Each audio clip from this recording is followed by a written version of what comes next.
Bada bing, bada boo. What do you do when your favorite creator, YouTuber, TikToker, they just stop posting? They disappear. There is no warning. There's no community post. They're just gone. And you think that maybe they're coming back next week, or maybe they just need a 2-week break maximum, but they're gone forever. They make no updates on any other platform. I mean, are you convinced that they're dead? Are you convinced that they've been kidnapped? Or do you think that they're just off in the middle of Montana joining a cult? Usually, I would say the first two are the natural internet reactions, especially when the creator has gone missing for too long. But sometimes the real explanation is much weirder than all of that. A YouTube channel run by a father and son by the name of Mac Adventures. Their main thing is going on their motorcycles and exploring places that they really should not be exploring, like Area 51, the restricted areas. The last video ever uploaded to their channel is titled Area 51, Camo Dudes Held Us at Gunpoint Again, Extended Version, which they're just straight up vlogging themselves committing crimes. It's showing them trespassing past the point of the signs that read, "Warning, no trespassing, maximum punishment $1,000 fine, 6 months imprisonment, or both strictly enforced." But they do trespass. They upload the video and then they vanish. They disappear completely. For years, they're just gone before they finally come back with a video. And this time it's just the son talking, and everyone thinks that his entire behavior is unsettling. It's bizarre. He has suddenly changed his mind completely to stating that there really is no reasonable reason in which anybody should be going to Area 51 past the gate. In fact, it's actually boring. There's nothing to see there. There's nothing there at all, which are all very fair, valid points. But the way that he's expressing it is very odd, because their entire channel was about exploring Area 51. It's not like he's saying, hey, listen, when we got in there, we got fined, we got in trouble. And if you're watching this, we just want you to know, don't be dumb like us. We didn't even see anything cool in there. It was boring, and we lost money, and we almost went to jail. Don't do it. There's nothing behind those gates. That's not what he said. He says, if there were actually people planning to do something, anything past the gate, like, that's just dumb. Like, I never really understood that. And like, I don't really understand this whole raid Area 51 thing, you know, whether my or any of the videos that are out there in the world on Area 51 got, you know, that dude to want to do a raid or whatever. Like, who cares? You know, like, I'm not trying to be mean, but like, who cares what's back there, you know? Like, it's a military, it's like going to Camp Pendleton and like saying, let's go raid Camp Pendleton, you know? Like, it's just a military base, and like, I'm sure that they have like testing for like equipment and like whatever, like, cool, you know? Like, that's cool, but like, why? Maybe because it's out in the middle of nowhere and there's like a lot of, you know, science fiction and like movies about it. I don't know. Like, it feels evasive and vague. The whole time he's recording this video, he keeps glancing to the side. People say that he just seems not normal. He seems not like the son that they remember in all of the videos when they would explore Area 51. It's gonna be great, and we forgot to get dinner. So luckily we have some granola bars. We're gonna have some protein bars. Yeah, Cliff. How old is this son? He looks like he's in his mid to late 20s. And how long was he gone for? They were gone for? 2 years. Okay. They're gone for 2 years, and then they upload this very strange, hard to put your finger on video about Area 51 and how it's boring, and then they disappear again. And like I said, sometimes when creators go missing online, it's nothing. Sometimes they're just mentally burnt out, or it's just worse than all of that. Like July 3rd, 2023, Mama Guy posts what appears to be his very last TikTok for a long time. Okay, before Mama Guy. Yes. Are they just gone? The other Yeah, they're channel? just gone. That's it? Mac Adventures is just gone. Nobody knows what's going on. There's conspiracy theories and that's it? We assume that they're safe. We assume that they're fine. They said that they sold their motorcycles because they just weren't into it anymore. So that was their main method of transportation and exploring and the basis of their videos. But they got rid of the motorcycle. So there's really no point in making videos, which then just made everybody even more suspicious. But I don't think that they're in jail. I don't think that they're being held by aliens or any of that. I think they're okay. But just what happened in that 2-year span, everybody's got a lot of questions. And the same thing is happening in real time right now. July 3rd, 2023, Mama boy, mama guy, whatever you want to call him. And this guy is going to be very familiar to you once I start explaining what he does. But he is someone who has over 50 million TikTok followers. 50 million. And he posts what appears to be his very last TikTok for a very long time. This is in 2023. If you don't know Mama Guy, Mama Boy, he's one of those TikTok reaction guys. You see someone doing a hack, like putting a popcorn kernel in the middle of a hair straightener and then watching it pop. And then it's a stitch to a creator testing it out to see if it works. But his whole branding, his whole trademark, and why he's called Mama Boy, Mama Guy by people is when he's scared, impressed, excited, he screams like, Mama! Mama! Mama! Mama! Koreans call it like a really 느끼한 way. Like it's very perverted sounding. I don't know. I don't think it comes across as perverted to people who don't speak Korean. But like I guess in like the Korean humor sense, it's kind of like that I like can see it. 느끼 humor. Very like Yeah, but he's famous. very famous. Was he the number one followed or no? He was the number one followed on TikTok in South Korea aside from celebrities like BTS and Blackpink. So he was number one influencer in Korea, Yes. you can say. But what's crazy is no one in Korea knows him. Really? Yeah, nobody knows who this guy is. In fact, he was invited to this massive award show with Korean celebrities, Korean actors, A-list actors, Korean idols, and everyone is confused about who this guy is and why he's acting a mess on stage. It was weird. That's just so crazy to think like how big internet is now, like TikTok and stuff. You can have 50 million followers and nobody knows you outside of it, because I've never heard of this guy until this. Really? You haven't heard of him? I think No. I came across a few of his videos before.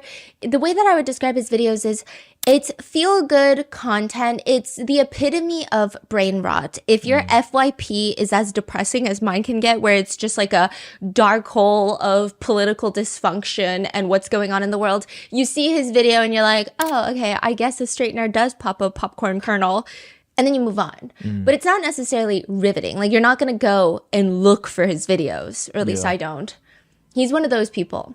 By 2023, he had over 50 million followers on TikTok. He was one of the bigger creators doing this type of content before he just vanishes.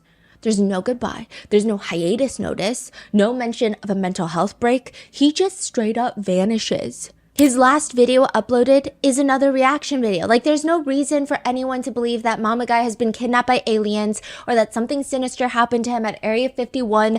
He just is gone after a very normal post. His fans naturally think maybe it was mental health struggles. But 2 years later, in 2025, he comes back with a statement. It is a long-winded, confusing statement. The statement is in text, right? He's not Yes. talking. Okay. No, there was like a brief TikTok video that he uploaded, but then it got deleted. But it wasn't lengthy. It was him like bowing an apology. It was a mess. It's just text in Korean and in English. He writes, "Hello, to everyone who knows me, I want to express my deepest apologies for the disappointment and hurt that I've caused.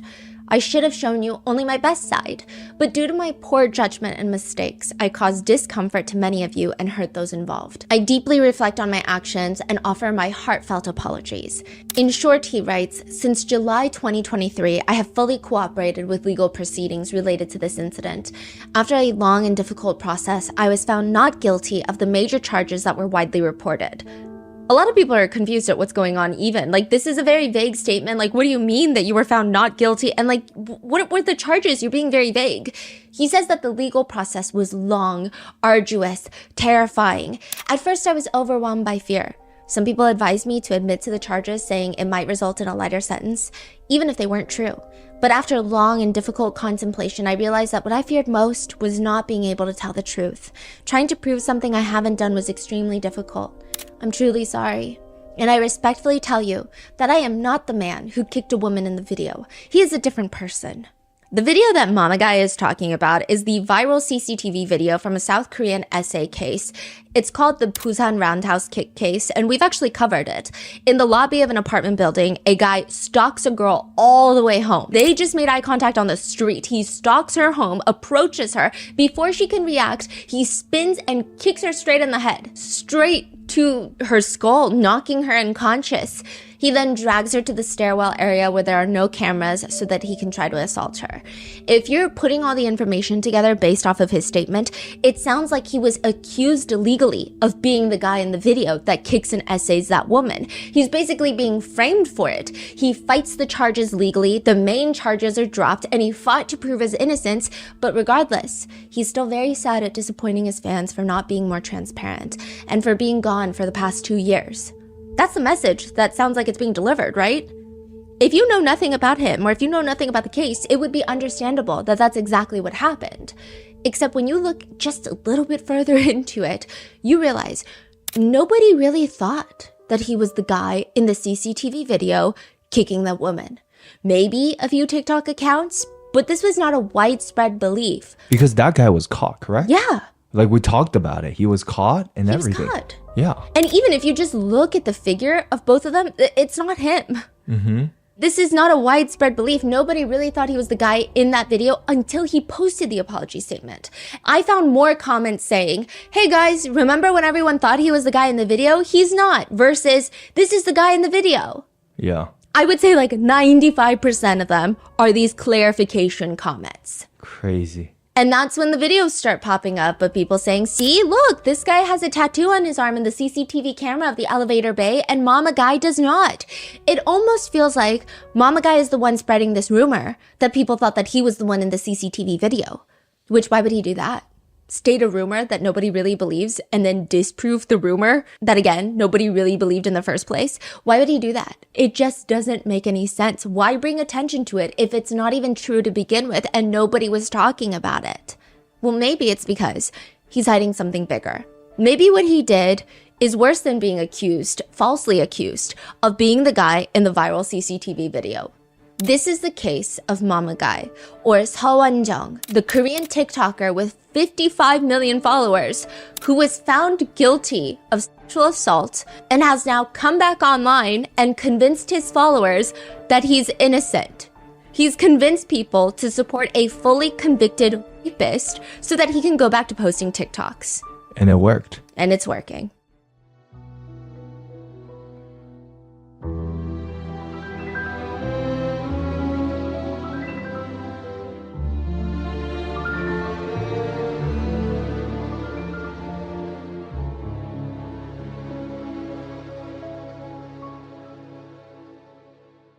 We would like to thank today's sponsors who have made it possible for Rotten Mango to support the Joyful Heart Foundation. They're working to transform society's response to SADV and CA. This episode's partnerships have also made it possible to support our growing team, and we'd also like to thank you guys for your continued support. As always, full show notes are available at rottenmangopodcast.com. Today's case involves mentions of SA. Please take time if this is too much for you. And we had help from our professional Korean researchers who worked on this case, but sometimes things don't translate perfectly with figures of speech, so please let us know if anything is missing or mistranslated in the comments. That said, one big thing that I want to clear up is that there's a rumor that Mama Guy was acquitted, and that is completely, entirely false. That is not a true statement. He was charged and he was convicted. This is someone that has a charge of sexual assault against a woman on his record. He was convicted of it. He has been found guilty of it. There's no question about his innocence because he is not innocent. I think the case is crazy because everyone thinks he's innocent right now. The whole internet thinks he's innocent. It's so infuriating. I feel like they've got to be bots or something. No, or I think people are just taking whatever, because you said the information is so limited and nobody knows anything about this case. It's so hush-hush. Right? Is that what's going on? Yeah, and he's such a blatant manipulator. He has no shame. He has no shame at trying to twist words and twist his apology statement to make it seem like he's innocent. I genuinely have a personal, deep-rooted disliking for this guy, and I don't know, it's definitely not just me, because my Korean researchers and the whole RM team have made it our second hobby now, aside from RM. If he ever is trying to do merch, if he's ever trying to have a video game, because this is what he was planning to do before he got convicted of SA, oh, you better believe we will be on the front line saying something. The way that he is so blatant about his lies and manipulation is something that I haven't even seen before. I feel like you see celebrities who are accused of crimes all the time and they try to make all these stupid statements of how remorseful they are. And it's kind of annoying because you can tell that they're not remorseful in any sense of the word. The statement itself is like, oh, I feel so remorseful and ashamed. But his statements are so blatantly, it makes me so angry. Yeah. With that being said, let's get started. There are a few dozen people out there that may have quietly changed the trajectory of the entire country. Nobody really knows about them. Maybe they do, but they have no idea how they've impacted history, if you will. These handful of people just have weirdly specific skills that change history of the entire nation, and we barely know about it. They are the sparring partners for potential presidential candidates to practice for the big presidential debate. So before each presidential debate, even the vice presidential debate, the candidates will have around 12 mock debates. Wow. Fake debates. And the sparring partner is the same person for all 12 of them. These debates are, you see them highly publicized. These are big moments, although I think the statistics on how much the debates actually sway the voters are very limited. It's just a big moment in the campaign, but I think by that point, most people they're decided on which party. It's party divisive. These sparring partners, they're usually politicians or senators who are well-versed in the opponent's viewpoints. They will become that opponent for the candidate. They will mimic the opponent's cadence. More importantly, they will study all of their talking points, deliver them in a debate in an effort to win. They cannot be people pleasers. They cannot be yes men. They have to truly be the opponent and try to tear down the candidate. By doing that, they're trying to help the candidate win. It's a very interesting idea. Mitt Romney, who is going up against Obama, stated about his sparring partner, I wanted to kick him out of the room. He was so good. Other candidates have taken it even further. They want to replicate the exact debate room down to the positioning of the podiums and how close they are to the opponents. They even recreate the ambient temperature of the room to make sure nothing goes awry just because it's a little hot or a little too cold. They say for presidential debates, you spend at least half the time doing these mock debates. And then you leave the rest of the time for the murder board. That's what they call it. The murder board consists of subject matter experts. They're the board. And they come in just to murder every single one of your talking points, to disprove you, to argue with you with science and facts that you probably don't have because you're a presidential candidate and you're not well-versed in every single aspect of the world and politics. It is to kill all of your inadequate statements before it reaches the public. You've got the mock sessions, the murder board. You have to be careful of all of your microfacial expressions. That can dominate post-debate coverage. Smirk, eye roll, all over the news. That's it. But one person who has been an advisor for many debates states, ultimately it doesn't really matter because the greatest politicians do better in the real debates than the mock ones. The greatest come alive when the stakes are high. They want that pressure. That's when they actually do their best. But other than that, some other small things that they have to worry about is you probably have to know every single logical fallacy in existence. No place breeds fallacies like the world of politics. This is their true home. This is their humble abode. Logical fallacies are little tricks your brain makes or people make on purpose to make you believe and think something is true even when it's not true. Basically, it's an argument that when you hear this argument, you think, you know what? Valid. That's a good point. But at its core, it is pretty much entirely flawed logic. Because they appear to be correct, people get tricked into accepting them.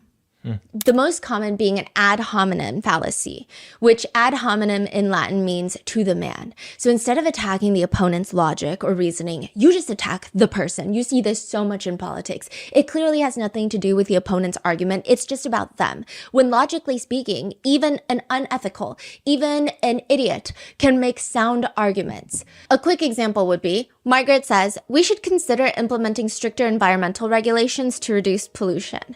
Jacob argues, why should we listen to anything you say? You're not an environmental scientist. When have you ever cared about the environment? I heard you can't even keep a house plant alive. And I guess you could argue, if you really must, that subjectively maybe these are good points. However, it's ad hominem fallacy. Margaret never claimed to be an environmental scientist, nor is expertise required to make a valid argument here. There is no proof being brought up that she doesn't care for the environment, and her affinity for overwatering her succulents has no correlation to her statement, so this is just kind of a dumb argument. It's kind of like if you say, my friend tells me to eat clean every day, but she never eats cleanly, therefore her advice is not worth listening to. Is the friend annoying? Yes. However, the friend's failure to eat cleanly does not really negate the evidence supporting benefits of eating well. Or there's a straw man fallacy. This is when someone's brain shuts down at the idea of processing even an ounce of nuance or context. Someone who will go empty behind the eyes when something is not black or white. It's I wish you could help me more with housework. So you're saying I do nothing around the house? Then why are you even dating me?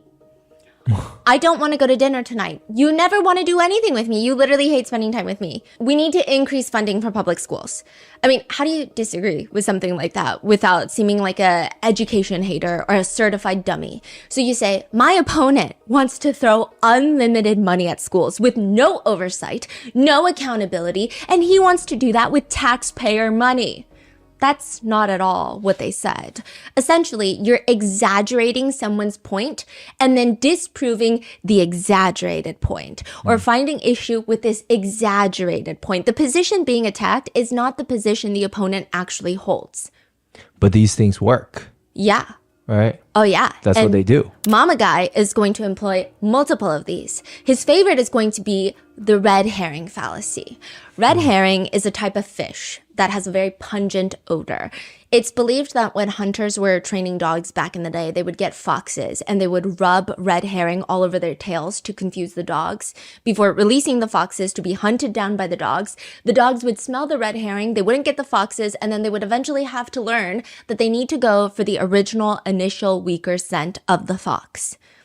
That actually turned out to be a myth, like a red herring, okay? I think they actually used red herring or, unfortunately, dead cats when training horses for war back in the day.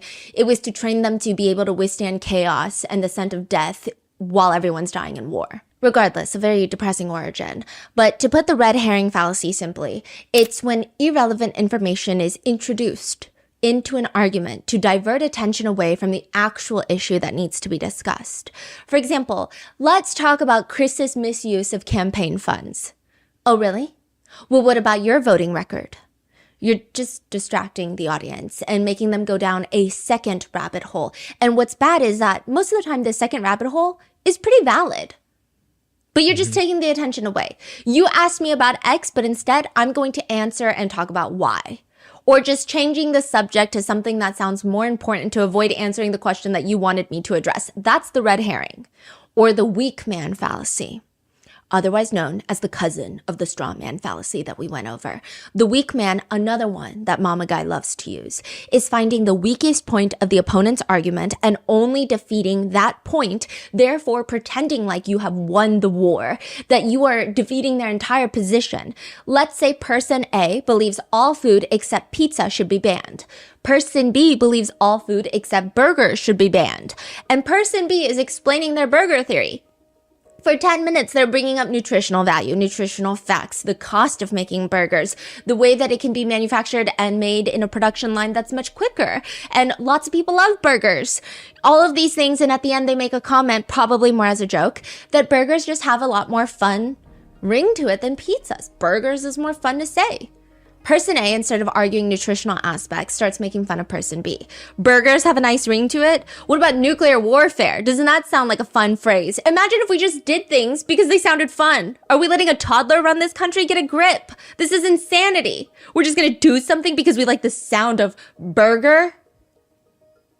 They never address anything else. Or these days, the weak man fallacy is more centered around the weak man in the group. It's like when you see a badly written, horribly misspelled, grammatically abhorrent comment made by someone who has the opposite political view as you, and you take a screenshot and you repost it saying, see, if you're on that party's side, that means you're just as dumb and ridiculous as this person. That kind of falls into the weak man fallacy, but by all means, go ahead. I mean, who are we to get in the middle of a political showdown on social media about grammar, right? But you find the weakest part of their argument and you treat it like the whole argument, when in reality, they probably have a lot of strong points that you just don't want to touch on. You expect people to use these fallacies when they talk about politics, but you don't expect them to come from a random comedy skit TikToker with 50 million followers in his apology statement after being gone from the internet for 2 years. The problem just comes down to the fact that people just don't care enough about Mama Guy to fact check his information. Seo Won-jung was one of the most followed South Koreans on TikTok. Most South Koreans have no clue who this guy is. They would see him on the street, they would not know this man. Summer of 2020, he starts his TikTok account.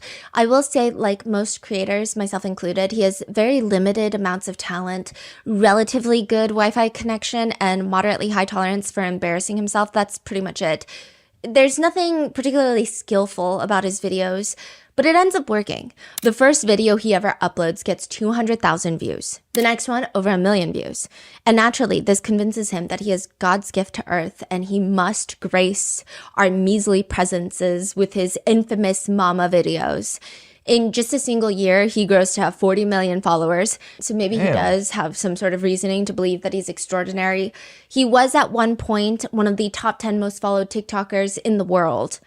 Wow. Yeah. Additionally, he secures a spot in the Forbes 30 Under 30 list for Asia. He has a video with Jason Derulo that has 3.1 million likes. You know that trend where he was greeting people in different countries? And you greet people in Korea and both sides are bowing. And then they greet in America and they're clasping hands. Oh and they're my shaking. gosh. And then the third one is just Mama Guy greeting in Korean and Jason Derulo greeting in the American style. And then he slaps him across the face because he's bowing. Oh my god. A lot of the comments are positive. You know, people are commenting on Mama Guy's videos. Today, I found out about your videos from my siblings. And after I watched a couple of them, I subscribed to your channels. I haven't really smiled or laughed like that. I mean, that was like the first time in years. It's not particularly my style of video that I like watching. Like, so he doesn't talk a lot, right? No, he doesn't talk a lot, and I will say that sometimes Koreans, myself included, can have slightly bigger facial reactions. I know that in China, the recent Koreans reacting to food at dinner tables went viral. Your sister was showing us videos of like... the way he eats, the CEO eat. Yes, yes, but his is probably more over the top than all of that. It just feels more catered to younger demographics, maybe, I guess. Like very exaggerated screaming. Like he'll open something and go, "Wah!" And it's just like a box, you know? I think his main audience either just watches his videos when they show up on his FYP and they're light, they're not politically dense or heavy, so it's a nice break from the depressing world. Or people will just casually watch, or perhaps it's young kids that are following him. He makes viral videos that go viral, but he's not someone that people really know much about. They don't really know his life or his personality, but judging based solely off his mannerisms, he has a way of presenting himself to come off almost naive. He's shocked by everything. He is amazed by everything. He's entertained by everything. Therefore, it almost presents him as this slightly more innocent guy. I see. People were under the impression that this is just a nice guy on the internet making funny videos. And like, you know how people make those edits of influencers I would trust with my drink? I feel like he would have ended up on a lot of those lists. Like that's the energy that he gives off.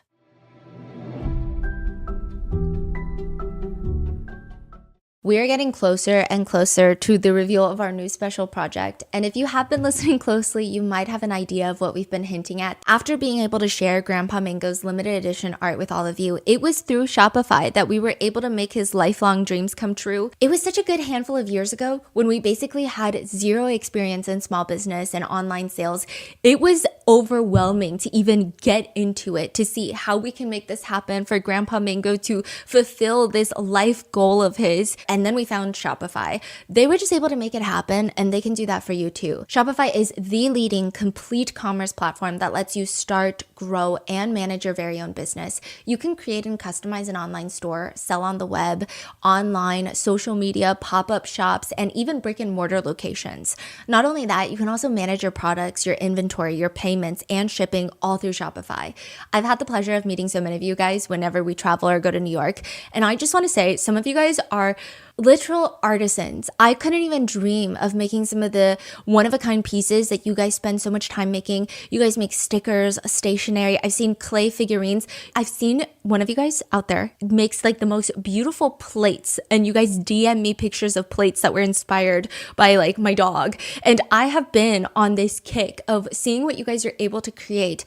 And I'm just telling you, I wouldn't recommend Shopify if I didn't mean it. They are so user-friendly and great for anyone looking to start an online business. Get all the big stuff for your small business right with Shopify. Sign up for your $1 per month trial and start selling today at shopify.com/rotten. Go to shopify.com/rotten. Shopify.com/rotten.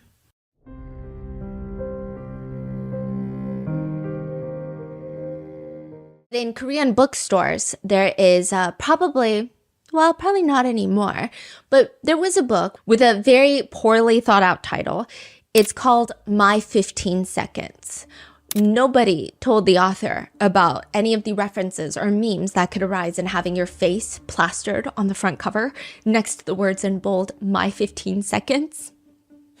15 seconds of what? You know what? Or it could mean my 15 seconds of fame.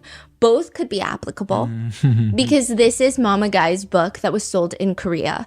My Korean researchers actually translated the entire book into English so that I was able to read it. All I know about this entire book now is that it's a very lengthy, self-congratulatory, affirmational book that is only interesting to Mama Guy under the disguise of wanting to teach everyone how to start their own TikTok accounts. Oh, really? Yeah, he writes in the book, people around me often ask what secret method I use to become a global TikToker. As soon as I meet them, many ask, how? And countless inquiries come through my DMs and comments. What about me allowed such rapid growth as a TikToker? I even received questions about whether I was a child of a TikTok executive. But of course not. When I started TikTok, I was just an ordinary college student. He says that a 15-second video can take him 24 hours to film. If I had to sum up the entire book in one phrase, it would be the written variation of try being an influencer for a day. Like that's pretty much the whole entirety of the book. It's hard work. That's what he's telling you. He writes in his book, I actually spent a whole week examining my face, my facial angles in front of my phone. Through repeated practice, I studied which angles made my face look good, which expressions were funny, how I appeared in natural light, how images were produced under standing lights, what hairstyles looked best, and what should be in the background. Really? Yeah, because if you watch his TikToks, you would not believe that they're that highly produced. Doesn't add up. Something doesn't add up. Yeah. He says that starting TikTok was a very lonely endeavor. He says he didn't have anyone to talk to about his struggles or someone to give him advice. He says, at those times, I would tell myself inwardly, the lonely you are, the more successful you will be. You need to know how to endure when you are lonely and struggling. You can't just give up because things are difficult. He has one chapter in his book that's just titled, I want to create a good culture and environment.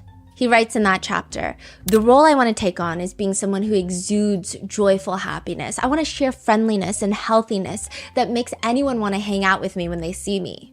Whether on TikTok or in daily life, I know that followers and friends who watch me, they can only feel that joy if I'm genuinely enjoying myself wherever and whenever I meet anyone. I want to be someone who delivers joyful energy. He also just randomly throws into his book that his ideal type is someone who is cute and is very petite. The book has just way too much information that nobody necessarily ever cared about, and it doesn't particularly sound honest either. I was trying to put my finger onto what type of writing this is because I don't know why it is irking to a lot of people, because even my Korean researchers were like, hey, so you know how it's bad in English, it's worse in Korean, so just letting you know. It's annoying, but in a way that you almost feel like you can't point your finger to why. And then I discovered why. It feels like when billionaires start writing memoirs and they romanticize all the obstacles that they had to overcome in their life, and it's somehow annoyingly pretentious and also simultaneously, if I can do it, you can do it too energy encapsulated into one fucking annoying book that you want to throw across the room. So he's writing his little origin story, how much he grinded and that kind of writing? Exactly. But it's not truthful. It doesn't feel honest. It doesn't feel like, hey, no, I was having a mental breakdown every single day and I read a hate comment and I wanted to jump off the roof of a building. It's like, I persevered for success because I want to at least change one person's life who's watching this. And it's like you're doing reaction videos. None of us do videos that are that important ever in any context of this world, so it's just not that serious. Yeah. He writes in his book that when he has to relieve stress, when the anxiety and the stress of being a global TikTok star starts to get too much, You know, he has levels to what he does depending on the stress level. If he's moderately stressed, he will go to the gym and work out. If he's very stressed, he will walk in circles. He will pace his room. If he's very stressed beyond comprehension and function, he will go out drinking with his friends. He writes, when my mind gets complicated, I share soju shots with my friends. It will help clear my thoughts. And drinking doesn't solve problems, but I gain the courage to try and solve complex issues. And I'm grateful for my friends who are by my side. I don't have particular drinking habits. At most, I just get the urge to go home when extremely drunk. He said, when I drink alcohol, I'm solving problems inside. Yeah, that's also an annoying thing in the book. No, it's You're just drinking alcohol. What are you talking about? Yeah, you're just like hanging out with your friends. and like maybe that does help you, but Yeah. like it's weird. But you're to not say. solving anything. Then July 2023, Mama Guy vanishes from the internet. July 8th, 2023, in South Korea, the police get a call to an apartment. There is an emergency. It seems like someone is being held captive, is trapped, maybe not legally speaking, but it would make sense considering when the police get to the apartment in question, the people inside refuse to open the door. They have to call in the fire department to come, and when they get there, whoever is inside still is refusing to open. They have to force their way in, and they find two people, two men. What happened to the girl that called 911 or 112? The court document, which we were able to get a hold of in South Korea, states, the defendant who is just identified in court documents is a famous influencer with over 10 million YouTube followers. The defendant goes to the bar and ends up meeting with a girl. So the court documents, we were able to get them, and they say that July 8th, Mama Guy, defendant, goes to a bar, meets a girl by chance, coincidentally. They exchange Instagram and they start DMing each other. 2 weeks later, they run into each other again at a different bar. And this time, maybe it feels like fate, like maybe they should be friends. So they start drinking together, and then eventually they end up going to a second bar. They have 2 bottles of champagne and 4 bottles of soju. Then they go to a convenience store, buy 2 more bottles of soju. Two snacks. people? Initially, it was another friend of the victim that was there, but she decided to go home early. So I'm not entirely sure at one point in the beverage consumption she ends up leaving. But regardless, it's a lot of alcohol. That's a lot. Soju is like, what is that? Oh, soju, I equate it not to like rubbing alcohol. I know it's not. It's not as strong as vodka, but it's not a light time. It's not a beer. No. Yeah. So they get 4 bottles of soju, 2 bottles of champagne, and then they go to a convenience store and buy 2 more bottles of soju, snacks, and other drinks. And the defendant, Mama Guy, is like, hey, do you want to go to my friend's house? The victim probably is feeling safer around this guy because she's seen his Instagram. She knows that he's a very famous influencer. And there is a sense of safety that I think comes with interacting with people that have a large public presence. Yeah. Because you're like, you're not going to risk your career and your whole life online to do something crazy. In fact, like, I feel like I would feel a little bit safer, right? Yeah. So she's like, okay, fine, I'll go to your friend's house. They get there, continue drinking. It's a small studio apartment. There's really just a bed in there. It's about 4 feet wide, 7 feet long. 4 feet wide, Yeah. 7 feet long. Yes, it's wider. That's a bed. Yeah. Okay. It's like a tiny apartment. So they just put a little bed in there. That's pretty much it. They're all cramped in there. It's stuffy. The victim says she's way too intoxicated. She just wants to close her eyes for a second, take a nap. She can sober up and then they can leave. Like, she just wants to go home, but she's so drunk, it would not be safe for her to try to go home right now. So she's like, I'm going to close my eyes for a second. She knocks out, and the friend, the owner of the apartment, he brings over 2 pieces of protection from the sink. He starts groping the victim before fully essaying her. Then the defendant, Mama Guy, gets into the bed, starts groping her, removes her clothing down there completely, and essays her. He claims that he used protection, but later it would turn out not to be the case because at the hospital, they found his DNA inside of her body. The friend, the owner of the apartment, is still groping her from the side of the bed while Mama Guy is fully essaying her. This is around the time the victim starts waking up, and originally, the way that she reported it was, because in Korea, you cannot record a video or take pictures without a loud sound. The silencing feature for camera taking pictures is disabled on all Korean phones because 몰래 camera, like a hidden camera, hidden picture, up the skirt pictures, were becoming a nuisance, were becoming a very big problem. You know, these manufacturers, they disabled it. So she starts hearing these sounds and it wakes her up from her intoxication, and she sees Mama Guy on top of her. She pushes him off and straight up tells him, this is SA. She calls the police, she gathers her belongings, and she runs out of there. The police get there, the two guys do not open the door, and the firefighters are forced to break in. The news slowly starts spreading in South Korea that a famous influencer fully essayed a girl with his friend after a night out of drinking, but it's not until months later that this is all connected. This happened July of 2023. Mama Guy stops posting July of 2023. He just leaves the internet without any explanation. So there were a few people that were wondering, is the defendant Mama Guy? There were a few people in Korea that were very much into the case, that were trying to be internet sleuths. But because of Korea's privacy laws, it's very hard to verify. Even the court document we received, it doesn't list him by name. His only identifying features really is that he has a YouTube channel with over 10 million followers, and that this happens around the time that he stops posting. So in July, was he taken to the jail or? Yes, he was arrested.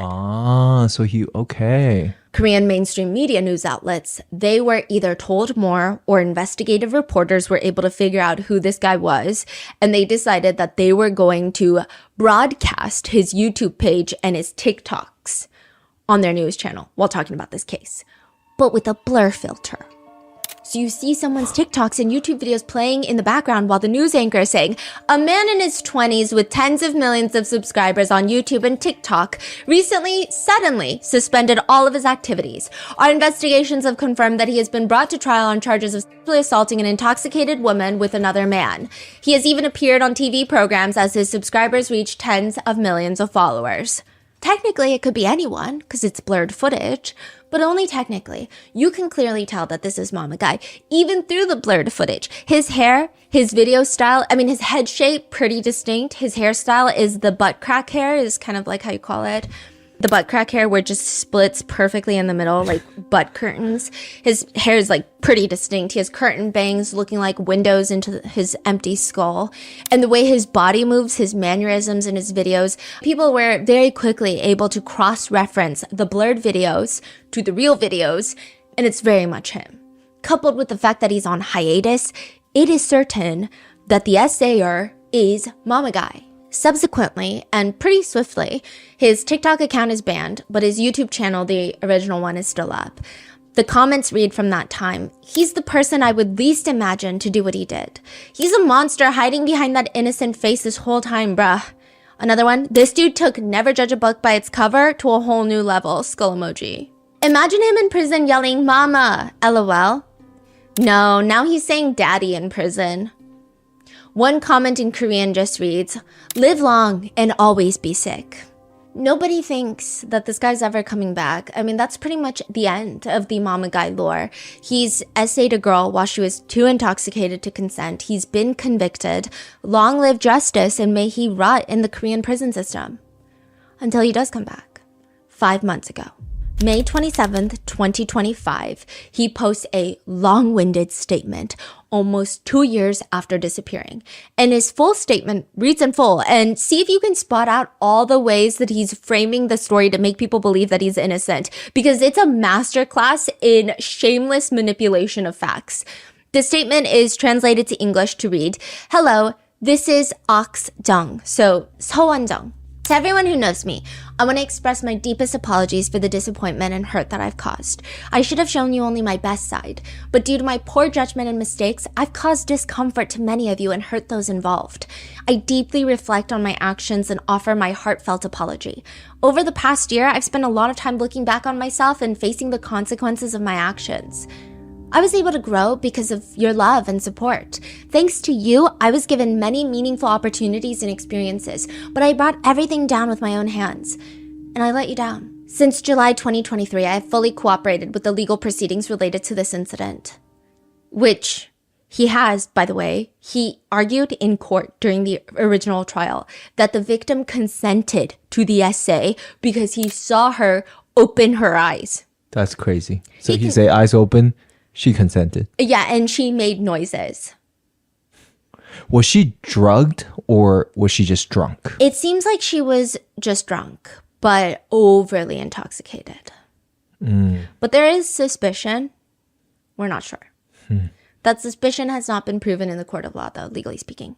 He continues, after a long and difficult process, I was found not guilty of the major charges that were widely reported. Can you see why that's a weird sentence? Yeah. Like First of all, what major charges is he talking about? Exactly. Okay, so the major charge that he's talking about, when he says, I was found not guilty of the major charges, that makes it sound like the worst charges, the essay charges were dropped because those are the most major charges, right? But then he adds that were widely reported. So in the very beginning, when this case erupted, it was reported that he was filming the assaults. So a lot of the attention was on, and he filmed it because he's a content creator and he's filming things like this. See, that's what I thought. Yes, that was dropped. The essay charges are still there and he was found guilty of them. But I thought he only was charged for filming. I didn't even know that he was assaulting. Oh, yeah. Oh, it gets crazier. It gets crazier. So he's saying, I was found not guilty of the major charges that were widely reported. So it's not the major charges in general, it's that were widely reported. Wow. He says, I never filmed the other party. The investigation was closed without charges. And again, the investigation was closed without charges only pertains to the filming charge. Wow. Only the filming charge. He says the claims about unlawful confinement. So originally, like I was saying, it was reported that some media outlets were also based on misinformation of they wouldn't open the door for the police. So a lot of people thought the victim was in there with them. So they're like holding her captive and won't open the door. He's saying, well, that was misinformation. It doesn't matter. Yeah. He's just pointing out all the things that's the rumors that are false. Yeah. I mean, technically she left before they refused to let the police come into the apartment, but that's not why people hate you. Yeah. You know, this sounds like this has to be crafted by a lawyer too. Yeah, so we reached out to his agency for comment. Our Korean researchers are incredible. I love them. But they didn't respond. We've been like hounding them. Yeah. Because it seems like every wording is legally correct. Yes, it's legally correct. And I say this with as much disrespect as possible. I don't think that he is anywhere near competent enough to craft a statement like this. Yeah. And then don't you think like the way that he handled this whole case from the beginning, it's like so well prepared. Like he basically got away with everything. And a lot of Koreans hate him, even though they didn't know him. They hate him now because they're saying this is another case of money buys innocence because this guy was making like $40,000 a month and he was bragging about it. He probably used a lot of that to get a really good attorney.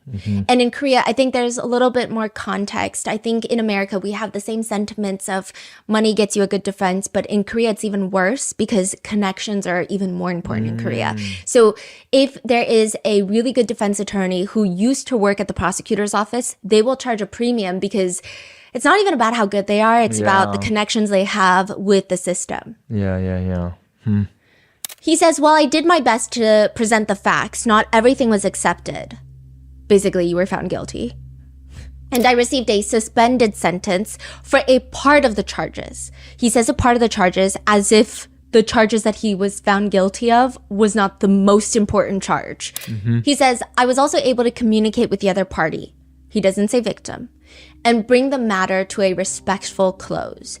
So again, in Korea, another thing is it's so hard to get essay charges concluded that victims will settle to get any sort of financial compensation because at that point it's like, what else am I getting out of this? It's not like you're going to go to prison for a very long time because the justice system is the way that it works. So you might as well get something to help with your trauma and healing, maybe for therapy, maybe for health checkups, like whatever it is, right? So this is a very normal thing, but he acts like I was able to bring it to a respectful close. Like we both agreed upon something. Once again, I want to express my sincere apology to everyone who is affected by this situation. At first, I was overwhelmed by fear. Some people advised me to admit to the charges, saying it might result in a lighter sentence, even if they were true. But after long and difficult contemplation, I realized that what I feared most was not being able to tell the truth. But I did everything to clarify the truth, including voluntarily requesting a polygraph test and even preparing a reenactment video. Side note, polygraphs are notoriously inaccurate and that's why they're not used in the court of law in the States. But he continues. During the appeal trial, a cross-examination was scheduled but couldn't proceed due to the other party's absence. Because the victim of SA did not want to show up to be cross-examined.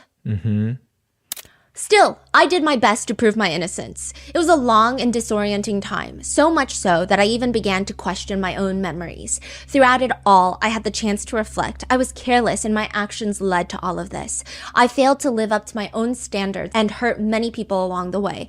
I take full responsibility for the consequences of my poor judgment and thoughtless behavior, and I deeply regret them. This is so crazy. Poor judgment is a very low-level word to place on something as devastating as essay.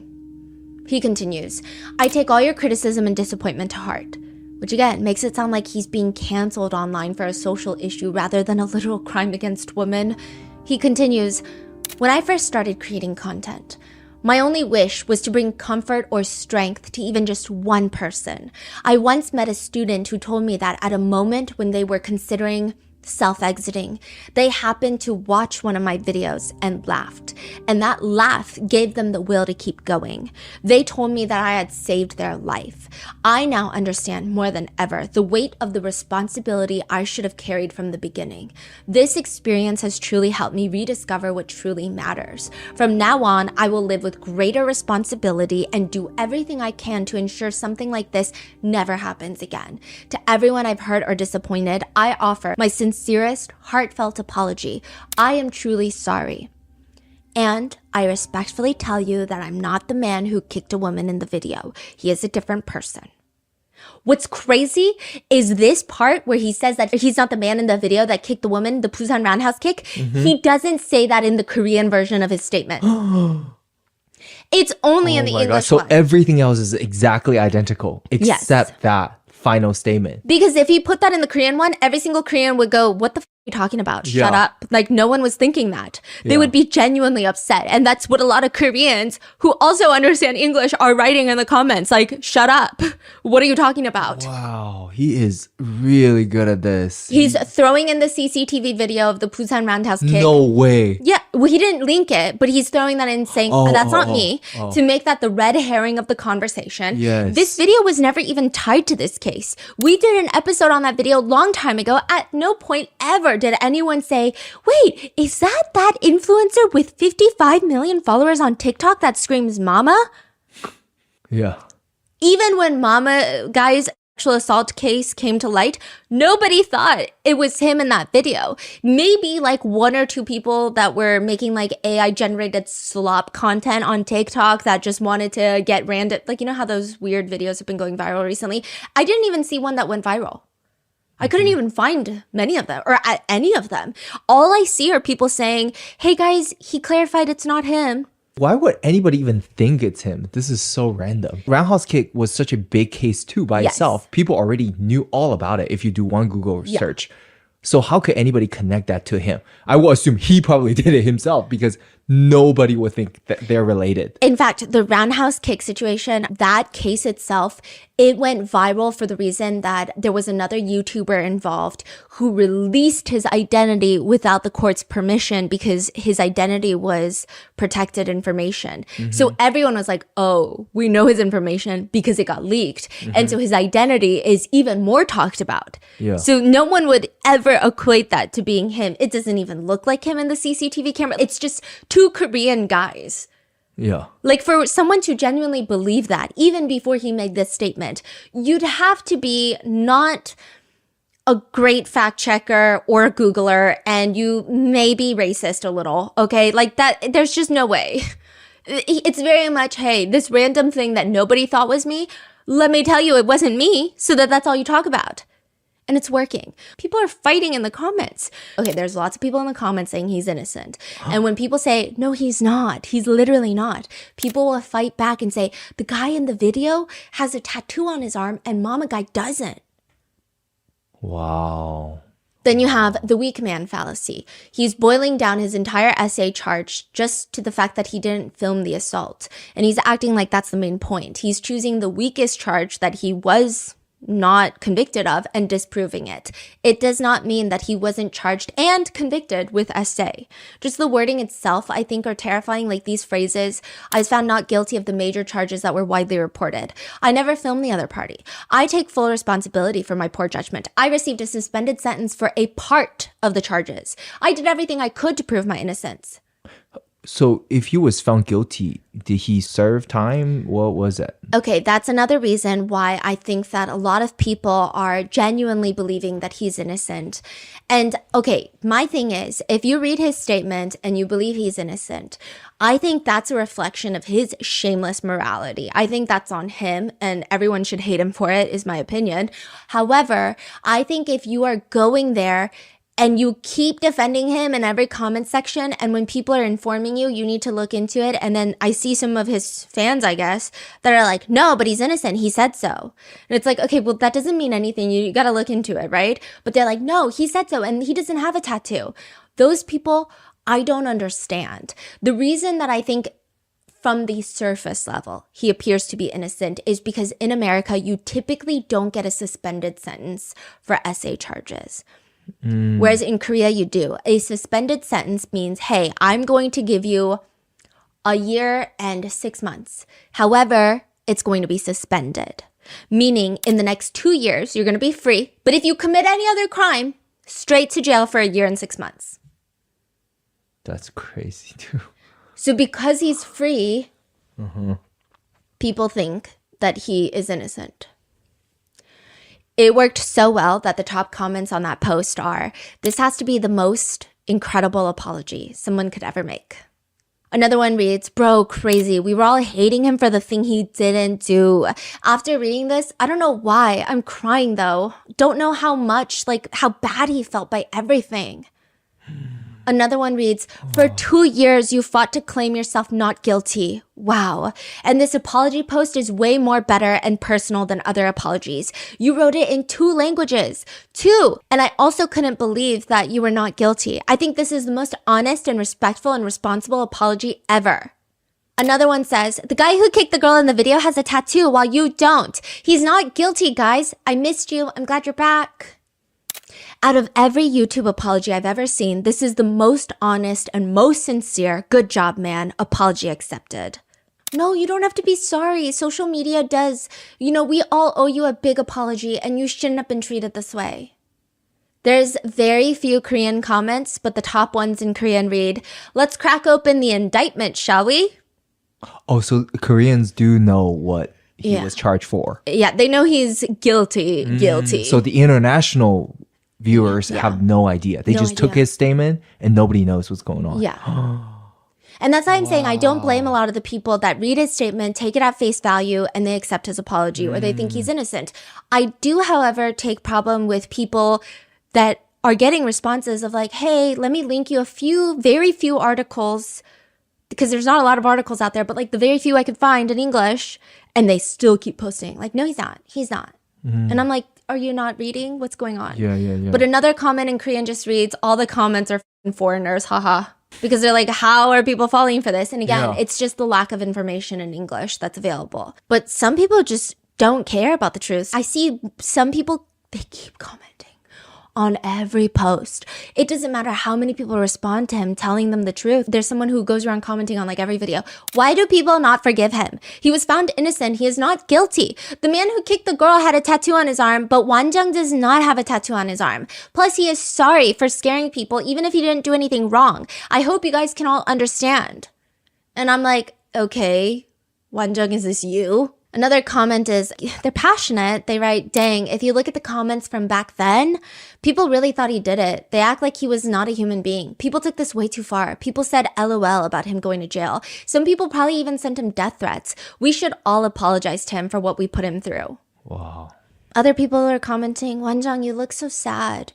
You were so happy in your older videos. What happened to that happy smile? Please stay happy. Do whatever you want. Fly around the world. Eat your favorite foods. Eat the famous food you missed out on. But just do something. Please don't be sad. You can be sad, but not all the time. He goes on to like that comment. Wow. I will say, I think, again, for the people, the mass population who didn't really dig into it more and they trusted him to tell the truth, I don't think it's their fault. It is very confusing, and I think there's a few elements to it. So during the first trial, there were 2 trials. During the first trial, both defendants, Mama Guy and his friend, they tried to argue that this was all consensual. They never wanted to commit a crime. So there were 2 things. They were charged with special quasi-essay. Now, this is very important, okay? There's also a translation error that makes a lot of English speakers feel like it's not essay. And this is true. Okay, we're going to get into that in a second. But they had to prove that this was essay, the prosecutors, and they had to prove that there was a conspiracy to commit a crime, which would be like aggravated essay. It would be like gang essay, if you will. That gets dropped. The aggravated part gets dropped. But other than that, I mean, it's pretty much everything about it is just asinine. They argued to the judge that the victim definitely consented and was conscious because she made noises and opened her eyes. At one point, she made eye contact with them. She also did not actively resist or fight them off. That's what they argue. They also argue that this is not gang essay because while the friend, the owner of the apartment, was essaying the victim, they argue Mama Guy was asleep, so they were not gang essaying her. They're both individually rapists. You know, they didn't plan to be rapists together. That's pretty much what they're arguing. I mean, the court clearly thinks all of this is about as sensical as a squirrel operating heavy machinery. They procured protection together. Also, moving her eyelids doesn't mean consent. We don't even have to like go down the path of pointing out how ridiculous their whole defense is. During the first trial, Mama Guy was found guilty and sentenced to 3 years and 6 months in prison. He appeals it. Then he goes to a second trial, and then he's sentenced to 1 year and 6 months and a 2-year suspended sentence, meaning he doesn't have to go to jail anymore. That's crazy.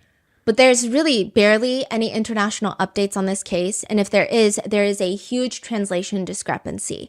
And you say like he was a closed court or something? Yeah, he requested it. Like everything's private or something like that? Yeah. That's why even more limited information out there. Even in Korea. Yeah. Wow. Most articles state that he is convicted of quasi-rape. In English, the word quasi means seemingly, apparently, but not really, being partly or almost. So in some sense or degree, that's the meaning of it. So people are taking that as, oh, it wasn't fully essay. Like maybe it was harassment. Right. Like maybe it was something else, but like it can't be fully essay because the definition of quasi in English means not completely or just seems like it, but is not really it. It's just miscommunication. Like that's not at all what happened. So in Korea, what it means is technically the term quasi-essay, when you translate it in Korean and the way that it's used in his court case, is that it just means there was an essay that takes place, but essay, that charge in Korea, typically is intertwined with force, physical, or threats. So the word quasi in front of it means the victim did not resist, because they were incapable of resisting. So if you just charge them with, in Korea, the legal definition of regular essay, then they would have to prove that the victim resisted. So this is just their saying of, hey, it's a different charge where we don't have to prove that the victim resisted because we can prove to you that they were not in a state of resisting. So whether that means that they were too intoxicated, whether they were blacked out unconscious, whether that means they were mentally incapable of resisting at that time, whether they were in a coma, whether they were not at the developmental stage of being the age that they are on their driver's license, like there's all these different factors. Or they could have been on drugs like prescription medications. So they're saying it's just essay where someone is incapable of resisting. But because it gets translated into the word quasi, which means not really in English, people thought that he was not really charged with essay. Yeah, that's what I read back in the days. Yeah, but that's not at all true. And then he goes on to argue that the major charges that were widely reported were dropped. Those are the filming charges, because remember, she had originally stated to the police that she heard some sort of recording noise. They took their phones, but they couldn't find a recording. But even the defendants admit, Mama Guy tells the judge that he thought that when his friend was essaying the victim, he says he thought it was consensual and he wanted to film it as a prank. I don't know how that's a prank. That's crazy. Yeah. But he himself stated that in the court. Then there's an argument that his charges were lowered, which they kind of were because initially he was convicted of, I guess, the aggravated version of conspiracy to commit. But that gets very complicated in the court of law, and they were already going to get him for the essay charges. So they do end up dropping that. But still, it's full-on essay charges, like full essay charge. Making this entire situation even more unfortunate is that there is a lack of media coverage on the case, even in South Korea. Nobody really knows him in South Korea. And if they do, they don't really care about him, which seems to have always been a sore spot for him. He writes in his book, I'd established myself as a TikToker with the third largest following in Korea after BTS and Blackpink. With the title, Korea's representative TikToker, feels somewhat burdensome to me. I clearly feel pride and responsibility as a short-form creator in Korea. And then he gets kind of uncomfortable when he goes on these reality shows and nobody knows who he is. So because of that, the lack of coverage and the mistranslation of the words and the fact that South Korea does offer suspended sentences to convicted essayers, he uses all of this to trick his audience into thinking that he's a good guy. Something to note is that he is restricted from working in facilities that deal with children, youth, and people with disabilities. But I would say that a lot of his TikToks are targeted towards younger kids, which is terrifying considering how hard that is to regulate. And just generally speaking, this is not particularly a defensible person. He's just not that special. And again, I mean that with so much disrespect and rudeness. I disliked him even more after reading a book that he had written to showcase how good he was. And I end up disliking him more. So much of this book was just a back-patting session. It's subtle. I mean, one or two, you won't notice it, but it's practically on every page. And maybe it's a cultural thing. I think if you're familiar with East Asian culture, you can see the annoyance perhaps seeping through the pages a little bit better, but it is the worst annoying way of bragging. I would just rather someone come to my face and say, haha, I'm better than you, and spit in my face. That would be more refreshing than whatever this dumpster fire of a book is. He writes, according to my mother, I walked and talked unusually early, but in my memory, I was just an ordinary kid who listened well to my parents. I received quite a few awards in elementary school. My grades were always good, and I had a talent in arts and physical education. So I remember receiving many awards each year that made my parents happy, from excellence awards to writing competition awards. But while doing TikTok, my luck with awards exploded. TikTok Korea gives awards every season based on domestic and international views. Combined with share counts and video upload frequency, they announce top rankings by category monthly and select first place every 3 months. In these TikTok Korea Creator Awards, I have constantly been selected as first place. Nobody knows you in South Korea, but go off. I was a boy with many dreams, from boxer to singer. I never easily gave up on my dreams. Good for you. You are neither a boxer nor a singer, so I guess you did give up. In middle school, I ranked 3rd out of 230 students, and in high school, I ranked 7th out of 550. So I wasn't someone who couldn't study or did poorly, but my dreams were always a little bit different. Let me guess.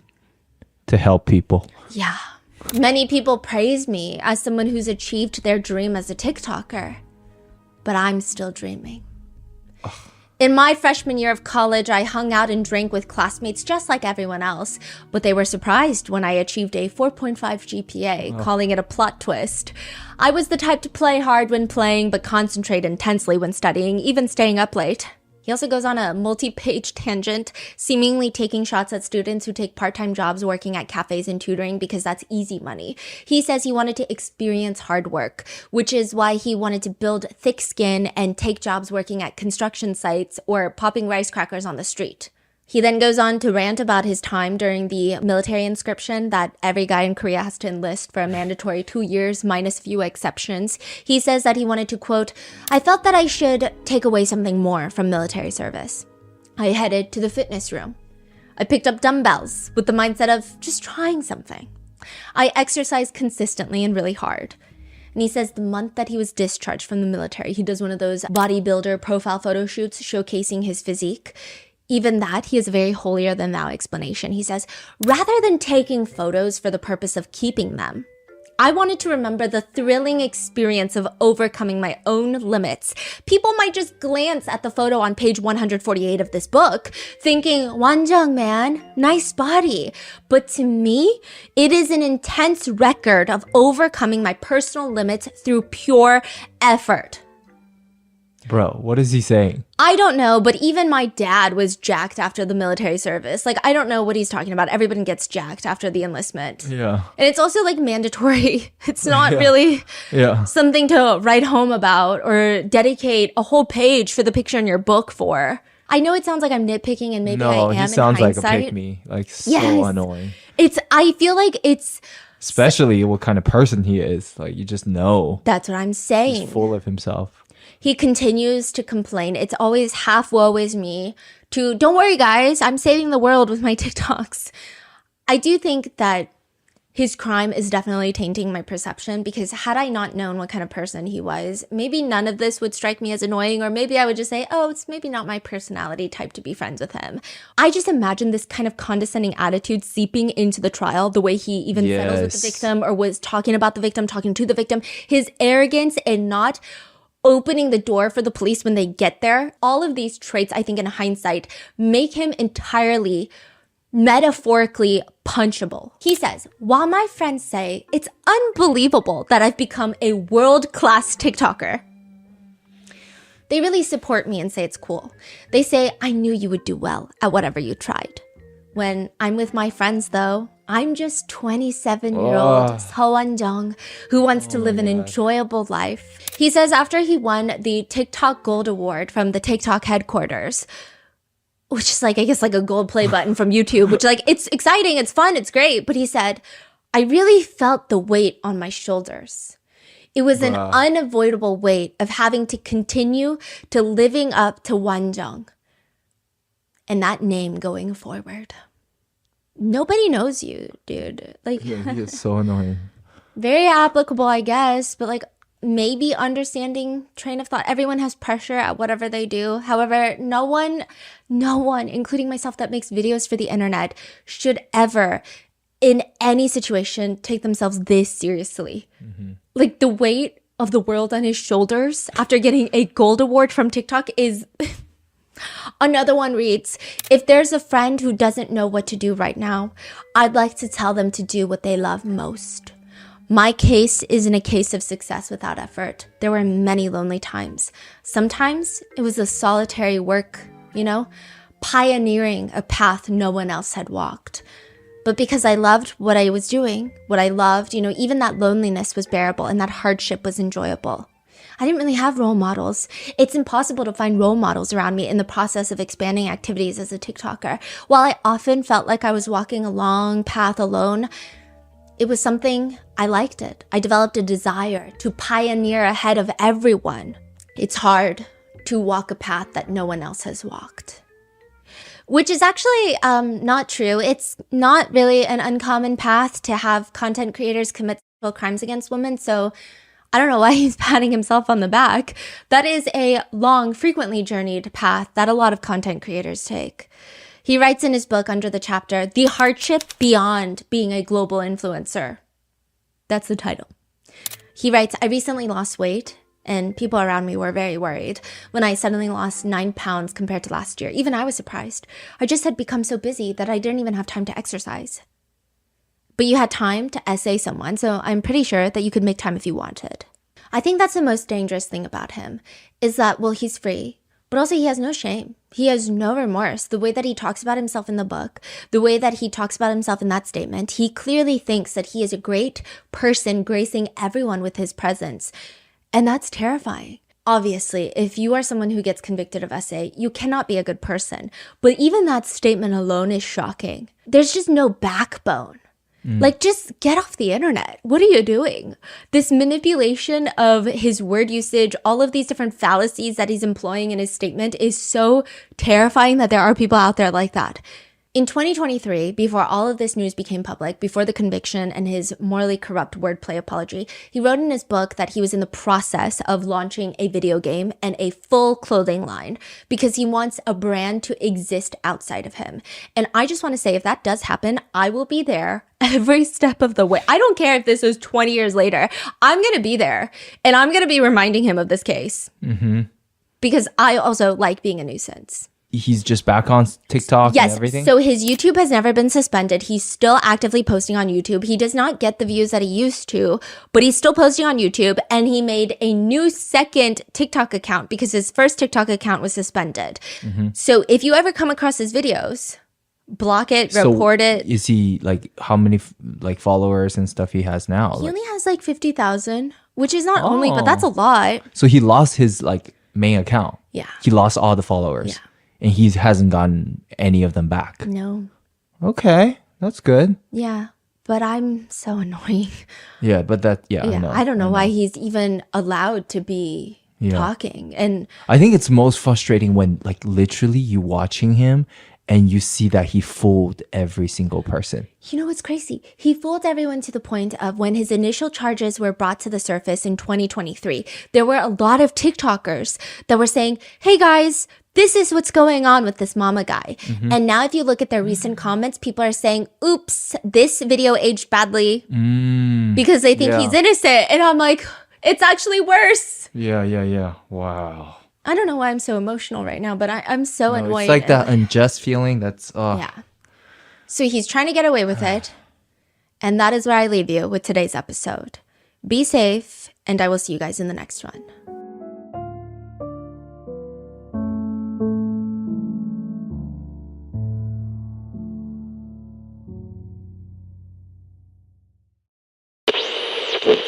Bada bing, bada boo. If there ever is a book written about overdone tropes, this is going to be on the first page. Housewife in a small southern town. PTA mom to 2 kids. She is going to meet up with a hitman, a contract killer. In between picking up new socks for her kids' track meet to like cutting the crust off of the Uncrustable sandwich, which is like a logic-defying choice, she is going to make time to sit down with a hitman. If this were set in Nantucket, Nicole Kidman is going to be playing the lead role.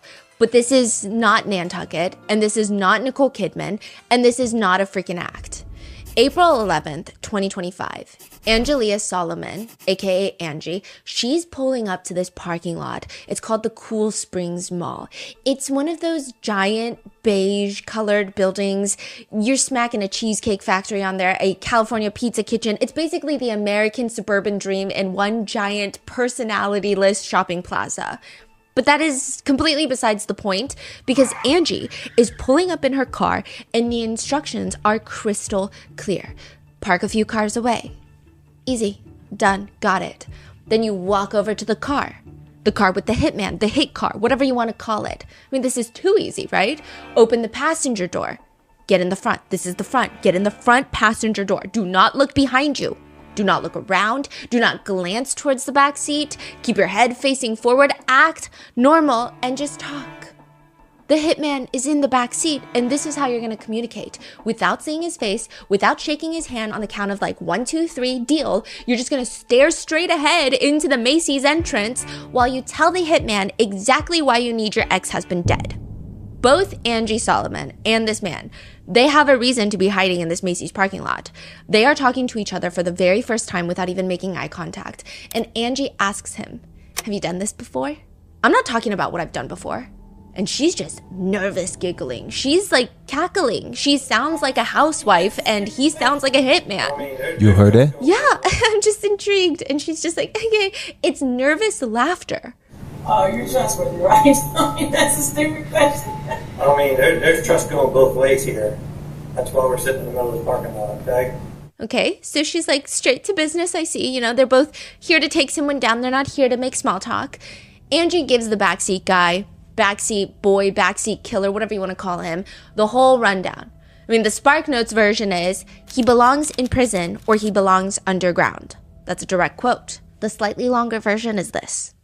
Angie has 2 kids with her ex-husband, Grant Solomon and Gracie Solomon.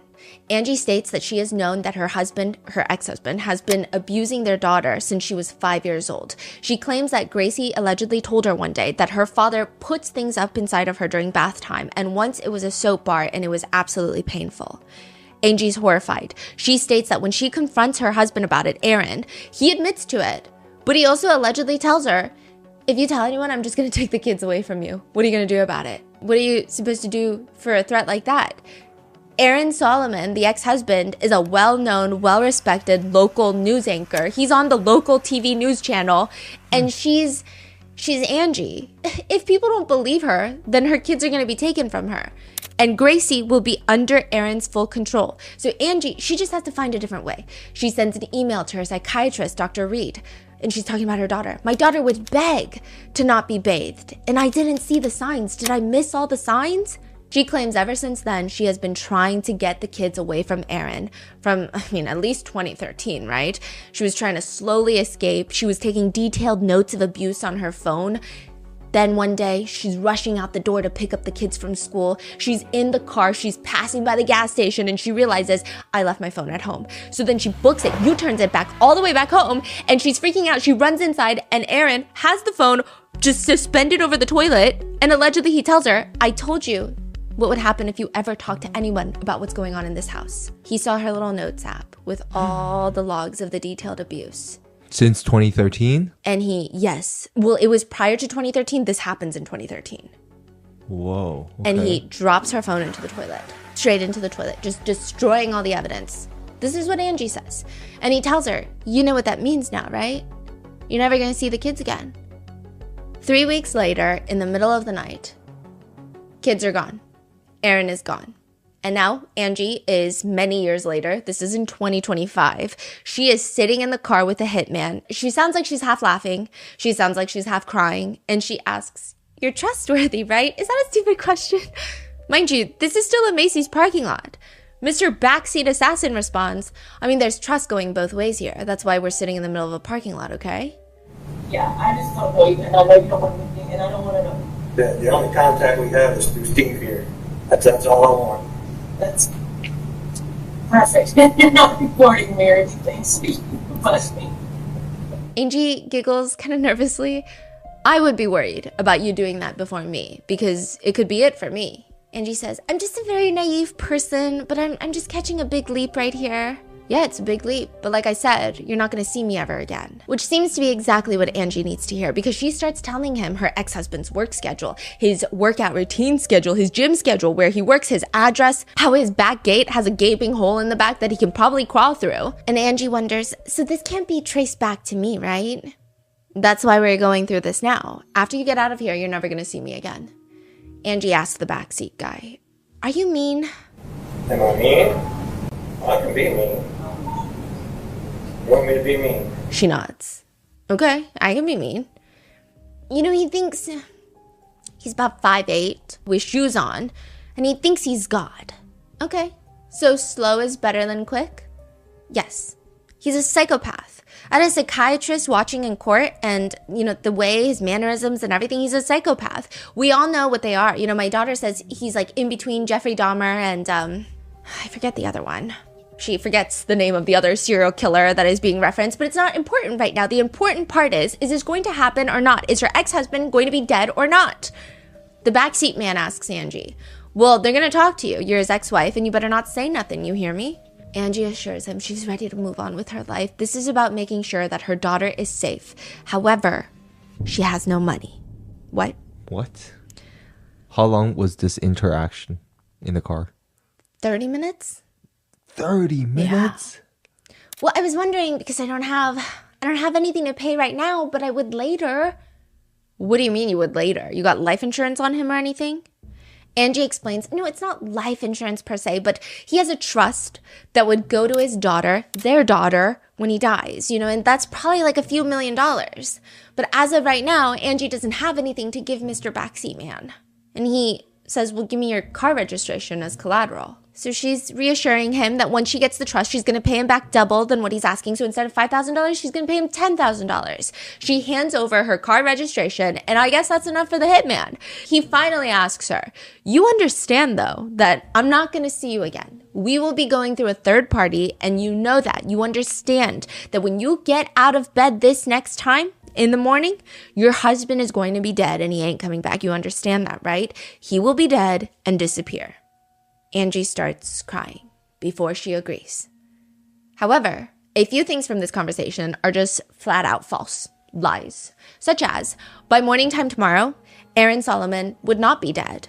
And the two of them, Mr. Backseat Man and Angie, they will see each other again. And this time, they do get to look at each other. Not that it makes it any less awkward. In fact, Mr. Backseat Man suddenly does not appreciate eye contact. He does not want to look Angie in the eye, even though they're sitting so close, facing each other directly. Or maybe the awkwardness is coming from the fact that they're sitting in a room full of people staring at each other while the entire conversation that they had in the car about killing Aaron Solomon has been recorded and has been playing on the speakers in a courtroom where Aaron Solomon is sitting in the back. So this guy is a cop, or is he an actual hitman that also got caught? The prosecutor asks him, And what was your role? I was informed that my role would be to go undercover and portray myself as a hitman for hire. Mr. Backseat Man is not a hitman. He is an undercover agent. And Angie Solomon has now been arrested for a murder for hire charge. The Solomon family consists of 4 people. Aaron Solomon, the dad, Angie Solomon, the mom, Grant Solomon, the son, and Gracie Solomon, the daughter. By 2025, Aaron Solomon will be accused of being part of a large-scale, high-powered trafficking ring involving the governor of Tennessee and a megachurch pastor, including being accused of trafficking his own daughter into this trafficking ring. Angie Solomon, the mom, will be arrested for trying to kill her ex-husband. Grant Solomon, the son, will be dead. And Gracie Solomon, the daughter, will post a video expose on YouTube exposing her entire family and accusing her dad of killing her older brother, Grant. This is the case of the Solomons, where it's pretty clear that at least one of the Solomons is lying. We just don't know which one.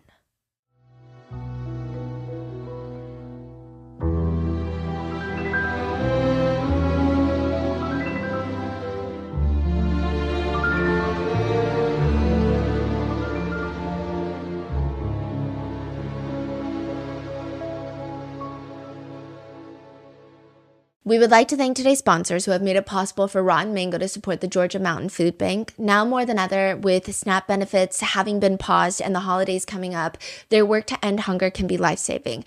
This episode's partnerships have also made it possible to support Rotten Mango's growing team, and we'd also like to thank you guys for your continued support as we work on our mission to be worthy advocates. As always, full show notes are available at rottenmangopodcast.com. A few disclaimers: there are allegations of DV, childhood essay, incestuous abuse, so please protect yourself if this is something that will be triggering. Today's case is also complicated. It's a situation where everyone, even strangers on the internet, including ourselves, everyone's picking a side and they're sticking to that side. As always, we try our best as a team to not pick a side, no matter how tempting it is. But today's case in particular is very messy. There are a lot of accusations. They have not been legally proven in court. But just because it hasn't been legally proven doesn't mean it can't be true. But for the purpose of not needlessly receiving a cease and desist, which tends to make me more passionate regardless, but still, we are going to do our absolute best to just compile and aggregate the allegations made online, netizen opinions, and even conspiracy theories so that you can come to your own personal opinion on this case. Any alternate theories, opinions, and accusations are those of netizens I found online or from the people directly involved. Everything is publicly available. They are not representative of our own opinions regarding this case. A small disclaimer here: any annotations made in any sort of document was done by the original uploader of the document. So more often than not, Angie or someone from Angie's side has been posting screenshots of medical reports or screenshots of court documents, and there's a lot of annotations and highlights and question marks next to things. That was not done by the RM team. That was just done by the original poster. Moreover, we cannot even tell you if that these are accurate screenshots of court documents. Tennessee is very tricky in the sense that we have had to jump through a lot of loopholes. Tennessee is a state. If you live in Tennessee, we need help in Tennessee, okay? Tennessee is the one state where every time we put in a FOIA request, it's going to be weeks of just no. And I feel like I'm harassing court clerks in Tennessee at this point. So if you guys have any sort of advice from Tennessee residents, please let me know in the comments. It's been intense. So there's no way that we can even cross-reference or really check for these documents for their accuracy. And even then, I think it would be useless in this situation, as there has not really been an open criminal investigation until this year, and that is for the murder for hire plot. All of the other things, they happened in family court, which a lot of those times, those are not public information. And since we're covering all of our bases, I have no idea, and I have no way of confirming all of that, just so you know. And sometimes they can be taken out of context. And another thing with this case is every single point has been disputed by both sides. If you were to put the two main parties involved, Angie Solomon and Aaron Solomon, into a room and told them to agree on the color of the sky, you would have to bring in a pee bucket and sleeping bags because neither of them would be leaving that room. Like, they just cannot agree on a simple 2 + 2 = 4. Just to give you an idea, Angie has claimed that Aaron has filed multiple bankruptcies on an Instagram account that Aaron accuses Angie of running, which she denies. Even that is contentious. Then Aaron denies filing multiple bankruptcies. Then he goes back and says, I only filed for one. But that was also with Angie, and I had to file it because we were married and she was spending all the money. So it's like every little thing they have to be like, no, that's not true. No, that's not true. So it's a lot of back and forth and like a lot of very nasty divorces, custody battles. It's going to get very, very contentious and heated. So with that being said, let's get into it. May 12th, 2021, a video goes live on YouTube, and you just see a 14-year-old girl holding a stack of papers, and she's kind of on one of those swivel armchairs, and there's a lot of background music that is very loud. And she starts by saying, "My name is Gracie Solomon, I'm 14 years old, and I'm here to tell my story." I just want to say before we get into any of this that it's coming straight from me, it's all me, and no one else is telling me what to do. A lot of people point out that throughout the video, she'll periodically look off the camera. So, it seems maybe someone is there as emotional support, or if you want to be very skeptical, maybe someone is telling her exactly what to do. But she states in the video, no one is telling me what to do. "My father is a monster. It makes me want to vomit. I found my voice to be able to tell you that my father has R-worded me, hurt me, and I'm not going to be a victim of this monster. He's a rapist, he's a molester, he's a liar, and he's a killer. I hate my dad. I'm absolutely terrified of him for everything he's done to me, my brother, and my mom. I don't want to call him my dad anymore. He's never listened to me. He has hurt me sexually, physically, mentally. He has caused so much pain for my family. He has tried to manipulate me and has manipulated others and has hurt me ever since I was born. My dad has done awful things to me. First, he never let my mom bathe me. It was always him. So by not letting my mom come in at all, it meant that he could do anything to me. I would always tell my mom that I felt like I was more of a wife to him instead of a daughter. He would always bring his phone into the bathroom with him. At the time, I didn't know it, but I strongly believed that he was taking pictures and videos. I learned how to hide my body from him by flipping my hair over because he wouldn't leave me alone while I was showering or getting out. He is a sick person. He even tries to convince me that I'm being brainwashed by my mom and everything I remember never happened. He tries to scare me into thinking my mom's house is unsafe. He knows how scared I am of robberies and kidnapping or getting taken from my mom. In fact, he took me away from my mom for years when I was just ending my kindergarten year. Later on, he told me that I was never going to go back to my mom and that she was actually dead. I don't remember when I found out that my mom was alive. But I know Grant, my brother, and I both believe she was dead for years because of my dad. She states that even when they were a family unit, it wasn't great. Gracie says that the dad was always constantly trying to kill the mom, Angie. This video itself is uploaded on YouTube, and it doesn't particularly go viral on a national level, but it has 181,000 views, and everyone in Franklin, Tennessee has probably seen this video. Aaron Solomon, Gracie's dad, is somewhat of a local celebrity. He used to be a news anchor for the local channel, Channel 4. Everyone knows him. Everyone seems to know the Solomons. In the video, Gracie talks about how she had to go out of town for a baseball game for her older brother, Grant, and she went with her dad. He ends up booking a hotel room for her and him with just one bed. We stopped at a hotel room in Asheville. My dad only got one bed when I had asked for two. It made me really nervous before we even got in a hotel room. When we went to bed, I remember him slowly getting closer to me until I was on the edge of the bed. I kept waking up by feeling his feet rub against mine. I kept waking up, and then I finally realized that something hard was on my lower back, close to my butt. I felt really scared, and I knew it was wrong. At court, Dad's attorney got inches away from my face and tried to manipulate me into thinking that what my dad did didn't really happen by saying, "Do you really think your dad would do something like that? Do you actually remember that happening?" He was so close to me that I could smell his cigarette breath on him, and his tongue really scared me. Gracie alleges in this YouTube video that it's not just her being victimized, it's everyone. So this is just like a 14-minute video of an expose of like, let me tell you everything that's happened between my family and everything that my dad has been doing ever since I was young. So it's not necessarily in a chronological fashion, but it's just like a very explosive, point by point, all of the big things of why she's scared of her father.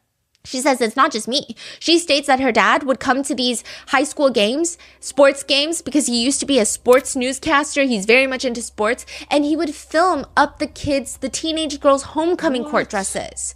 That's what she alleges. She says, it makes me sick seeing him or talking about him. I haven't been able to go to school because of how scared of him I am. Ultimately, Gracie states at the end of her video, the only thing that she wishes really is for, quote, "I want my dad gone." Is there like context on this? Did she just post this and then, because that's crazy allegation. Is there police investigation or? So she posts this video, and this video in particular does not blow up. But previously, for years before this video goes up on YouTube, there were multiple, I guess, depending on what state you live in, DFACS, Department of Child Services, DCS, or CPS, Child Protection Services.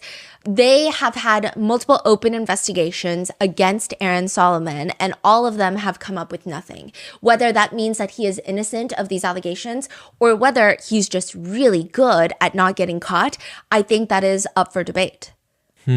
So she posts this and that's it. No police involvement, nothing going on. She posts this, and then Angie starts reaching out to a lot of true crime creators. At this point, a lot of people were familiar with the Solomons because something had happened the year prior, but it just seems like this was a big open door. This is when national attention starts getting involved. They're going on News Nation. They have a whole website. They have GoFundMes that have raised close to $200,000. They have a lot of eyeballs on them. This video itself, for some reason, does not get a lot of attention, but all of these allegations are starting to spread. So it becomes a big conversation online. Where are the cops? Where are the officials? They're not doing anything. Yeah. That's so weird. They're not doing anything. Before you even sit down for the first couples therapy session, the therapist is already figuring out, just gathering intel on the relationship dynamic, and it starts in the waiting room. Sometimes some therapists will even say that they'll check the cameras in the waiting room just to get a little vibe, especially if it's their first time seeing the couple. How much space is in between the couple? Obviously, the surface level observation would be the further apart a couple, the more they hate each other. But it's actually more than that. Therapists have noted it's about attachment style. If the couple is physically further apart, it could mean that one of them has avoidant attachment styles. They would rather run away from the problem than face it.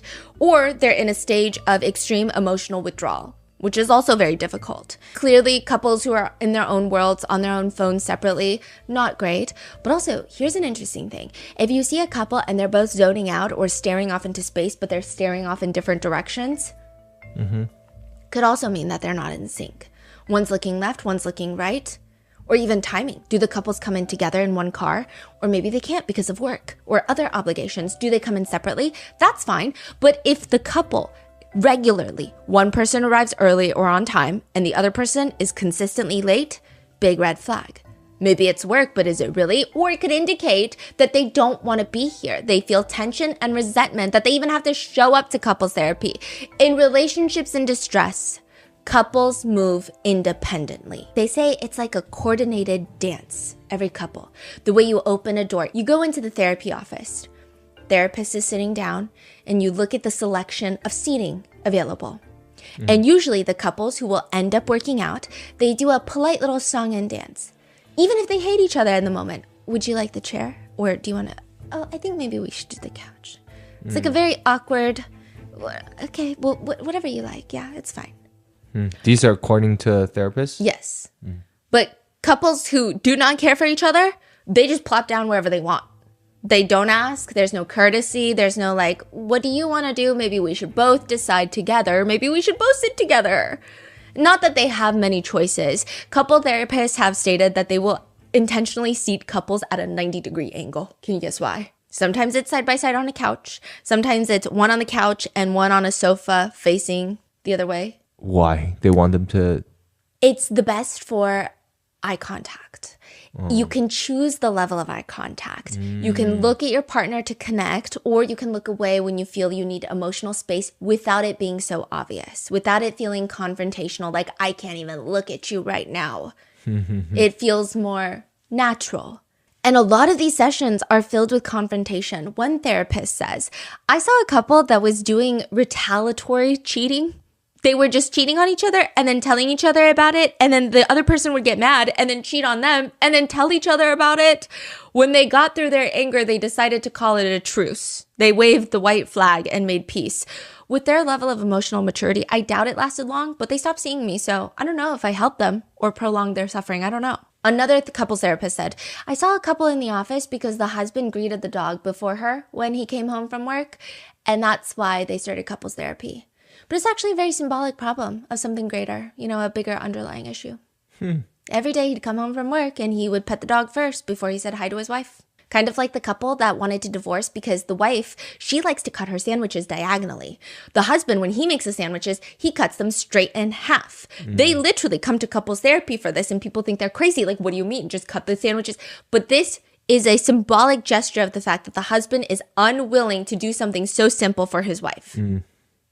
Another Redditor writes, I have a friend who's a marriage counselor, and basically half his job is just helping two people who hate each other come to the conclusion that it's okay to divorce. That's it. Also, couples therapy is like a wrestling match. These couples, some of them go in there with the sole intention to win. I'm here to win. Yes. And who am I winning? The therapist. They're going to tell me that I'm right and that my partner is wrong. I'm in it to fucking win it. Welcome to couples therapy. But whatever happens in therapy sessions, I mean, it typically does not warrant one spouse trying to kill the other spouse in a slow, painful, long manner via a hitman in a Macy's parking lot. Right? Maybe. Dr. Futrell has been a psychiatrist probably longer than most of us have been alive. She's been in practice since 1993. Interestingly, she specializes in child and adolescent psychiatry. But when Grant is 6 years old, Gracie is 2 years old, Angie ends up in Dr. Futrell's office, and she claims that Aaron has been abusive, sexually violating her since she gave birth to Grant. And the final straw was she was going through his stuff, and she allegedly discovers that Aaron has been cheating on her with workers, but more alarmingly, he has been grooming underage girls. It's not entirely clear exactly how she finds out about this and if she was able to collect any evidence at this point. Not that it would matter much, because according to Angie, Aaron would threaten her. If you ever tell anyone about anything, I will make sure you never see our kids again. Who is she even going to tell? According to Angie, Aaron barely lets her talk to anybody, like anyone at all. She can't even go to a haircut appointment by herself to get a haircut because, I don't know, maybe he thinks that she's going to go there and say something to the stylist or even accidentally mention something that would raise the alarms, which means, according to Angie, that both of them are now sitting in Dr. Fortnell's office because even these psychiatrist's therapy sessions, he's not letting her go alone. And Angie's probably telling Dr. Fortnell everything, all the way from the beginning. She's probably starting with her childhood. Not great. She says even as an adult, she had to file for an order of protection against her own dad. So clearly, child life, family life, home life, not great for Angie. And it's always been bad, probably worse when she was a kid and living with them. Angie says that she spent pretty much every single waking hour of her life just trying to become a basketball star for her school team, because she doesn't want to go home. She doesn't want to focus on her home life. It's miserable. And then she graduates and she decides maybe basketball is not going to pay the bills, so I'm going to be a pharmacist. She spends all of her energy focusing on her own capabilities, such as pharmacy school, graduating, and then becoming a pharmacist. And it's as a pharmacist that she starts talking to Aaron Solomon again. They knew each other from high school. They're rekindling their love, and it's just like a fast track to marriage. Okay, I will say that rekindling is perhaps not like the exact word. Angie says in an interview, quote, "Back in high school, Aaron saw me then, and as I learned in my counseling sessions, he was stalking me." So she claims that he was stalking her when she was back in high school. We don't really get more elaboration on this. But she says, he was stalking me. That would have been all the way back in like 1988. I didn't hear from him after that. I brushed him off. He continued to stalk me. Angie says that she was kind of rude to him in high school, and she always regretted it. I mean, she didn't know what kind of person he was back then, but she always just kind of thought about it, and she decided as an adult maybe she would reach out and apologize. And it was easy to remember him from high school, considering that she would turn on Channel 4 and he's right there. Morning anchor news, like sports anchor news. He's just right there on the TV. And she says that at that point, she had her own house, her own car. She manages the pharmacy, so she's not just a pharmacist. She's managing other pharmacists. She's she's got 2 dogs, a good income. She's very happy, very well adjusted. Aaron Solomon comes into her life, and within 6 weeks of dating, she's pregnant with their first child, Grant, and suddenly getting married in Vegas. She said she was very excited to have a kid, though. She said that she was very set on being a single mom. But then both Aaron Solomon and her own dad threatened her because they're both very religious. And they said that she needs to be married before giving birth. So they went to Vegas and they got married, which is when Angie says, yeah, everything starts falling apart. They get back, he moves into her house, and it's just like a hostile corporate takeover. Aaron starts controlling the finances. He doesn't let her go anywhere without his approval, and he has these mood swings, she says, that was just unpredictable. She claims that he would just go quiet for days, and then out of nowhere, he would go into a fit of anger where he would just berate her constantly for the way she looks, for her capabilities. He would just call her crazy, and sometimes, according to Angie, he would just straight up start physically attacking her, especially once Gracie was born. Angie alleges to her doctors that she found out that Aaron was cheating on her and the family, and he just tells her, yeah, well, I need to have 2 times a day, and that's completely normal. These are disclosed by the doctor? These are disclosed by Angie. Oh, she said, I told this to my doctor. Yeah. Okay. And I mean, obviously it cannot be disclosed by the doctor because that would be a major HIPAA violation. But Angie has posted some doctor's reports. Okay. But Angie claims that during her sessions with Dr. Fortnell that Angie was diagnosed with PTSD and Aaron was diagnosed with a sex addiction. Do we have the medical records? No. Did Dr. Fortnell tell us? No. In a lawsuit filed by Aaron against Angie, so Solomon v. Solomon, he firmly denies being ever diagnosed as a sex addict, a narcissist, a sociopath, or anything else that he is being accused of.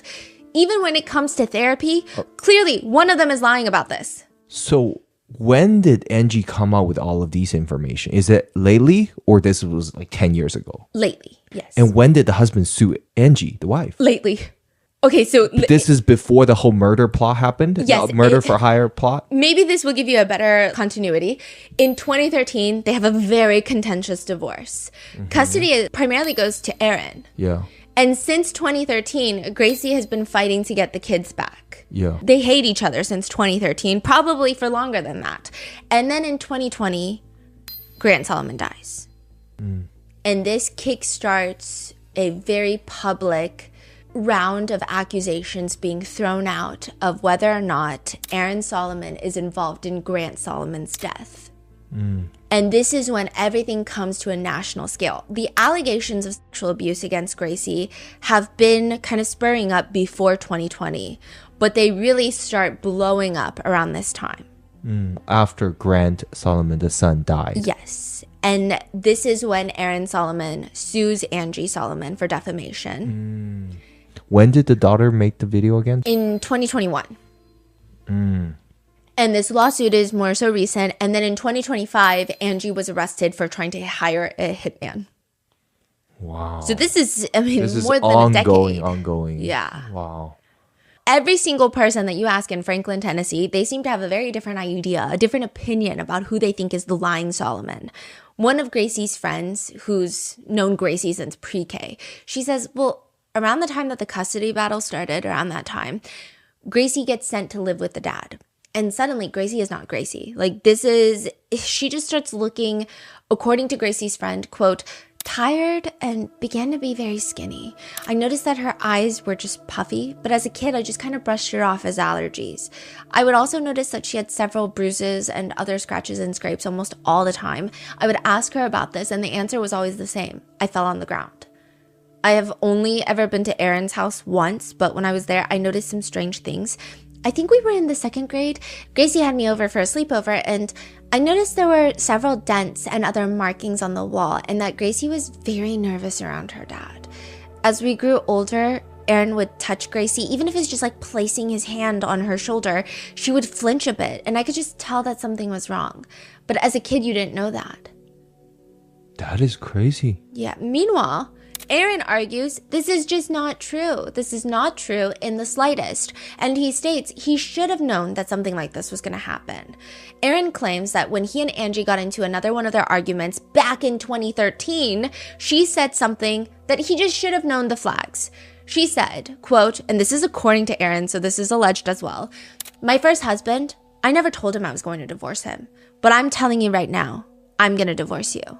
It was really weird. Aaron thought it was weird. But then, quote, not long after that, I noticed her saying things and doing things that looked like she was trying to make the kids be on her side. He alleges she would accuse him of abusing her in front of the kids. Like, oh, your dad hit me. Now, maybe she did, and maybe it's true, or maybe it's not true, and she's lying to the kids. He says that, for example, after a particularly brutal fight where he claims that Angie was getting violent with him, he leaves to help her de-escalate. Next morning, quote, she said in front of the children that your daddy left in the middle of the night to go sleep with another woman. I said, Angie, why are you saying that? I said, why are you saying that to the kids? Like I said, do you want me to tell them that I had to leave because you were trying to attack me physically and abuse me? And she said, I only did that in self-defense. So again, we don't know. It's just like couples therapy, but the worst version ever, amplified by 1,000%. Both Angie and Aaron have completely different stories. It seems like both of them want you to believe their version. You tell me which one makes more sense. Remember how Gracie claimed in her YouTube video that Aaron would take upskirt pictures of the minors at homecoming, up their dresses?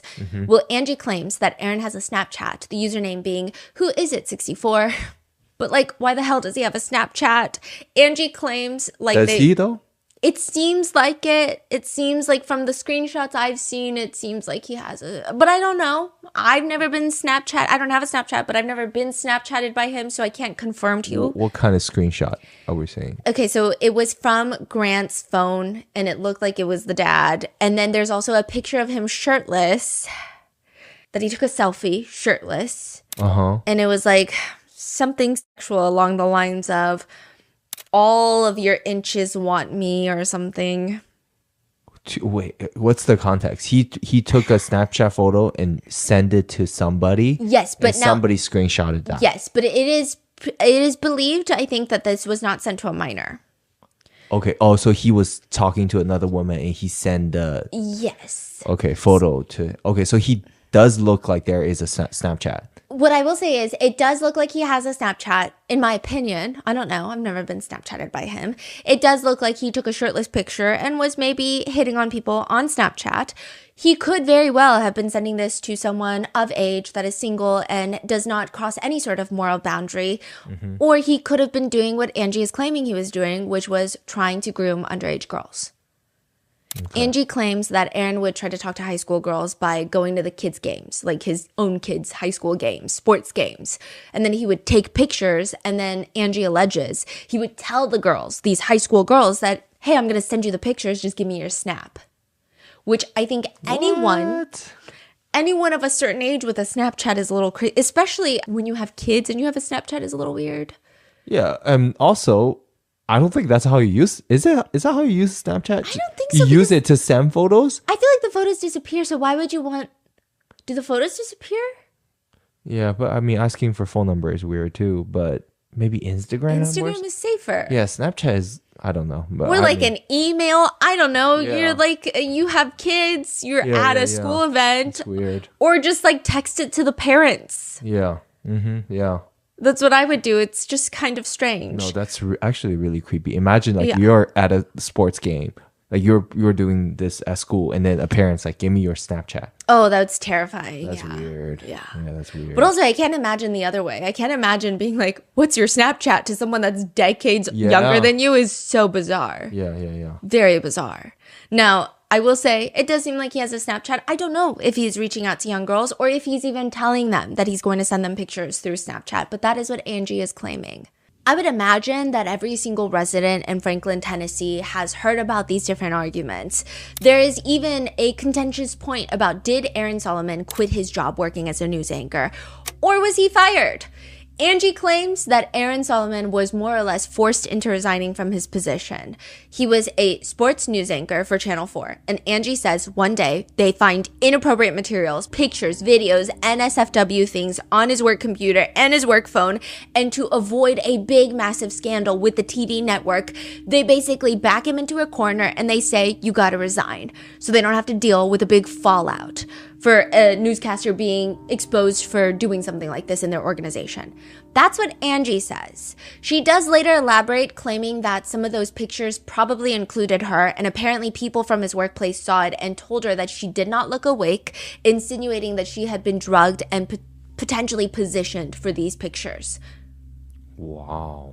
Aaron, on the other hand, argues that is not what happened at all. He says he was working in the sports department. They moved him to the morning news segment, which he loved. He loved telling people about the weather and what was going to happen that day. But then, because of structural changes and new leadership, they wanted him back to sports, and he felt like that was a demotion of sorts. And Angie herself even encouraged him to quit and find a position at a company where he would actually be appreciated for his work. Also, Aaron argued that he thought it was perhaps a good time for him to take some time away from work because Angie's uneasy behavior, he claims, is escalating at this point. That is what Aaron is saying. He states that he was concerned about his wife since around 2012. At one point in 2012, Gracie had to have eye surgery, and according to Aaron, Gracie starts sleeping in their bed after the surgery to recover. And then Grant starts falling a little sick, and he wants to sleep in their bed too. And so now Grant and Gracie are both in the bedroom for like 9 months. And Aaron is saying, we gotta get the kids out of here because this isn't normal, and like they gotta grow up, they gotta sleep in their own rooms. This is not healthy. And Angie is unwilling to do that. He describes her as being reluctant and almost dependent on the children. That's what he says. I'm not sure. I'm not a parent. I don't know if that's a bad thing or a good thing. I have no clue, right? But I don't know if that's particularly a great, spectacular example of being dependent on the kids, but here we are. Another claim, an example he gives in his lawsuit, and this is one time, Aaron said that he was trying to get fresh bedding for Grant's bed. I guess they're doing sheets. They're washing the sheets, and Aaron is like, I'm going to put the sheets on Grant's bed, the fresh sheets. Just simple task. Angie, however, according to Aaron, gets very mad at him. And she's like, I want to do it. I want to do the sheets. He's like, okay, it's just sheets. You do the sheets then. He stops. Then all the kids are in the house, and in front of the kids, Angie's doing the sheets, and she's loudly complaining about how she had to go find the sheets. She had to go find the bedding, and now she has to make the bed herself, and nobody wants to help her, and nobody ever does anything. And he claims that he was just shocked because she was the one that told him not to do the sheets. Eventually, Aaron does get a new job because he thinks things are getting better again, but he claims that Angie just started getting upset and reactive to the point where he would come home with paychecks from his new job, and Angie would just start spending them extravagantly. He states one time she went to Dick's Sporting Goods and spent over $1,000 worth of things that nobody needed. He secretly had to go back and return them, and even then she was freaking out. And it's not just that. He claims Angie would just start turning the kids against him and trying to convince the kids that he was abusive. As stated in his lawsuit, Aaron claims that after the divorce, he just wanted Angie to get better mentally. Angie is just constantly criticizing Aaron's parenting to the kids and, quote, mischaracterizing his normal and completely reasonable parenting rules, such as appropriate bedtime and limits on screen time, as controlling and crazy. So he's saying he would make sure that the kids go to bed at a certain time. Then he's saying that Angie would turn around and say, your dad is crazy. I wouldn't do that. No parent does that. That's so controlling and manipulative. So he's listing out all of these details in the lawsuit. And yes. The lawsuit is for what? It's for defamation. I see. Yes. Now, Angie's dad, who testifies in court against his own daughter, and we're going to get into all of that. Yeah, Angie's dad takes Aaron Solomon's side. But remember, Angie said her child life was not good. She had to file an order of protection against her own dad as an adult. And now the dad is testifying with her ex-husband, who she is saying is also an abuser. So wow, it's very complicated. Yeah. This is the dad, right? He claims that Angie would convince the kids that their father was being unreasonable and unfair because of all of these things, and she would come up with new claims and new allegations all the time.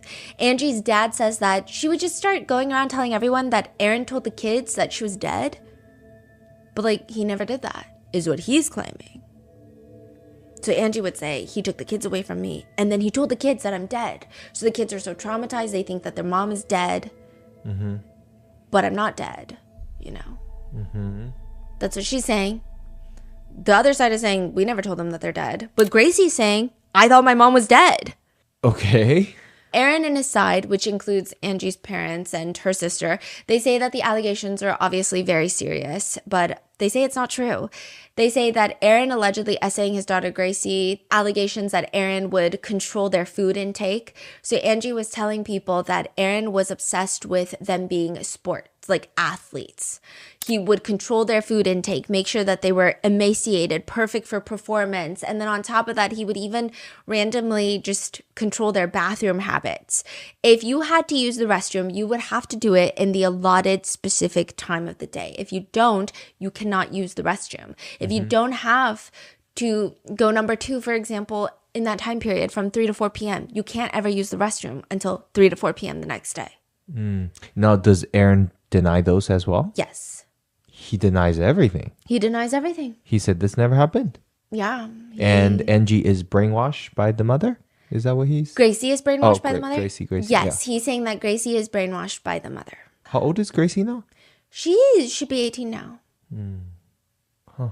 But this happened like when she was a teenager or younger. This was happening when she was young. 2013, she's young. She's young. Wow. Yeah. Aaron claims that not only is Angie out here making these really big, despicable claims of abuse, but also, according to his lawsuit, he claims that Angie would bizarrely allege other forms of abuse. Quote, she complained to a close friend that Mr. Solomon had abused the children by taking them to swim in a motel pool while visiting a relative. That's it? That's it. Just like taking them to a motel pool was abusive, is what he's claiming Angie allegedly told a friend. Okay. But at least in the early stages of this marriage, nothing is as contentious as what happened in the shower on May 9th, 2013.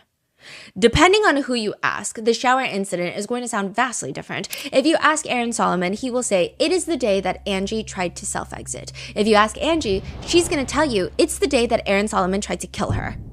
Aaron says, that night, it was just the two of them in the living room. Angie's not happy, but what's new? He says he doesn't even remember what Angie is mad about. In the Solomon house, arguments are naturally occurring at any given moment. He's sitting there listening to Angie, and he claims just out of nowhere, she throws out a quick little, I'm going to end it. I've been thinking about it. I know how to do it, and I know what I'm going to do.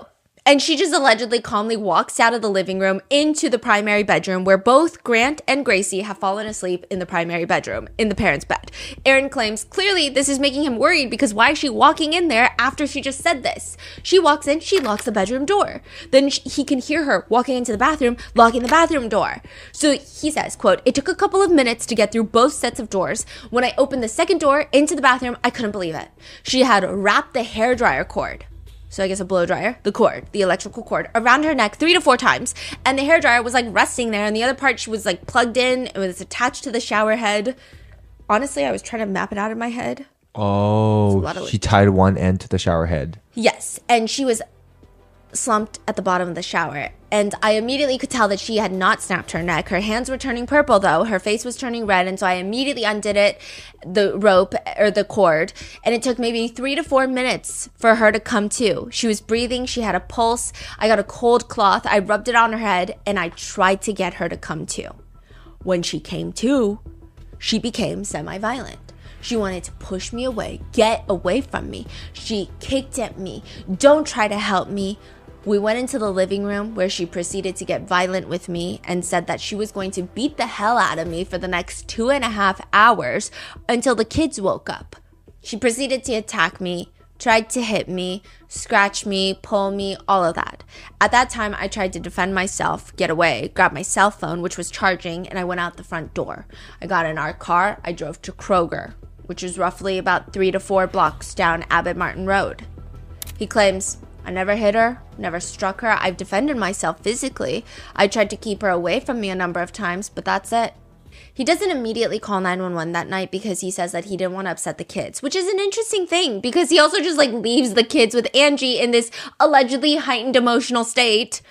But I'm not a parent. I just thought that was weird. He argues that it's because, quote, she was getting loud. I was really worried that the kids were going to wake up and see this, and that's why I left. So he's saying, like, if I just excuse myself, I know that she's not going to hurt the kids, is what he claims. But I don't know. I just feel like you can never be too sure. He says, that's why I left, to calm the situation, drive down a few blocks. However, Angie presents the story very differently. She says it was another one of those nights. Aaron's eyes are yellow. Yeah. His eyes get yellow when he is very upset. He's the one freaking out. He's getting mad. He's starting another fight, which is very common. It's one of those nights, and she says, quote, he started chasing me. They were fighting in the living room, and Angie says he chases her. So she's running as fast as she can. And she runs into the primary bedroom where the kids are asleep. She locks the door. She runs into the primary bathroom and, quote, before I knew it, he had the wire around my neck. She says he's simultaneously pushing her down while pulling the rope up, like the wire up, and choking her. And she's trying to fight back. She said, I knew based on prior experience, if I could yell his name loud enough, sometimes he would snap out of it, come back to reality. So that's what I was doing. I was screaming his name over and over again. Angie says that he has 8 personalities, but it felt like that night the 9th one was coming out. She says, quote, and he said, don't worry, this will be quick and painless. But it wasn't the only time that I had survived an attack on my life. It was the first time that I had seen that personality, and that thing was going to kill me. It was monstrous, and it looked like a monster, and I knew immediately that I was in terrible danger. I was in trouble. I look up, and Grant was standing right behind him. He had woken up. The only reason Aaron stopped, according to Angie, his attempt at killing Angie, is because their son Grant woke up and came into the bathroom. Which, okay, Aaron is claiming that Angie tried to self-exit and freaked out on him when he saved her. Angie is claiming that Aaron tried to kill her and only stopped when Grant, their son, woke up. So why can't you just ask Grant Solomon which version is true? Because in 2020, Grant Solomon mysteriously dies.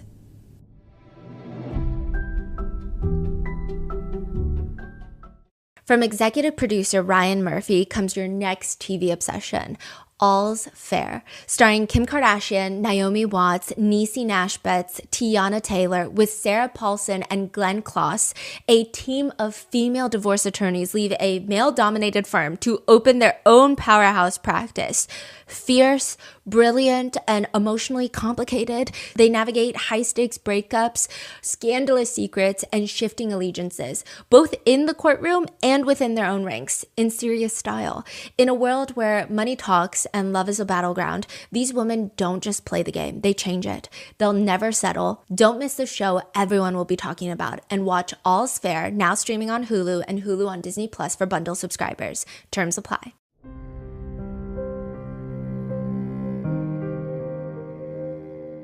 July 2020. Grant had just turned 18 like a month ago, and he is a star baseball player, which means colleges are already calling. And his dad, a former sports newscaster, wants to make sure that he only gets the best calls, which is why they're driving an hour away to this warehouse turned practice location. It's called the Ward Performance Institute in Gallatin, Tennessee. It is now closed. It's like a windowless warehouse style gym. I imagine that's where like a boot camp gym style would be. It looks cool. The inside looks great, very well done, but it has that hardcore energy to it, and you're just there to focus on baseball and nothing else. It has been debated whether or not Grant and Aaron had an appointment that day, but if it is true, then it would have been at 9 a.m.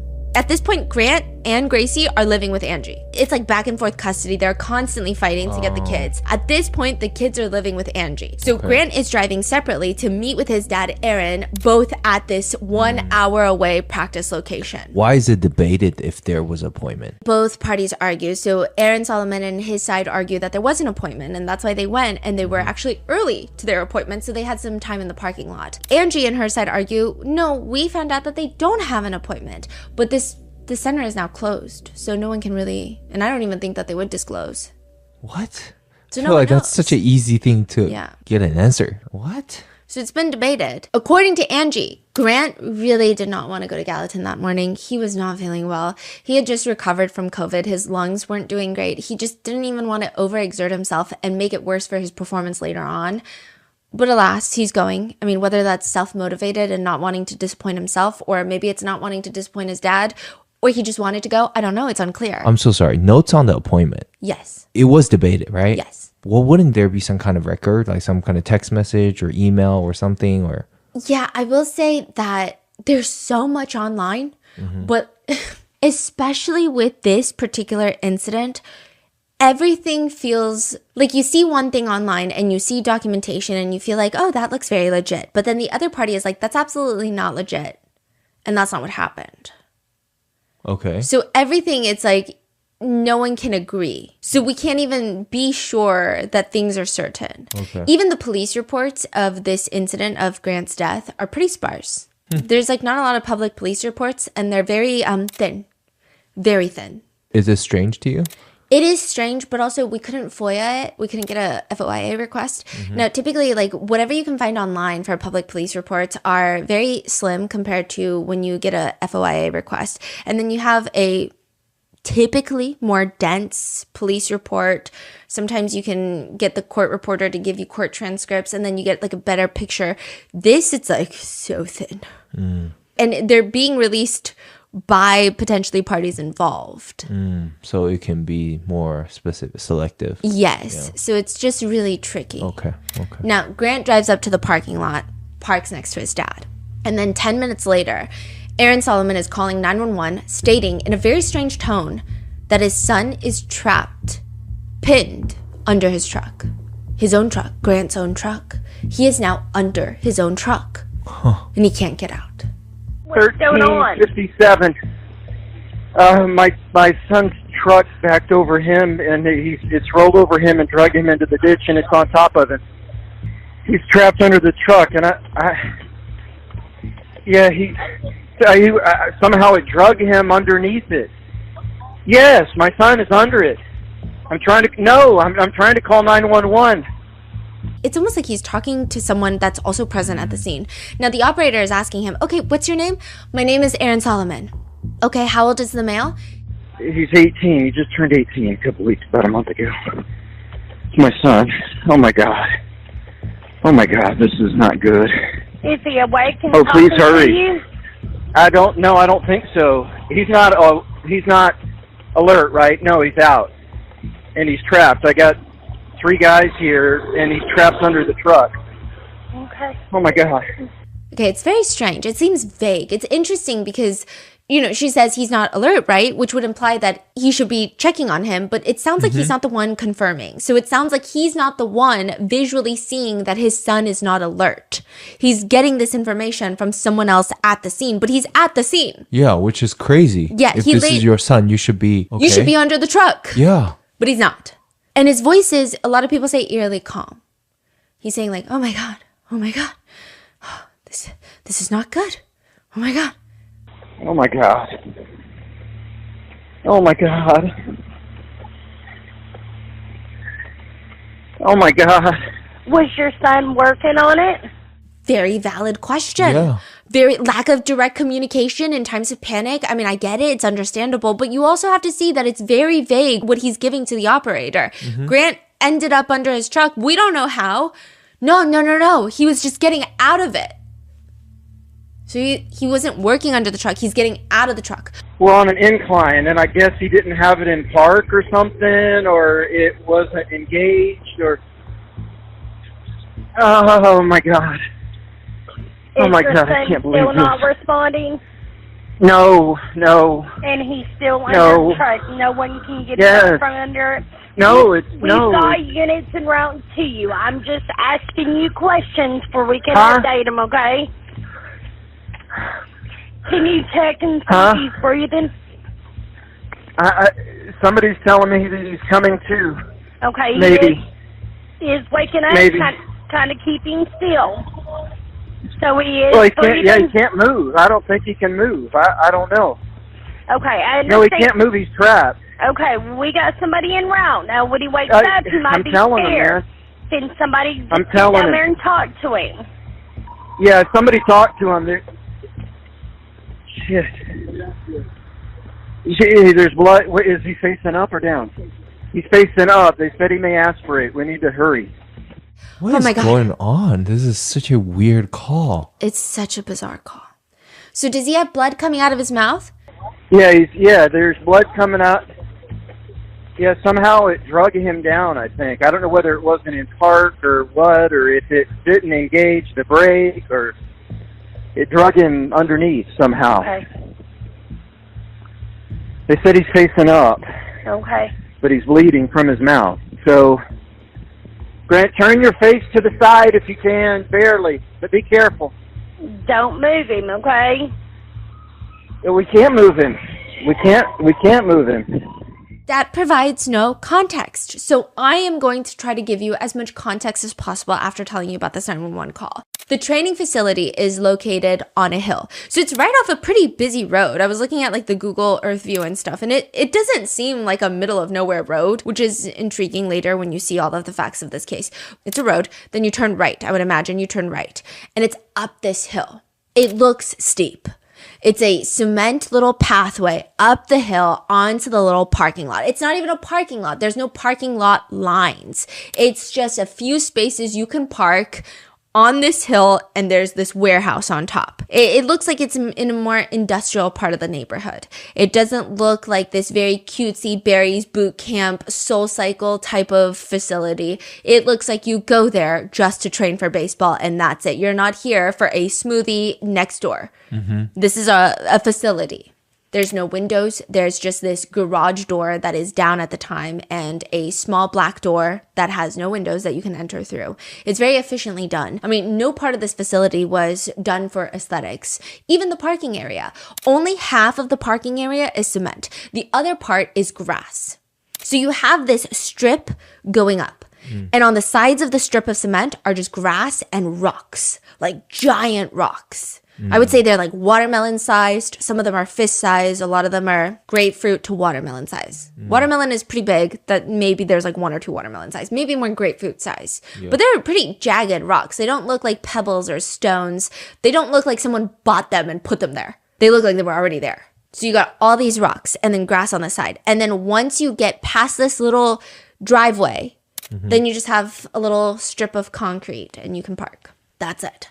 It makes sense that they would not get rid of the grass or the rest of the hill because you couldn't even really park there because of the way that the incline is done. It just wouldn't be feasible. So they did it just where you can actually park. If you want to be very simplistic about it, parking lot is on a hill. There is a ditch at the bottom of the hill with big rocks. That's as simple as it gets. Now, the ditch in pictures sometimes looks short, but videos of people who have gone out there, they say if you stand at the bottom of the ditch where the rocks are and you stand up tall, it's maybe about like 5 feet, 3 inches tall. The ditch is 5 feet tall? So you're basically in the ditch. You're in the ditch.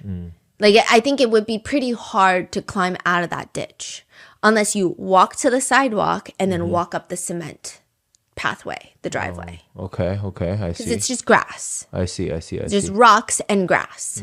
I see. Now, the medical report states that when emergency personnel get to the scene, they find an 18-year-old man lying on his back on large rocks in a ditch. He is underneath the front of the truck, between the 2 front tires. So his head, he's facing up.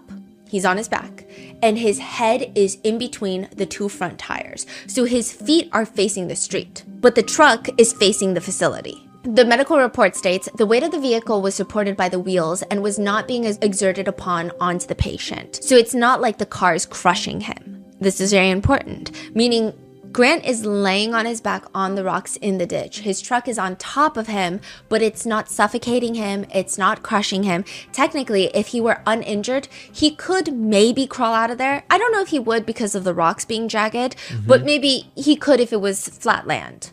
Upon initial impression, patient is noted to be unresponsive, but breathing, and is noted to have some bleeding from the scalp, nose, and ears. Primary assessment is limited due to inability to access the patient. Patient is with no obvious deformities upon assessment, although assessment is limited. Detailed assessment findings are as noted previously. So they're able to move the truck off of Grant, rush him to the hospital, but he is pronounced dead. And so now everyone has so many questions. What was the cause of death? It was cardiac arrest, actually. What? Yeah, so even just looking at the picture of Grant's car in the ditch, it doesn't feel right. Even that 911 call, netizens say it's very freaky. Like, why does the dad sound so cold? Why does he sound so distant? One comment reads, he sounds as concerned as somebody ordering a pizza delivery. Like, what the fuck is happening? Like, this is what evil sounds like. Another person comments, we need to hurry. That's what the dad said. Yet he isn't there to help him. Why isn't he near his son? Also, the part where he's like, Grant, if you can, move your head to the side. Grant, turn your face to the side if you can, barely, but be careful. That sounds a little insane, performative, maybe. I mean, another comment reads, what the actual heck? I can hold my hand on my heart and swear on the Holy Bible wild horses would not be able to stop me from trying to help my child. He is not the least bit bothered. No emotion in his voice, no words of comfort to his son, nothing. However, some people are defending Aaron. Some people write, conspiracy theorists are so funny to me. The dad is not calm here at all. He's trying to stay in control and communicate. You people are all so crazy. Not everyone is a sexual abuser. Not every female tells the truth. Which I feel like that part, I mean, you can be on Aaron's side. We don't know what happened, but also like that tells me everything I need to know about the commentator. But not every female tells the truth. Horrible accident, but it happens 210 times a year. This exact same thing. Victims are always between 18 to 23. As a mom, it's a very sad tragedy, but it's very disturbing how the internet thinks it's both the judge and the jury. And this dad is not calm at all. As a parent, he's frantically trying to control himself. I will say, there was someone in my hometown that was in a very similar accident when I was really young.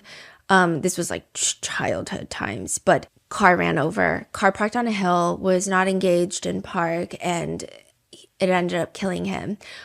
But with that one, there were no conspiracies, there were no whispers around town. It was very clear it was an accident. Like, it was very clear what happened. There were no allegations. There were not even like little bits of people being like, oh, that was weird. Like, you remember that? No one talks about it, but it was weird. Don't you think it was weird? It was devastating and it was a lot, but there was no there was no contention. There was no discourse around the events. Yeah. There was more discourse on like, how can we prevent this from happening to others? But this is weird. Okay, question. Who was there?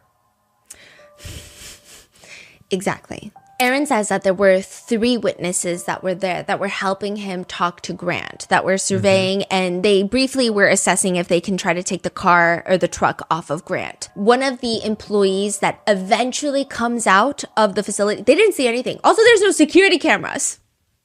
There's no security cameras in this facility. There's no street cameras. So one of the employees that comes out of the building later on, this is, I believe, after the 911 call, they say that they saw 3 witnesses that were there and they were wearing like construction vests. But by the time that the police get there, the witnesses are gone. You're kidding me. They don't give their statement and they have not come forward to this day to say, oh yes, I was there and let me tell you what I saw. That is wild. It's wild. It's weird. That is wild.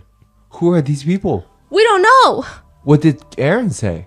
That they were just passerbys and then, yeah, they were there. I mean, they were there. You can hear some voices on the 911 call. Aaron is clearly talking to somebody. And then even the worker at the baseball facility stated that he saw 3 people wearing the construction vest and then just gone. Just gone. We don't know. We don't know their side of the story. They're not really even mentioned in the police reports. The workers in the facility, they didn't see anything. I mean, by the time that they come out, they see the scene as is. They don't see how it happened. They don't see anything. They don't even see them arriving. They saw nothing. And according to a police report, Aaron's statement is given and he says, my son Grant and I pulled into the parking lot separately, parked side by side. I was still in my car, but I noticed my son get out of his car to get his baseball gear out of the back of his truck. I look down to check a work email, and the next thing I know, I hear and see the truck rolling backwards into the ditch. I get out of my car to try and find my son and saw that he was trapped underneath the truck and immediately called 911. That's his version of events. This version would indicate that Grant either goes to the back seat of his car or the trunk of his car to get his baseball gear, presumably. But the car malfunctions or was not in park to begin with and starts rolling down the hill and dragging Grant with the car before he falls into the ditch, hits his head on the rocks, and the car lands on top of him. There's variations of some people think that he was dragged down the parking lot. Some people think that he was like using force to push the back of the truck, but then it's like it's forcing his feet to move back. But I don't imagine, I mean, none of them make sense. And I'm not like a physics girl. I've never been a STEM girly, but I don't know how that works. I feel like I imagine a Toyota Tacoma coming down. I mean, I guess I could try to ask someone, an expert about it. I don't know who I would ask. Does anyone know, right? But if you were to come down with a Toyota Tacoma, I'm imagining that car is 5,000 to 6,000 pounds. That's a guesstimate. It would have to be coming pretty fast, no? No, not necessarily at the beginning. At the beginning will be a slow roll.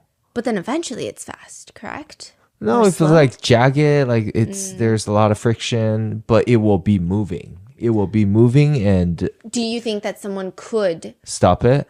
Or like have it slowly... That I don't know. I don't even know what it looks like in my mind right now. But I think if 6,000 pound is emotion, like if it's decide to, go down emotion, that means it's not going to be easy. Because even that point is contentious. A lot of people think it makes more sense that he was knocked down by the car and then dragged down the parking lot and then dragged into the ravine. Because they're saying 6,000 pounds, there's no way you can try to even like slowly walk it down into the ditch. Oh, that's what you're asking. Yes. Walking it down, that's crazy. Not walking it down, but like still standing upright. Oh, like go down with the truck at the same time as you're standing. Yes. Then people are saying it makes more sense that he was dragged across the pavement. But there's no blood on the pavement. There's no indication of anyone hitting the pavement.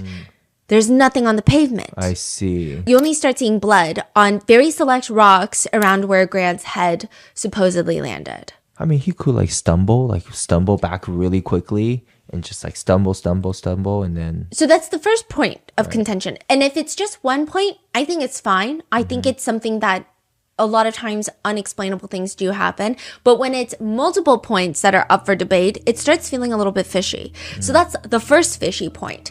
The second fishy point that doesn't make sense is that according to various people, when they arrive at the scene, that car was in park.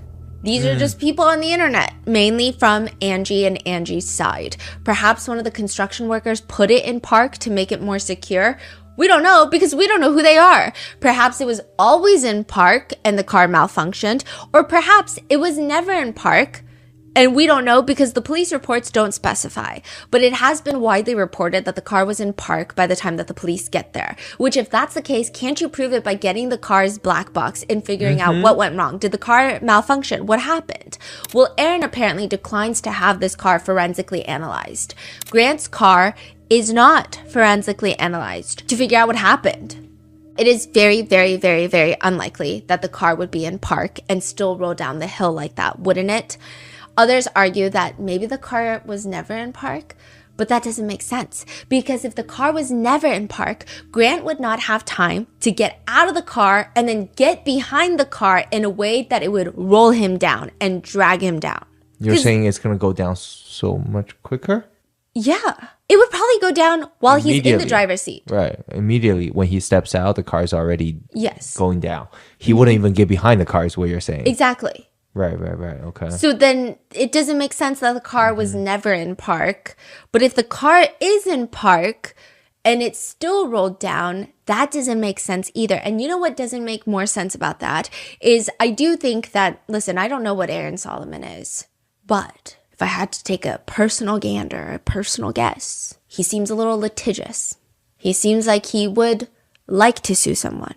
I think he would sue the shit out of Toyota is what I'm saying. I think that if he knew that the car was in park and it still rolled down the hill, I think that he would get his black box analyzed and he would sue the shit out of Toyota. Wait, that is such a good point. That is my opinion. I don't know. That's just what I'm saying. Wait, that is such a good point. Yeah, but he doesn't. Right. I will be so angry. At the car manufacturer. Yeah, I will be angry at so many people for something like this that happened. I would be on a campaign against the manufacturer. Yes. Which also, I do love a Toyota. They're very reliable cars. So that's also another point that people are like, Toyotas, especially the Toyota Tacomas, in recent production, they're like really reliable because they're made for working cars, but he doesn't. He doesn't get it checked out. He never talks about Toyota ever again. He's never like posting on Instagram like, don't buy a Toyota. Nothing. I mean, maybe he does privately, or maybe he has and I just haven't seen it. Is my personal opinion that I would assume that he is someone that would like to take legal action against a massive corporation. But more than that, even in both versions, the end placement of Grant's body is very strange. He lands on his back with his face facing the street. The car is facing the facility because it's reversing down. So he parks with his front facing the facility and now it's rolling downhill, but his body is facing the street.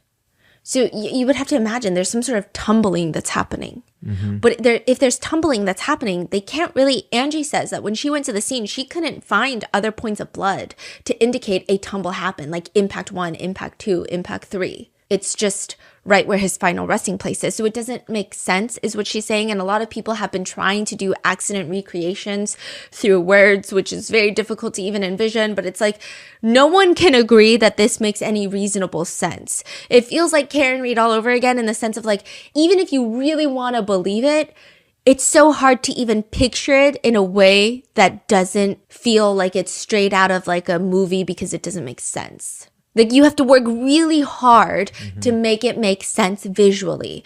He doesn't have a lot of cuts or abrasions on his body to indicate any sort of rapid or intense tumbling or skidding or dragging had occurred. And it's strange. Even then, let's say his car is falling. He realizes he has nowhere to run and doesn't run sideways, which maybe he can't. So he just tries to outrun the car and runs into the ditch. So people were thinking that. People are like, okay, maybe it's weird. So maybe he turned around to run away from the car, to outrun it, right? And then he jumps into the ditch, and then he lands on his feet, and then maybe he lands on his back, hitting his head, and then the car lands on him. But there's no fractured ankle. There's no broken ankle. There's no trauma to the ankle. I mean, it just doesn't make any sense, especially when you're landing on jagged rocks. I do believe that you can probably jump 5 feet down and you'll be fine. But on jagged rocks, there's no way. A lot of people are having a hard time. How is he facing on his back away from the building?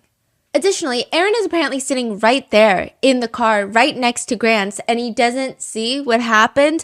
The next time he looks up, his son and his car are just gone. So he looks around and he finds them in the ditch.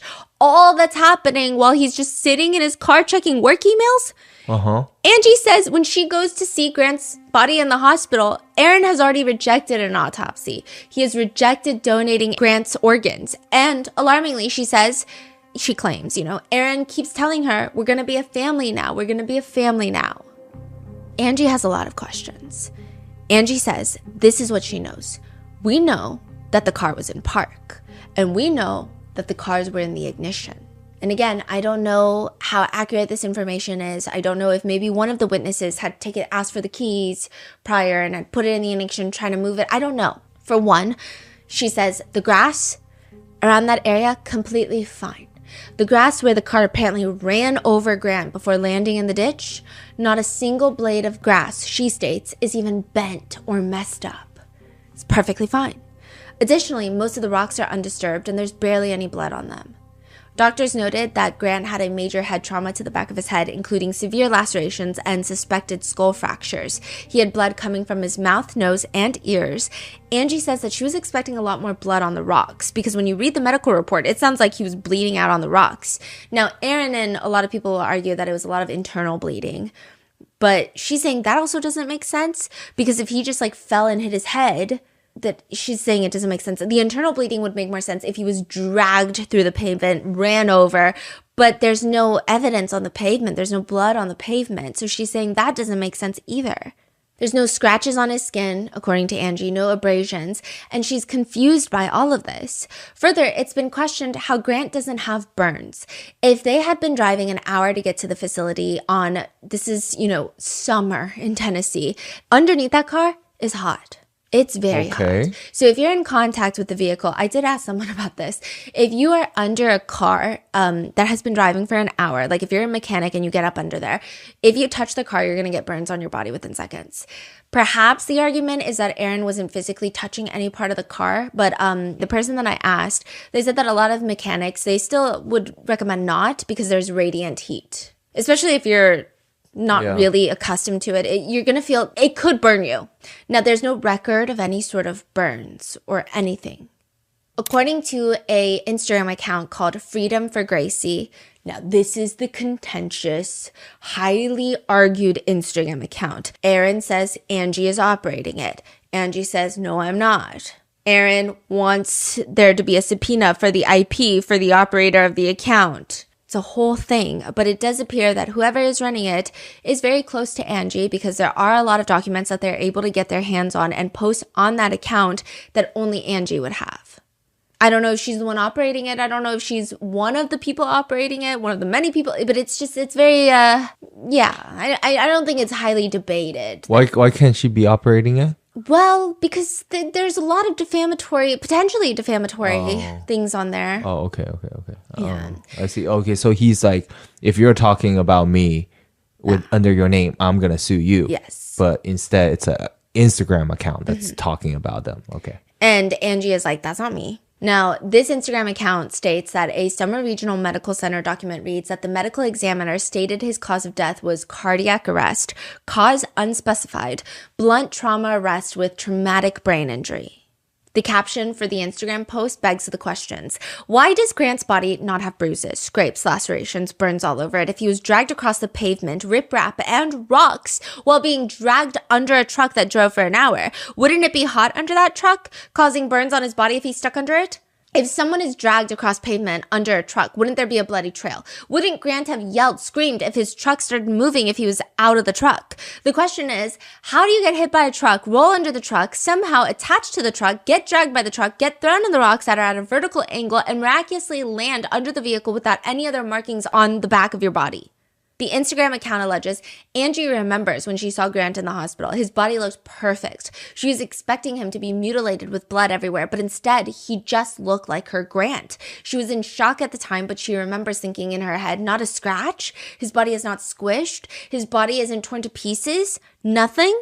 And there's really nothing. The witnesses are gone. There's no CCTV camera. We just have Aaron's version. And Angie decides she's going to grill him about that day. And she's going to record him and make sure that his story never changes. And this hour-long recording is up on YouTube. Aaron states they had gotten there early. No rush. See, this is where, again, people are like, did you have an appointment? Did you not have an appointment? That's why the appointment thing is important. We had gotten there early, so there was no rush. We have time. And he says, the last time I see him is literally like right here. And he's like showing Angie how he's closing the front door of the truck. The truck is there. They're like using the truck right now as like a show and tell. So confused. And the truck looks fine. That's another thing. There's like no damage to the truck. So he's like opening the driver's side door and he's like closing it. And he's like, yeah, this is when I last see Grant. And then he motions like he's about to open the back door. So he's saying the last time I saw Grant, he's getting out of his driver's side, closing the driver's side, and then opening the back. Or it looks like he's trying to open the back. I look down, then I look back up and I see him because we were early. We had like plenty of time. So there was no rush. We had our time. So the last I see is him literally right here closing this, about to open this. And I'm thinking, oh, he's just going to get his gear, and I'm going to check this email to make sure it's not important, and then I'm going to get out, and we're going to go in. And that's the last you saw him was right there. Yes. And the truck wasn't rolling at that point, because you would have noticed it. Right. But when he gets out, he doesn't see Grant. He sees Grant's car at the bottom of the ditch, and quote, I'm not thinking worst case scenario at the very beginning when I first got out of the car. I start coming down this hill, and at first, I'm looking through the windshield to see if he had hopped back in by chance, because I don't see him standing there. So he's like, oh, did he get into the car and now he had like driven into the ditch? Mm-hmm. So I'm like, maybe he got back in somehow and I don't see him. So I'm above the hill and I look down and he says that he could tell instantly that Grant wasn't covered up by the wheels. Like none of the wheels are on Grant. Oh, he saw him immediately under the truck. Okay. Yes. And that's maybe why he sounds so calm in the 911 call. What? I don't know. In my mind, in my opinion, in my personal personality and my panic for loved ones being in danger, I can't relate, but... He said that's why? No, he lists a bunch of other things. Oh. He says he didn't see him being crushed by a wheel or anything.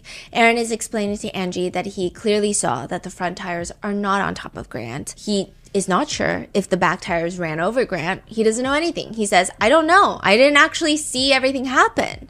He says that he doesn't jump down the side of the ditch because he's immediately calling 911. But also a couple of guys were telling him he needs to sit down right now. I was more in the front of it and I'm calling 911 immediately.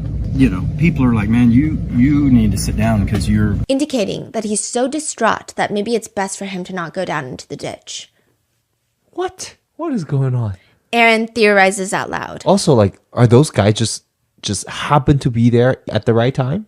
That doesn't make sense. If he's calling the cops and they're already there before him, We know 100% there were people there because it's on the call. We think that there's 3 guys. The employee could have been wrong, but we can at least hear one other voice. Aaron theorizes out loud. Let's say by chance, the back door caught him. So he's saying maybe by chance he opened the back door and the car starts sliding down. Let's say by chance the back door caught him and he gets knocked out somehow when he first hit. And it drags him down the parking lot, down the ditch, and he tumbles down through the ditch. His head could hit 2, 3 times. He states that the car bumper was basically on the street because it fell down the side of the hill with so much force that it just like went bloop back up onto the street. Back up on the street? Okay, to give you an idea, the ravine, the little ditch. It's like a tiny incline back up onto the street. So like down the ditch and then like a tiny little speed bump. And that's the street. Okay, so he's saying it just fell with so much force that it almost went back up onto the street. Because when you look at the picture of the car, the weird thing is the head, the nose of the car is going down into the ditch from the street. That's almost what it logically looks like if you just look at the picture. That's what I thought happened when I just first came across this case back when it happened. And I saw the first picture. That was my initial thought.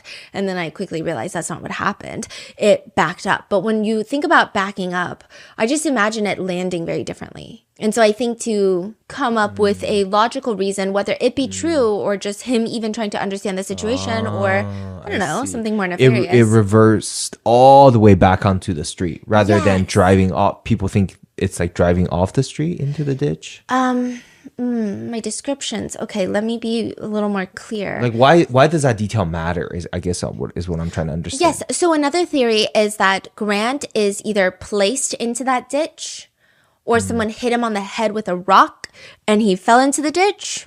And then someone drove the truck from the road into the ditch, covering his body.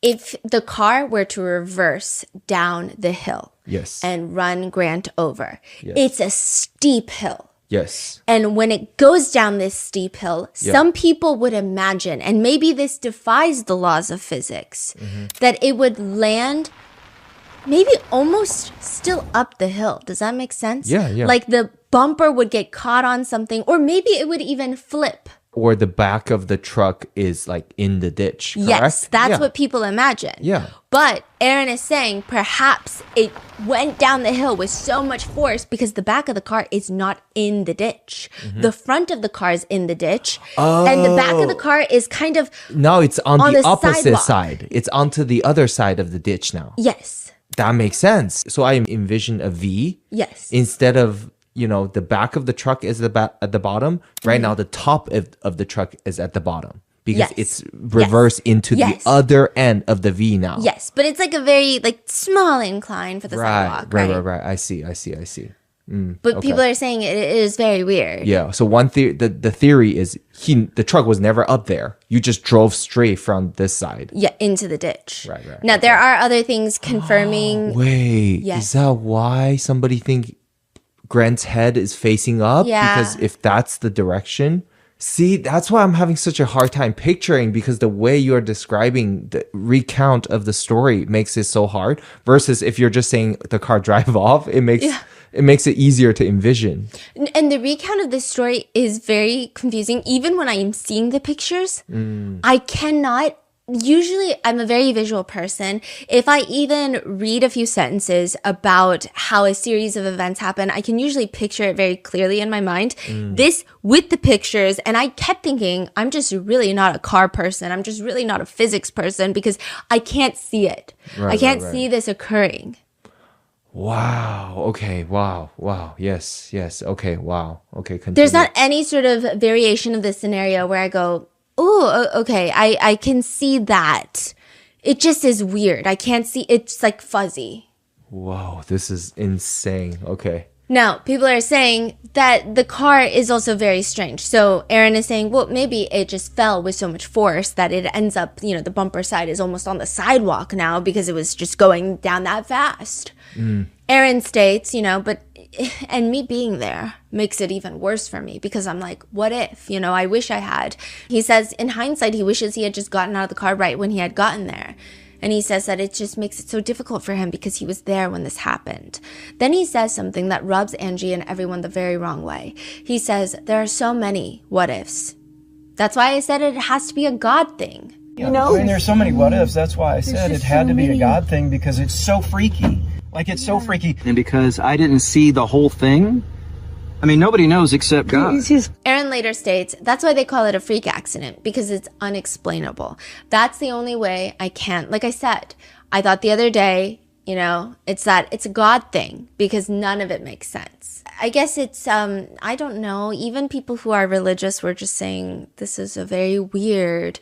Usually a lot of religious people will say, if they ever experience something as traumatic as their child passing away before them, there is initially a lot of anger with God, and there might even be a testing of faith and perhaps even a loss of faith and a turning away from religion after incidents like this.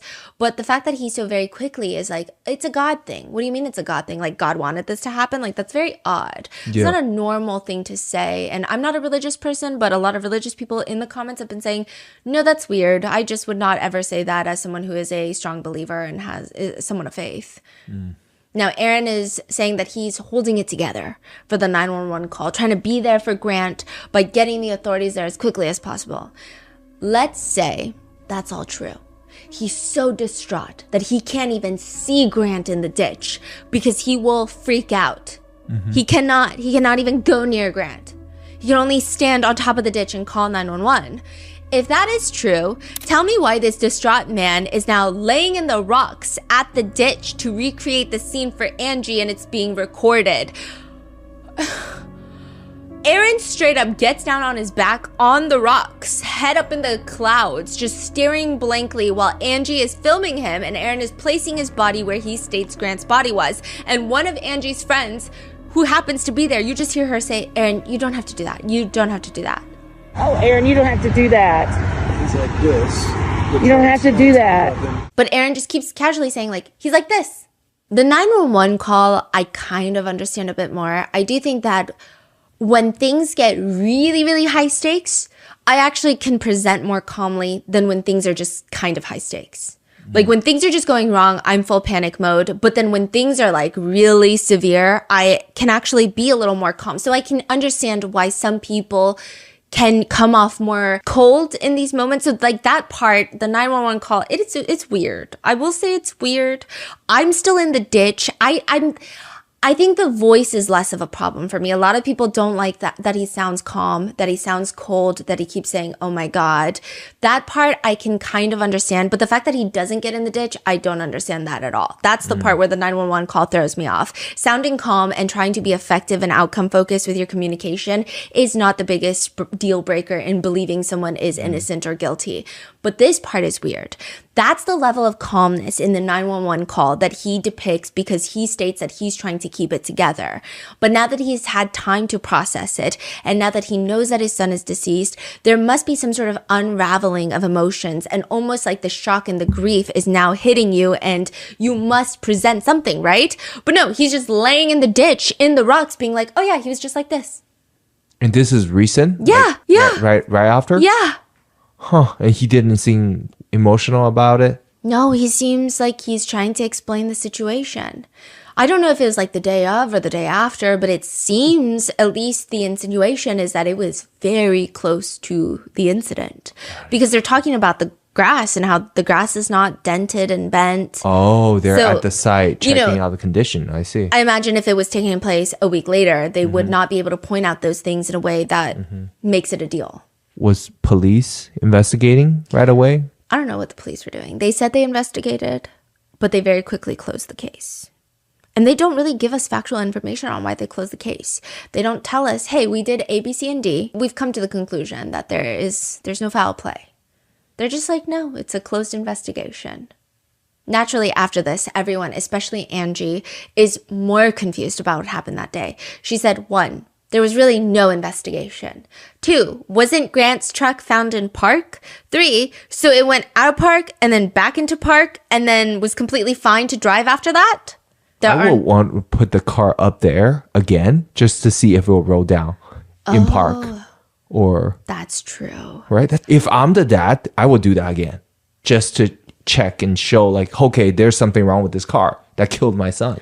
Okay, I think, in my personal opinion, if Aaron Solomon has nothing to do with Grant Solomon's death, which legally he has nothing to do with Grant Solomon's death as of right now, that's one thing. I do think that, personal opinion, I don't think he's a good dad, just for the sole fact of, like, when you watch Angie's video of him trying to figure out what happened to his son, he's like in the car, in the Tacoma, and he's like, I guess it like popped out of park.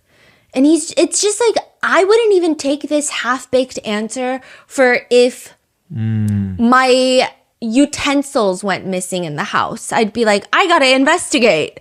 I gotta figure it out. It's gonna keep me up at night. Like, what do you mean? And but he's a news anchor. Yeah. So but he's just like, I guess it's very quick to accept that this is a quote-unquote freak accident. Yeah, that's weird. And usually a lot of people, I mean, I was on Reddit too, a lot of people were saying that with freak accidents, it's actually difficult to accept.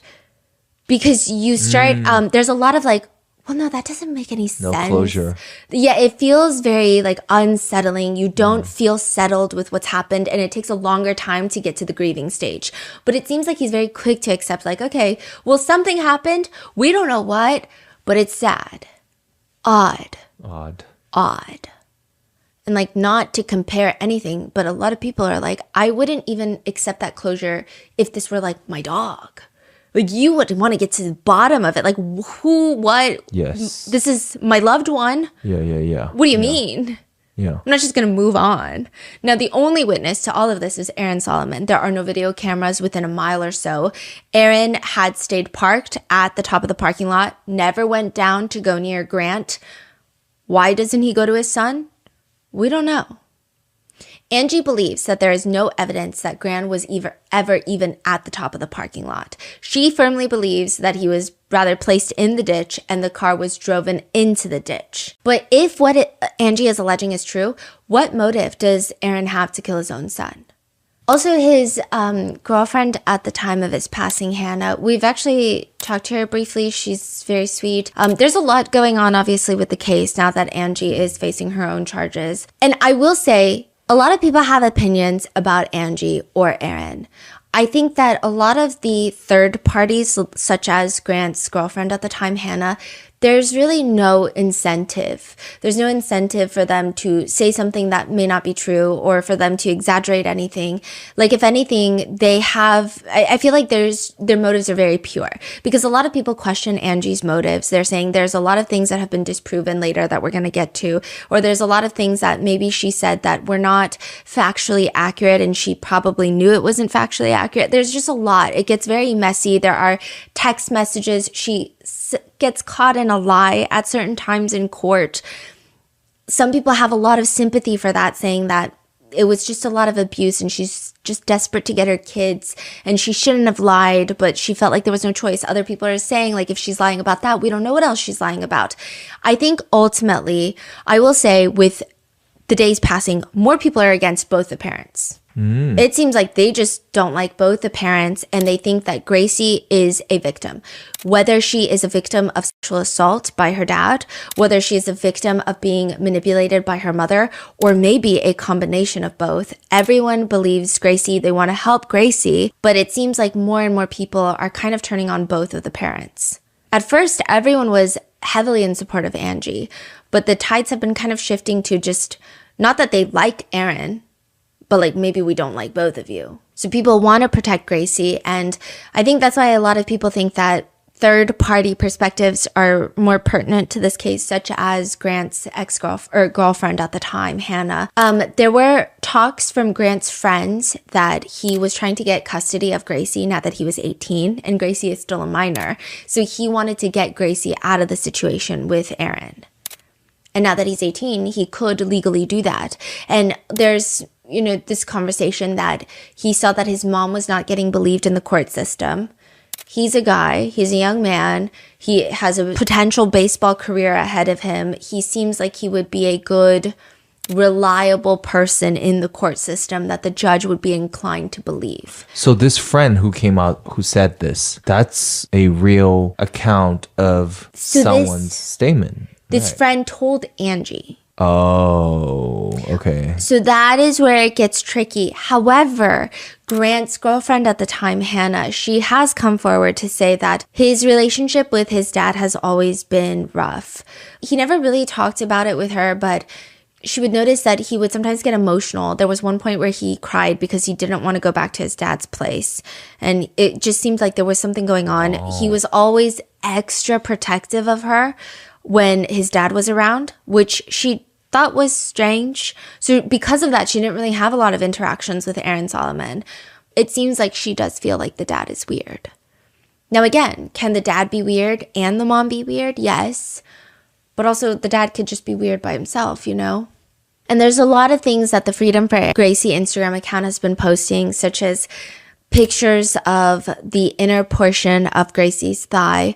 Angie states that that thigh, there's a bruise on there. It is from her being assaulted by her father. Aaron claims it's from a rash from her swimsuit because I think she was on the swim team at the time. So that's been up for debate. But there is another Instagram video that Angie claims that she took when she went to go see Gracie at a baseball game or like at one of the high school games. And it's talking about how Aaron would put soap in her during bath times and it hurt and she didn't like it. How far? Yeah, when Dad did the cells, how far did it go up there? A lot of people have problems with this video being posted. The video of Gracie's talking? Yeah, you can hear Gracie talking. You can't see her. It's almost like Angie was hiding her phone. It's so hard because I do see people's own perceptions and stories tainting their version of events. Some people who have had very narcissistic parents growing up say this is exactly what my mom or dad would do. They would plant these stories in my head, and the way that Angie is leading these questions and saying things like, tell me what your dad would do again, it's exactly like trying to get ammo on camera and use it against everyone. Yeah. So those people are pulling from their own anecdotal experiences, which, I mean, are completely reasonable, right? We're all human. And then other people who have been essayed by family members or in general are saying, I mean, this is what happens. This is the only evidence you can get because you can't really gather evidence. And like, you would be surprised at how often this happens in family units. Mm-hmm. And so I think it's just really difficult to say. Yeah. It's just hard. And then I start getting in my own head of like, okay, well, am I tainted by my own personal experiences on how I personally feel about this case? Not that my personal opinion even matters in any sense of the case, but. And there's also this video of Aaron where he goes to pick up Gracie from her school. Gracie does not want to go with Aaron. She's like, I don't want to go with you, Dad. I want to wait for Mom. I want to ride with Mom. All right, so then after the party, you go with me and Grant to Mississippi. I don't want to go to Mississippi, please. I just want to. At this point in time, it seems that Aaron has custody of the kids. And so he's saying, we've had this conversation a number of times, but it's going to stop. Gracie will be coming with me at some point, whether you like it or not. He's talking to even the school administrators. It will happen because I'm not going to continue to allow us to be breaking the rules, and you shouldn't be allowing it either. And it's not just about what you want right now. It's much bigger than that. And I've tried to play nice and be nice about it. And you've been with your mom way more than you're supposed to and way more than what the judge. And then Gracie is like, but I want to. And he's like, it's not about what you want. It doesn't matter what us three think. We've had this conversation a number of times, but it's got to stop. Gracie will be coming to me at some point. Whether you like it or not, it will happen. So even this clip, a lot of people are pulling from their own personal experiences. Some people are saying, I had a parent just like this. They were heavily abusive. Like, this is their nice side in front of people in public. Imagine what they're like behind closed doors. Other people are saying, it just seems like he's being very firm and probably not nice. But it's not. He recorded this? No. Oh. Yeah. Who did? Well, Freedom for Gracie posted it.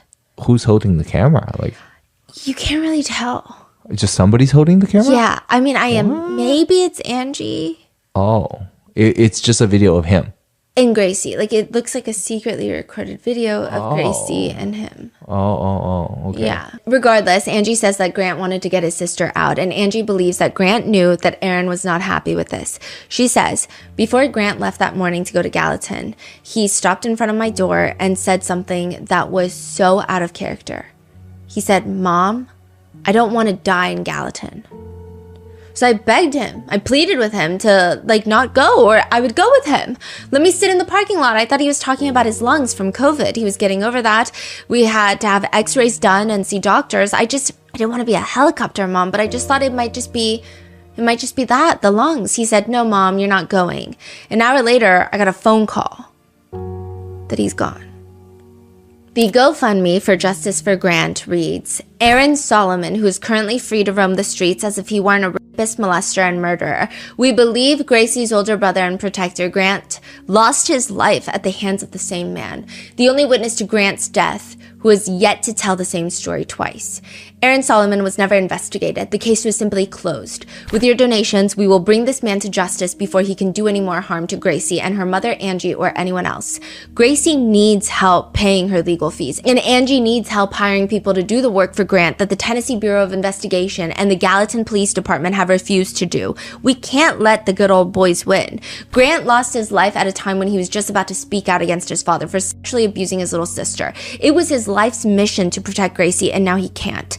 Gracie demands the safety and freedom that she's been denied over and over and over again, and she demands justice for her brother. She demands accountability for the corrupt court system that put them in this position and the corruption that continues to deny them justice.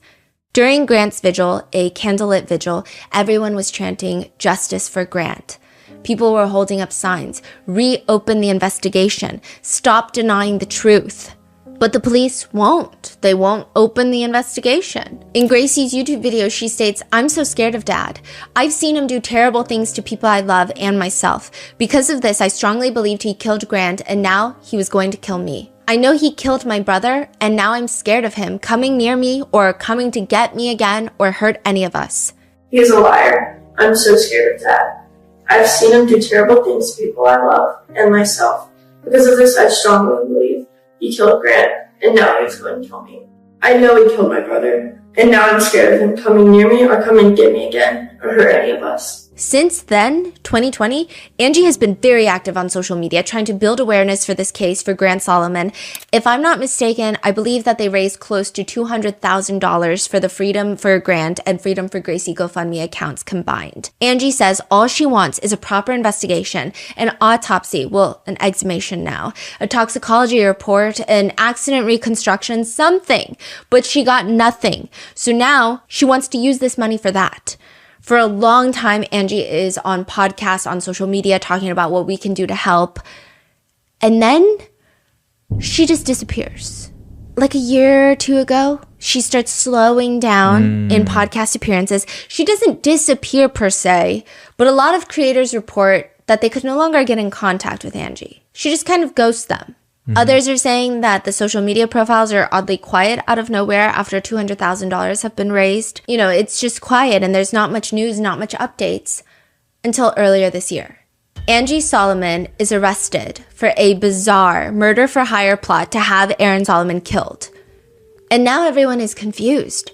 Because is Angie Solomon a desperate mom who is just trying to get justice for her own son and take justice into her own hands because nobody's listening to her? She's going on podcasts. Nobody's listening to her. She's going on News Nation. The police aren't reopening the investigation. She's going on doing on all these things and nobody is caring. So maybe she felt like she had nothing else to lose and this is what she has to do for her daughter.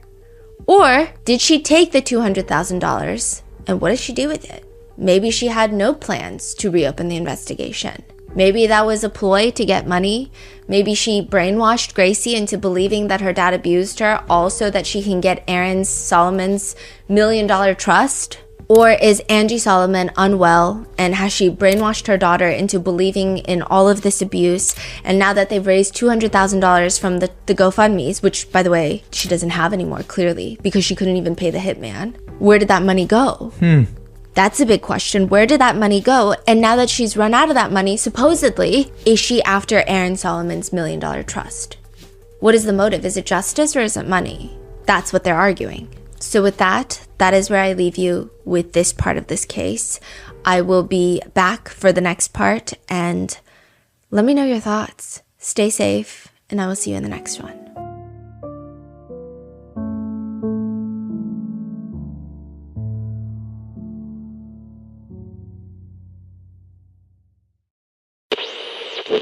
Bada bing, bada boom. There were times I plotted killing my father, thinking of committing murder. He went to a Diddy party. So he says that he'd been invited to a white party. Yes, Puff Daddy. You're walking down the street and you walk past someone. You guys kind of look alike and it makes you do a double take. Maybe it's the eyes. Maybe it's the way that both of you guys have dimples on the right side that's significantly larger than the left side when you smile. But it could also just be you have similar styles. Maybe you do your makeup the same. Or maybe your parents look alike. It's not that big of a deal, right? Or you consider the other possibility. What are the odds that you have a half sibling out there that you don't even know about? I hope that's not a question that keeps you up at night staring into the abyss. But if one day your dad tells you, hey, I've been cheating on your mom for the past few years. I work as a truck driver. It makes it so easy to meet people on the road.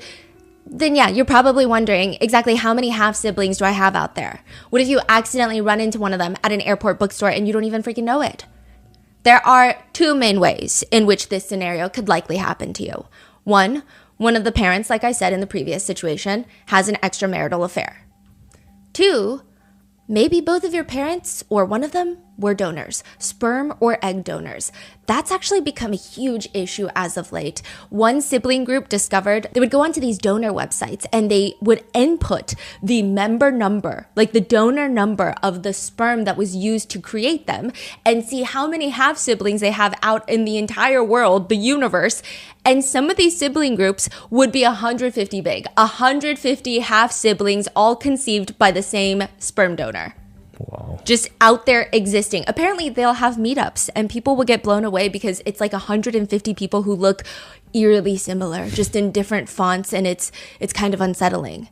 There are other groups popping up, 50 half siblings, 25 half siblings, 30 half siblings. It's very tricky for them to find each other because it's not like they can just compare birth certificates. That would make it easier. That would at least provide some sort of tracking method for half siblings, but usually some sort of method to track your half siblings. Aziza Kabibi, however, does not really have to look that far. She already knows where every single one of her half siblings are because she has given birth to 4 of them. Aziza Kabibi's children are also her half siblings because Aziza's father is also the father of her children. Aziza's father has been essaying her since she was 8 years old, impregnating her 4 times, forcing her to give birth at home, forcing his wife, Aziza's mom, to help her give birth to his child, Aziza's half-sibling and child, and now to Aziza's mom's grandchild and also stepchild. 4 separate times. Once was in a tent on the beach hiding from the police. Another time was in a Home Depot bucket at home. And every single time, Aziza's father would force her to raise her children, his children, in the house with Aziza's other siblings, whom he was also assaulting. Aziza's mother, who starts becoming jealous of Aziza and her own daughters and her own grandchildren, and he would force them to live in this cramped space and fight for his attention until Aziza finally escapes. This is Aziza's story.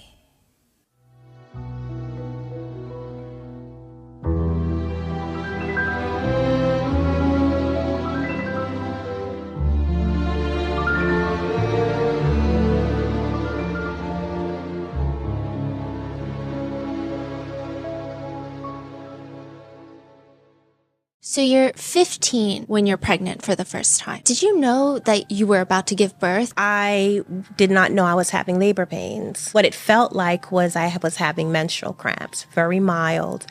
And then I felt like I needed to use the bathroom. My family, we lived in one room in the house that we were renovating at the time. And everyone was in that one room asleep on the mattresses on the floor. Got up in the middle of the night to go outside of the room. We didn't have any working plumbing or toilets, so we were using the bathroom on Home Depot buckets. Went and sat on the bucket thinking that I had to defecate, thinking that I had to go to do a number 2. And I started pushing, not thinking that what I was feeling were actually labor pains. And as I was pushing, trying to go, water splashed from between my legs all across the floor. And I screamed out for my mom. She came running out and she grabbed me. Then she screamed for my dad. He came running out and he looked between my legs and he said, her head is right there. Aziza, do not push. So they carried me back into the room. By that time, the commotion had woken up my siblings and the dogs. I remember hearing them barking. And my father just kept telling me, do not push, do not push. She's coming too fast. And I'm there laying on the mattress and I'm doing my best to try to hold her in, but my body was not cooperating. And I ended up pushing unwillingly, and my baby just shot out of me, and my father caught her. So he said that I had torn because she came so fast. By that time, I was only 16. I got pregnant when I was 15, but by the time I had my daughter, I was 16. And my body just hadn't matured enough. So I tore.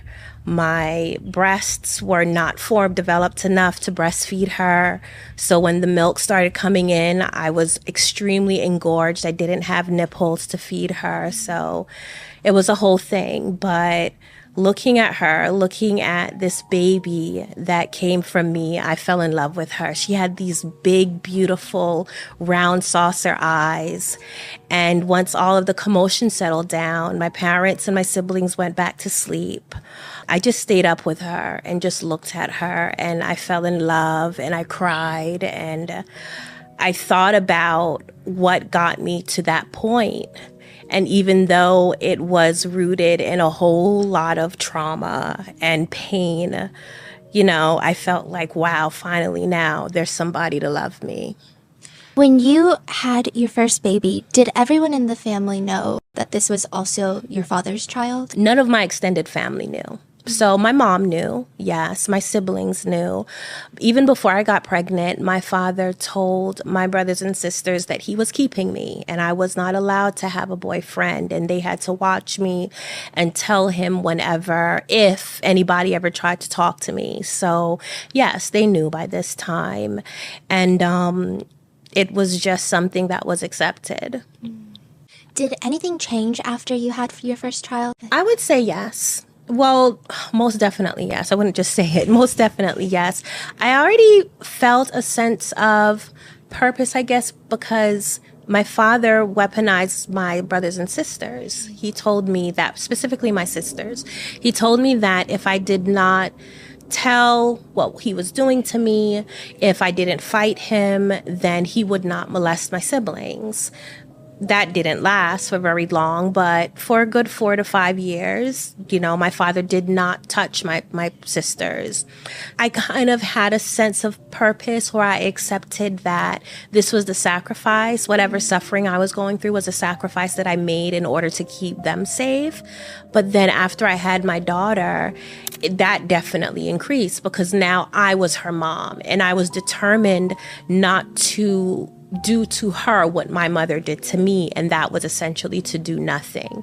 The other thing that changed was my relationship with my mom. Now that my daughter was here and my father had kind of labeled her royal blue blood, right? He put her up on a pedestal. Then my mom became jealous. My father believed in hitting his children for discipline. He would not hit my daughter at all. He completely got rid of that whole belief system with her, but he was still beating my siblings. He was still beating me. And I think that created some animosity in my mother. So that was something else that changed. My relationship with my mother was already strained, but it had kind of reached this kind of plateau of this is just the life that we're living, and I accepted it to a certain degree.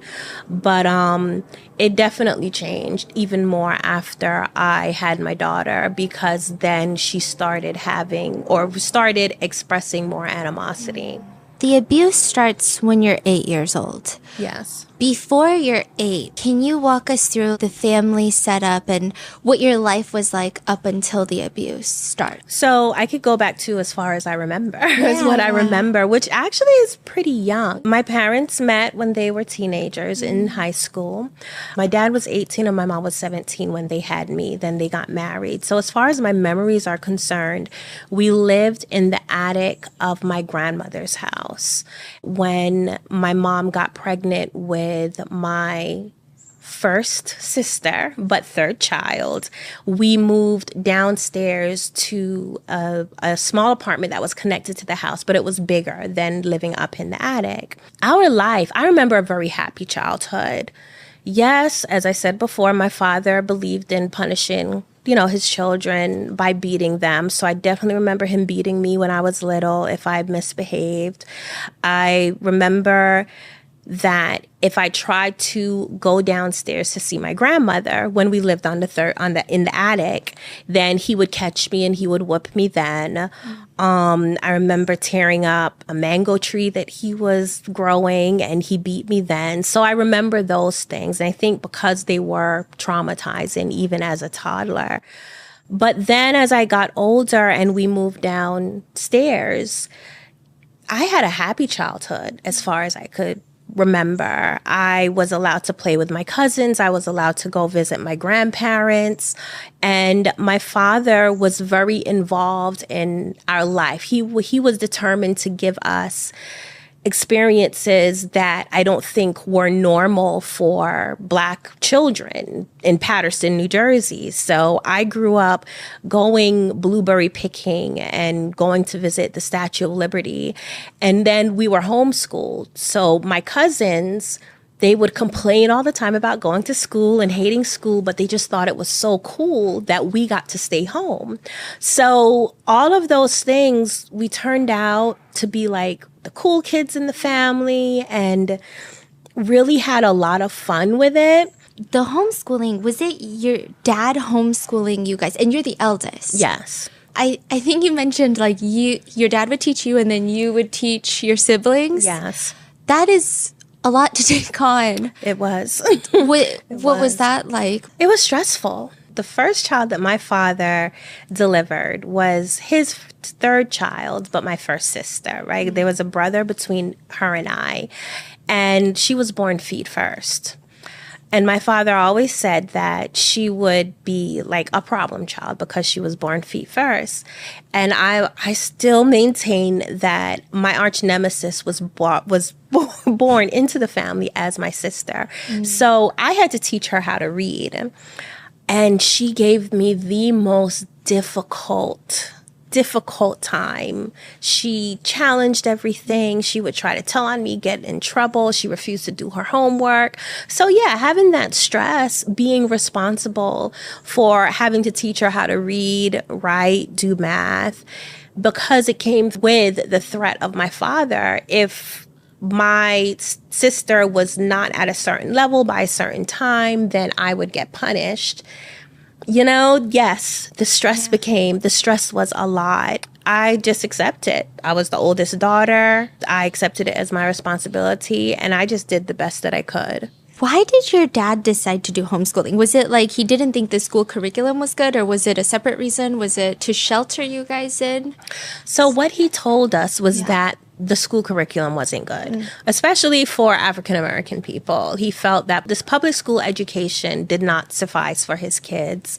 And his experience, he would tell us horror stories of what he went through in school as a child, being bullied and teachers not liking him. So he kind of created this view of school that was just tough and struggle, and then it not being adequate for him, and he didn't think it was adequate for us. So that was the reason that he told us. I feel like looking back, yes, some of it was a manipulation, was a way to keep us sheltered, but that's in hindsight. During, he definitely said that essentially the public school that we had access to was not good enough to educate us. Closer to when you're 8, you're being homeschooled, you're teaching your siblings everything. you're kind of forced into this role of an adult in the family. How does the abuse start? I think it's safe to say it started with the physical abuse. Because as much as I loved my father, I was definitely afraid of him. And he was involved with us. We would play, we'd run around the house, play hide and seek. He was a very hands-on dad. But when he got angry, he took it out on us.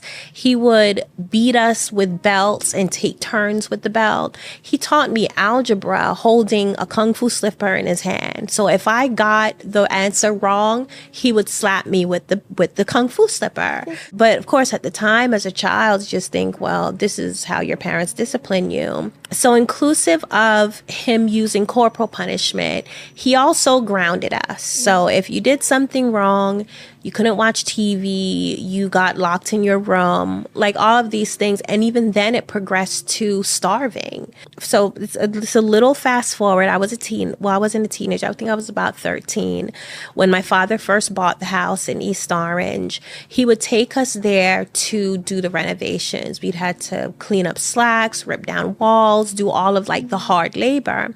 And we would have to, my brother and I would have to complete a certain amount of tasks by the end of the day.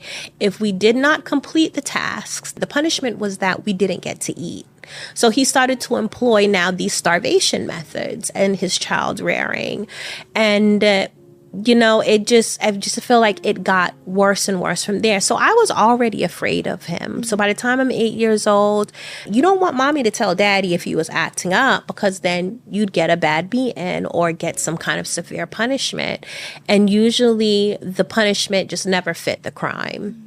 Your mom, during all of this, she's more of like a quieter parent, like not as involved, or? No, she was definitely involved. She was there because even with the education was to align it with regular school. It was like my mom was kind of the teacher and my father was the principal.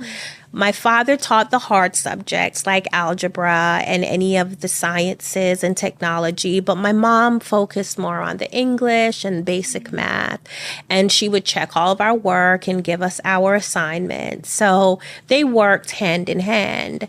How did the molestation start?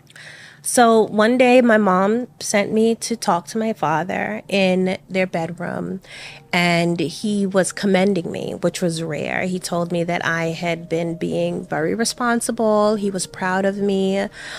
He was, as far as my schoolwork, my mom would grade our work, so I was getting A's according to her gold stars. And he just told me that he was very proud. And then he told me that he had to show me how to be a woman. And this is what all fathers did with their daughters. And then he took me in the back room, which was a closet area that separated our apartment from my grandmother's house. And he laid me down and he performed oral sex on me. You're 8, so you don't know what he's doing. Did you believe that this is something that normally happens because that's what he said, or did you have this? I had an icky feeling, right? I had an icky feeling because from what I understood and what I had been taught by my mom specifically was that no one was supposed to look at my private area. Right, no one was supposed to look at my private areas. Mommy to help clean, and daddy whenever something was wrong, right? Something was wrong because he was the person that kind of diagnosed sicknesses and gave us herbs and things like that. So for this behavior, I was uncomfortable. As his daughter, I can't protest. I can't argue against it. So it more felt like that. I did believe him. I believe that all dads did this with their daughters because he is who I got all of my information from and all of my knowledge from. So when this happened, yeah, I accepted it. However, while he was going down on me, I felt very scared. I didn't like the feeling. He asked me, do I like it? And I was afraid to tell him that I didn't like it. So what I told him was that, well, I don't want him to do it anymore. That was my way of cautiously answering him. He kept doing it anyway and then eventually stopped. So yeah, I mean, I knew I didn't like it. How frequent is the abuse initially? After that one time, he did not abuse me again for probably about a week. I thought that would just be the only time. In my mind, I'm like, oh, okay, I guess I know how to be a woman now.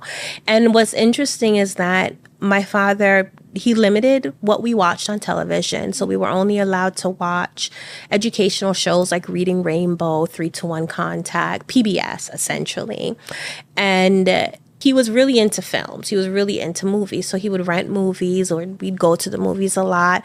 And anytime a adult scene or any kind of sex scene would come on, my mom would cover our eyes. And so then to have this other activity that technically only adults are supposed to be having, here I am now, a kid participating in this activity, but I did not, against my will, of course, I was not allowed to watch it in a film. So that kind of got confusing. He molested me again about a week after the first time. And then after that, it was almost every night. Almost every night. I mean, if it's every night, was your mom, did she notice at this point? Was this when she notices, or is it later? My father told her. But he had been molesting me for a while before he actually told her. So he started molesting me at 8. He told her when I was 10 years old. But by that time, he was raping me. So what he told her was that he was molesting me to help my skin condition. And though he was raping me as well, he didn't tell her that part. And she believed it. She believed it and she accepted it. And I mean, if anything, it made it worse, which is something that happens with children who are being molested. The stress of it affects their health. I had untreated asthma. So even though my father considered himself this holistic herbalist guru, I was sick very often. I had really bad eczema. I had horrible allergies. Every summer I spent a lot of time in bed. But he at certain points, as the abuse got worse, I would be sick, barely breathing. He would molest or rape me, saying that this was getting rid of the negative energy that was causing me to be sick. So when he told my mother that and she believed him, to a certain degree, I was like, well, I guess it makes sense for you to believe him, because at different times he was telling me the same thing. As the one suffering and experiencing it, no, I didn't believe that, because it certainly was not working. But she accepted it. Was there some sort of religious manipulation going on? Because I know he would tell you guys that he's the prophet. Is that around this time? Not for us, not for the kids. For my mom, I suspect that, and you're bringing up some things I probably should talk to her about, but I suspect that he was, because he has always been a spiritual person. He's always considered himself a spiritual person. And a lot of people in the community saw him as that as well. He would go to the local park and just have these talks about Black people in America, what their role is, and God coming and empowering Black people. And, so he had that whole perspective. Was your dad's choice to be a polygamist also connected to spirituality, or was it? I don't think so. When my father started practicing polygamy, it actually started with him just cheating on my mom. I don't know if between them, he just decided to switch and said it's easier to say, well, I'm practicing polygamy because Africans practice polygamy. It could have just been an excuse or a manipulation, but he actually started by just cheating on my mom. Was your mom open to polygamy? Or? No, not in the beginning. I could feel the tension. I mean, I was young, but I could definitely feel the tension. I heard the arguments. So initially she wasn't, but then she acclimated. She was in love with my father. I think that is one of the things that kept her with him for so long. She does come from a Jamaican background. My grandmother is Jamaican, and my grandmother's family is very proud. They love to keep up appearances. Like, that's really important to them. A combination with my mom being ashamed about my father cheating on her and then him loving her. I think those things mixed together then just kept her with him and made her accept what he was telling her in a lot of ways. I have a question. When you were 8, when the first time he molested you, do you think that was his first time molesting a child? A child. That's a really good question. I'm going to say I think so. My mom ran a daycare center in my grandmother's basement, and he wasn't always involved with the children because he worked a lot. And then eventually when my mom became more successful at it and her services became more in demand, he just ended it completely. He told her, well, she could not babysit children anymore for income. And aside from my father being physically abusive to other children, I never got the feeling or witnessed him doing anything that felt weird, or I felt like it was weird. Or even by the time he started molesting me, it was such a new idea. It was just like so foreign to me. And I could understand, even as I got older, there were other things that I experienced just as a child that was like, oh yeah, well, I kind of remember seeing when this happened with, so-and-so, one of my cousins, but this was just so out of left field. So I don't think he did, but with his mind frame, you honestly never know. You honestly never know. A lot of people often ask me, well, was he molested as a child? He's never shared that he was. He did tell me about when he lost his virginity. He seemed to be pretty open about that. And it was with someone else that was a couple of years older than him. So I really believe that this was a new thing. And he wanted your mom to stop the daycare because it was becoming too successful. So like a control thing. Yes. Yes. And this happened with quite a few of her ventures. She also used to do hair. She used to do like hair extensions for women. And when she started excelling in that, then he'd shut it down. She also designed clothes and started making clothes and having fashion shows. Initially, he was fully supportive. But then as soon as she became more successful and things started taking off, he would shut it down. So every time the next step would happen, my father would shut it down. And yes, it most certainly was a form of control. Meanwhile, he was invited to the Grammys. Yeah. Was he always in that line of work? Was he always directing for musicians? No, he started as an interior designer and cabinet maker for very wealthy people in New Jersey. And then he started his own company. And it was through that company is when he started meeting celebrities and producers. And one of the producers who had listened to his music was on the Grammy board and invited him and my mom to the Grammys.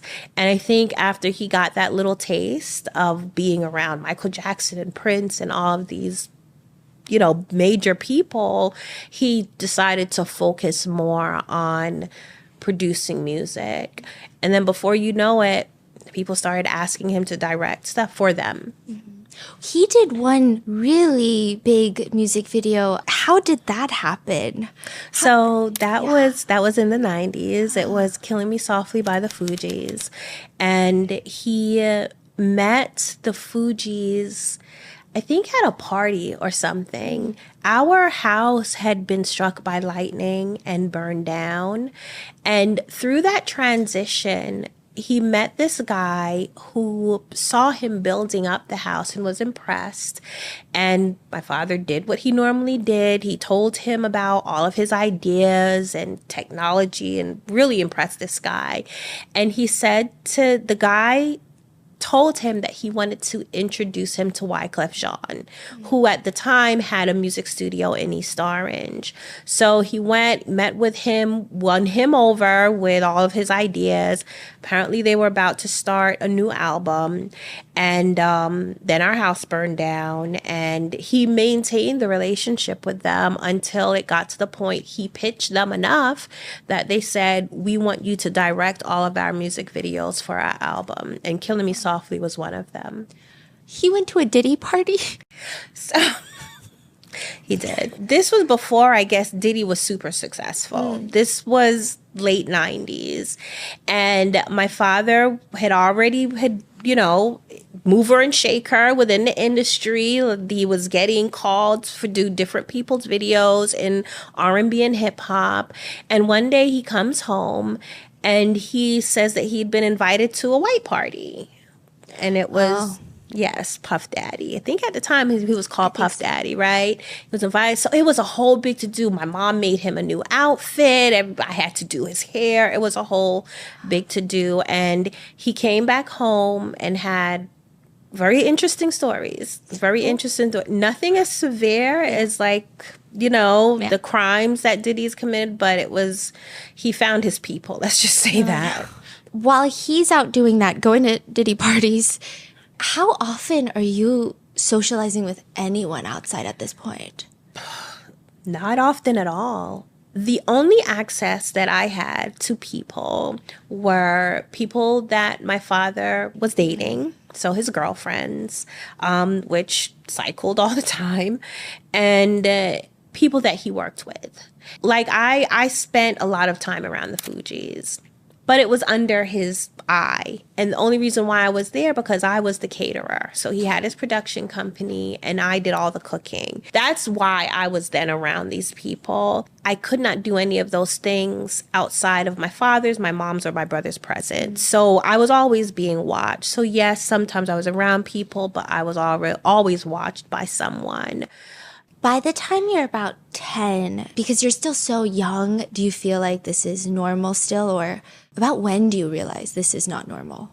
By the time I was 10, I felt like, I wouldn't say not normal, because my life and my family was my normal, right? So technically me not going to school wasn't normal, but this is what it was.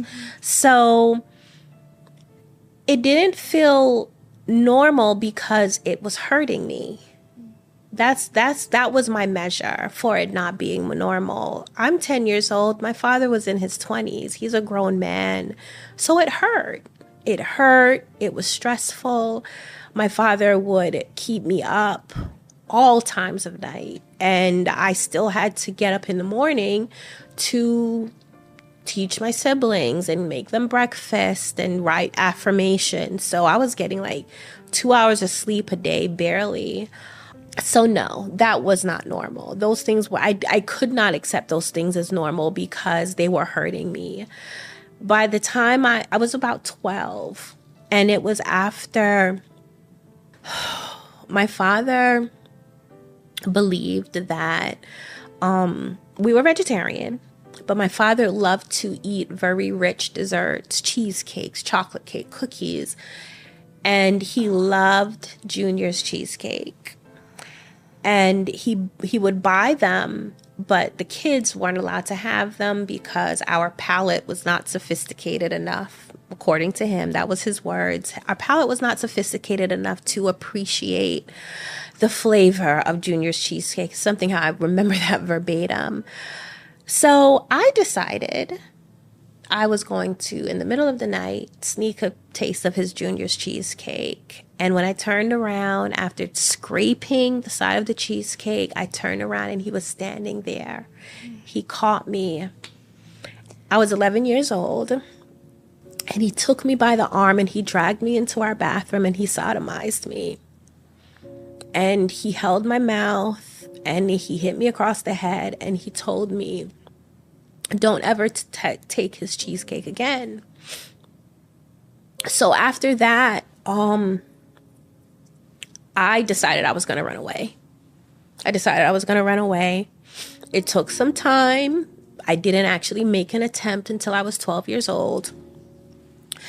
And when I packed all of my things, felt that they were distracted enough, and I was very brave.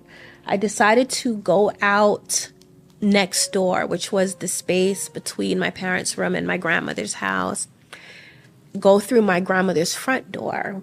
And the reason why is because our front door was in the living room. So I had to put my siblings in the living room to watch TV while I go through another exit.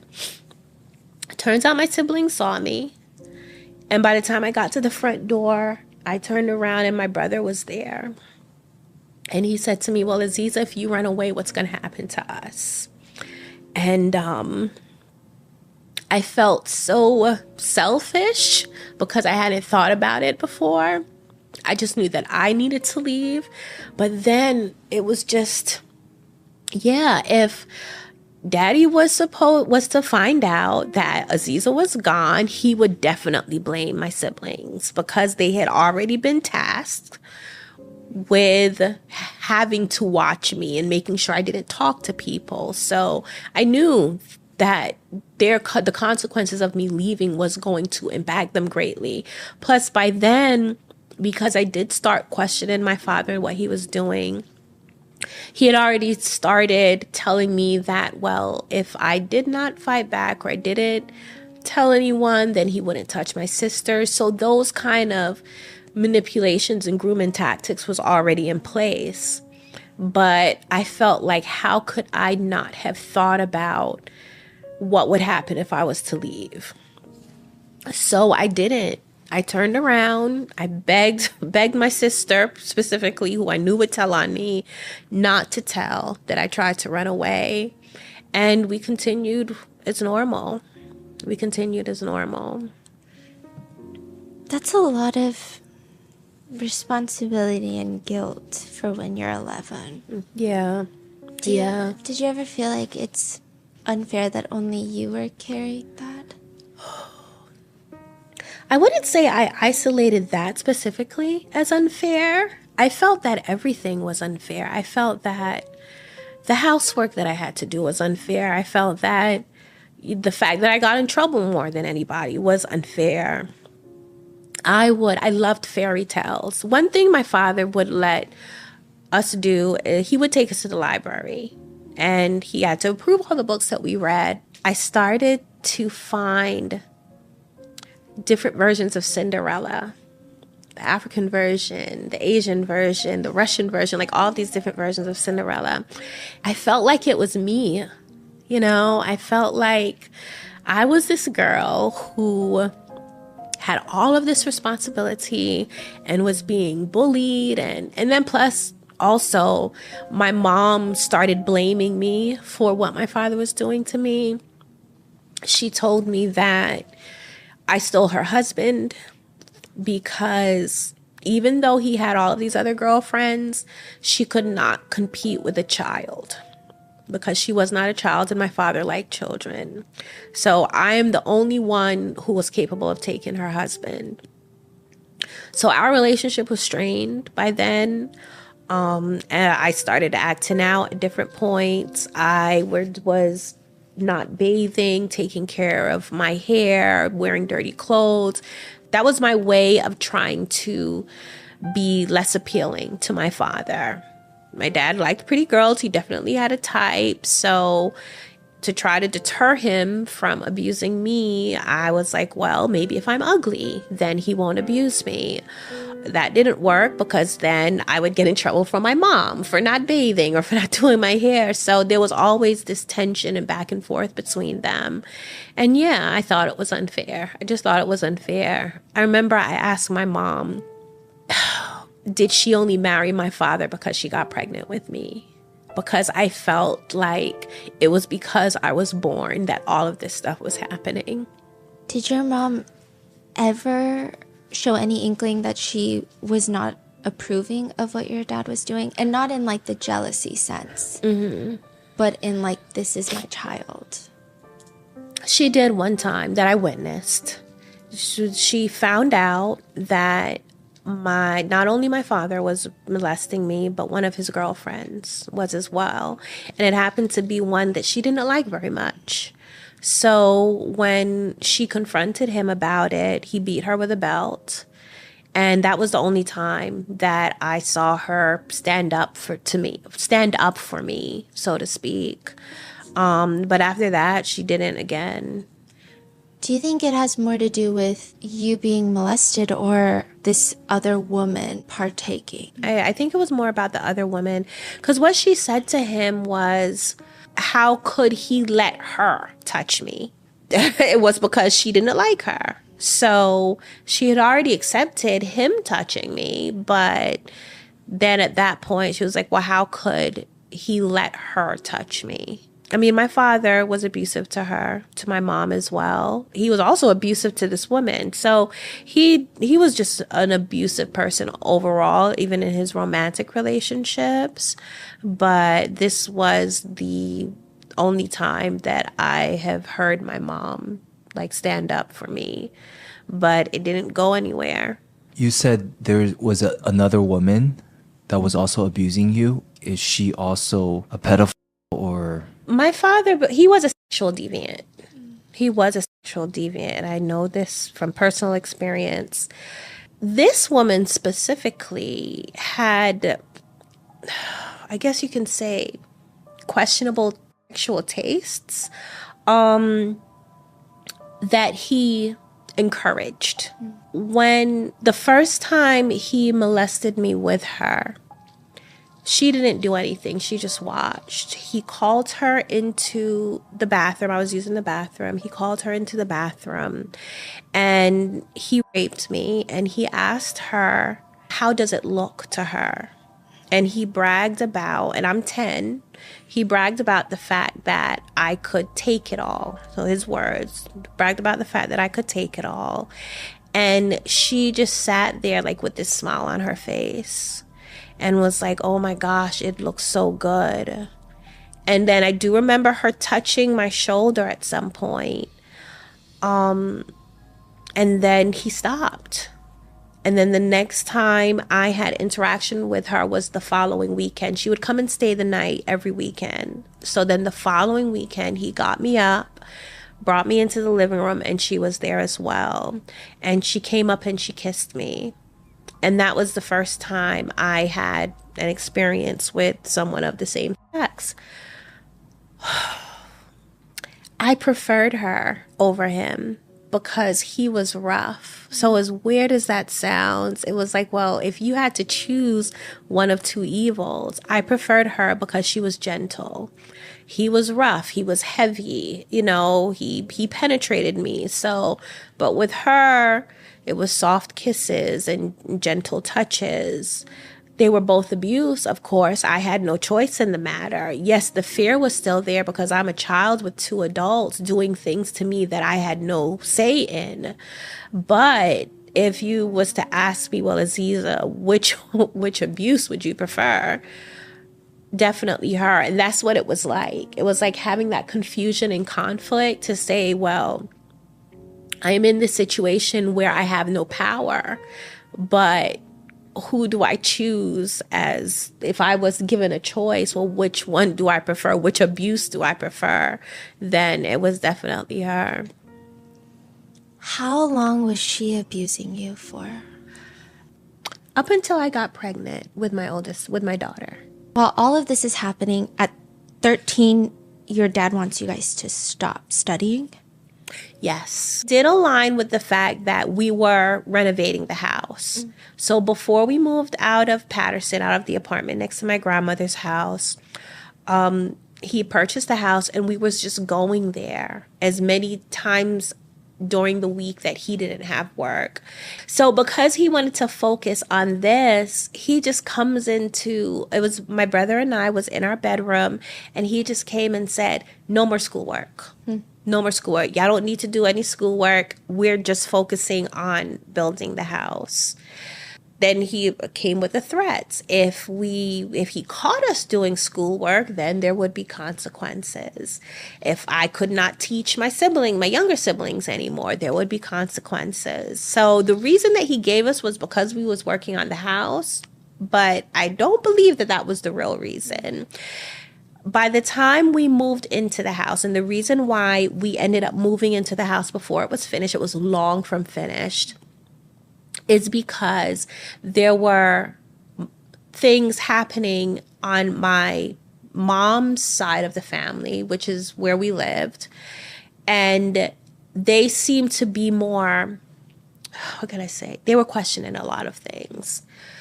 There was a huge argument between my mom's brother and my father. He pulled a gun out on him. So there was just more tension and more tension. He just packed everyone up, all of our stuff, and we moved into the house in East Orange.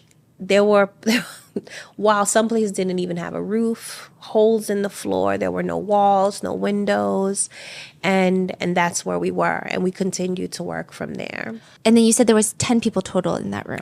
It was about 10 people by that time. So it was between 9 and 10 of us. And I say between 9 and 10 because then I had my daughter, right? Mm-hmm. So then that ended up making it 10. So yeah, it was about 9 of us. So it ended up being 11 of us because my dad's girlfriend, who he was molesting me with, she was living with her mom. But then at some point she came and moved into the house as well. And when you guys are living in that house, all of you guys are sharing one room. Mm-hmm. Is he still molesting you? Yes. Now, by that time, it was everybody has to leave the room.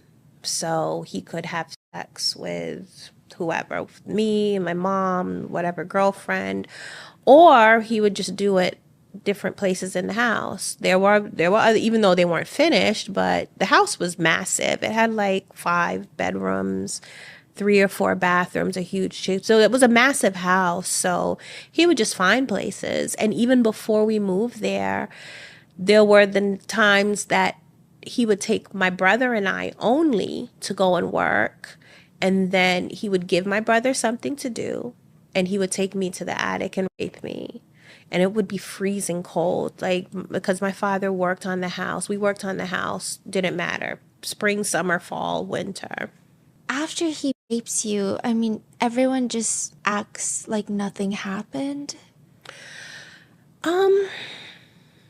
Pretty much. I think a lot of people, when they think of rape, they think of the violent crime of rape, right? But there are different forms, and essentially it's taking a person's right away, right, to their body. You are having sex with a person. I feel like that terminology is so mild compared to what's actually happened. But you're having sex with a person against their will.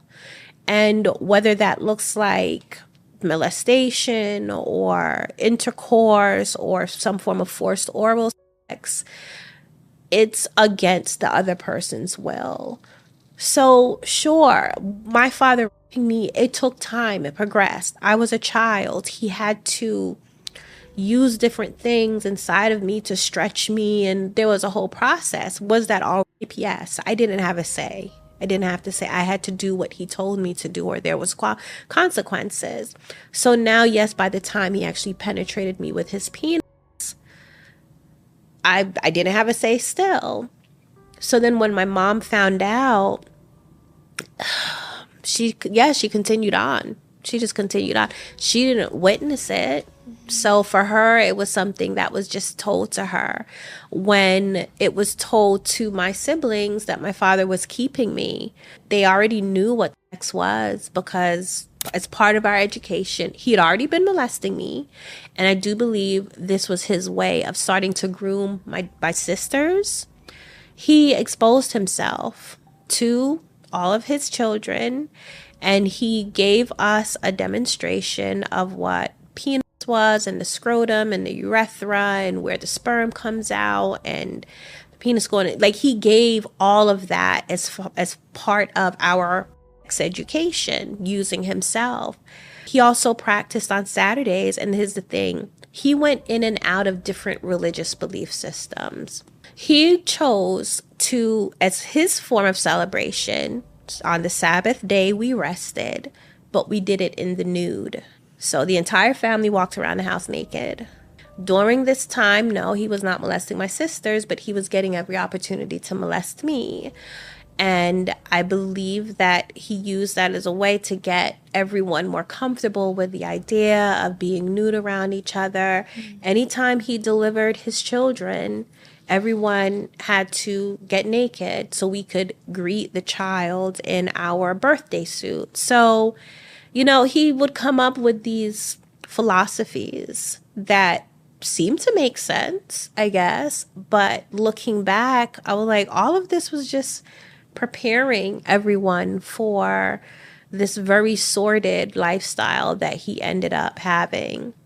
And your book is phenomenal. And it's so fascinating how you're able to write where I was going through so many emotions.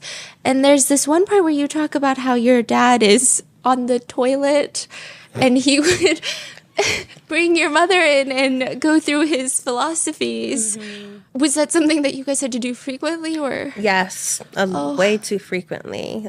Way too frequently. When you think about being triggered by smells, my father on the toilet, and my brother and I would talk about it. My brother, who was no longer with us, him and I were very close. We were only born like a year and a half apart. And we would despise when Daddy would call us into the bathroom for a lecture while he was sitting on the toilet. It was just it was a horrible thing. And sometimes he would have my mom in there for hours. And we only had one bathroom. This was while we still lived in Patterson in the apartment. So no one could use the bathroom until he finished. So I'm laughing now, but it was... He was very outraged. He was outrageous in a couple of ways, in quite a few ways. When did you know you were pregnant? I missed 2 periods. The first one, I didn't really pay much attention to. My periods weren't irregular, but it was not normal for me to miss a period. And now, I don't know, maybe I was pregnant then, but just too young to carry the pregnancy. But yeah, after the first month, I missed my period. And then when it didn't come the second month, I said something to my mom.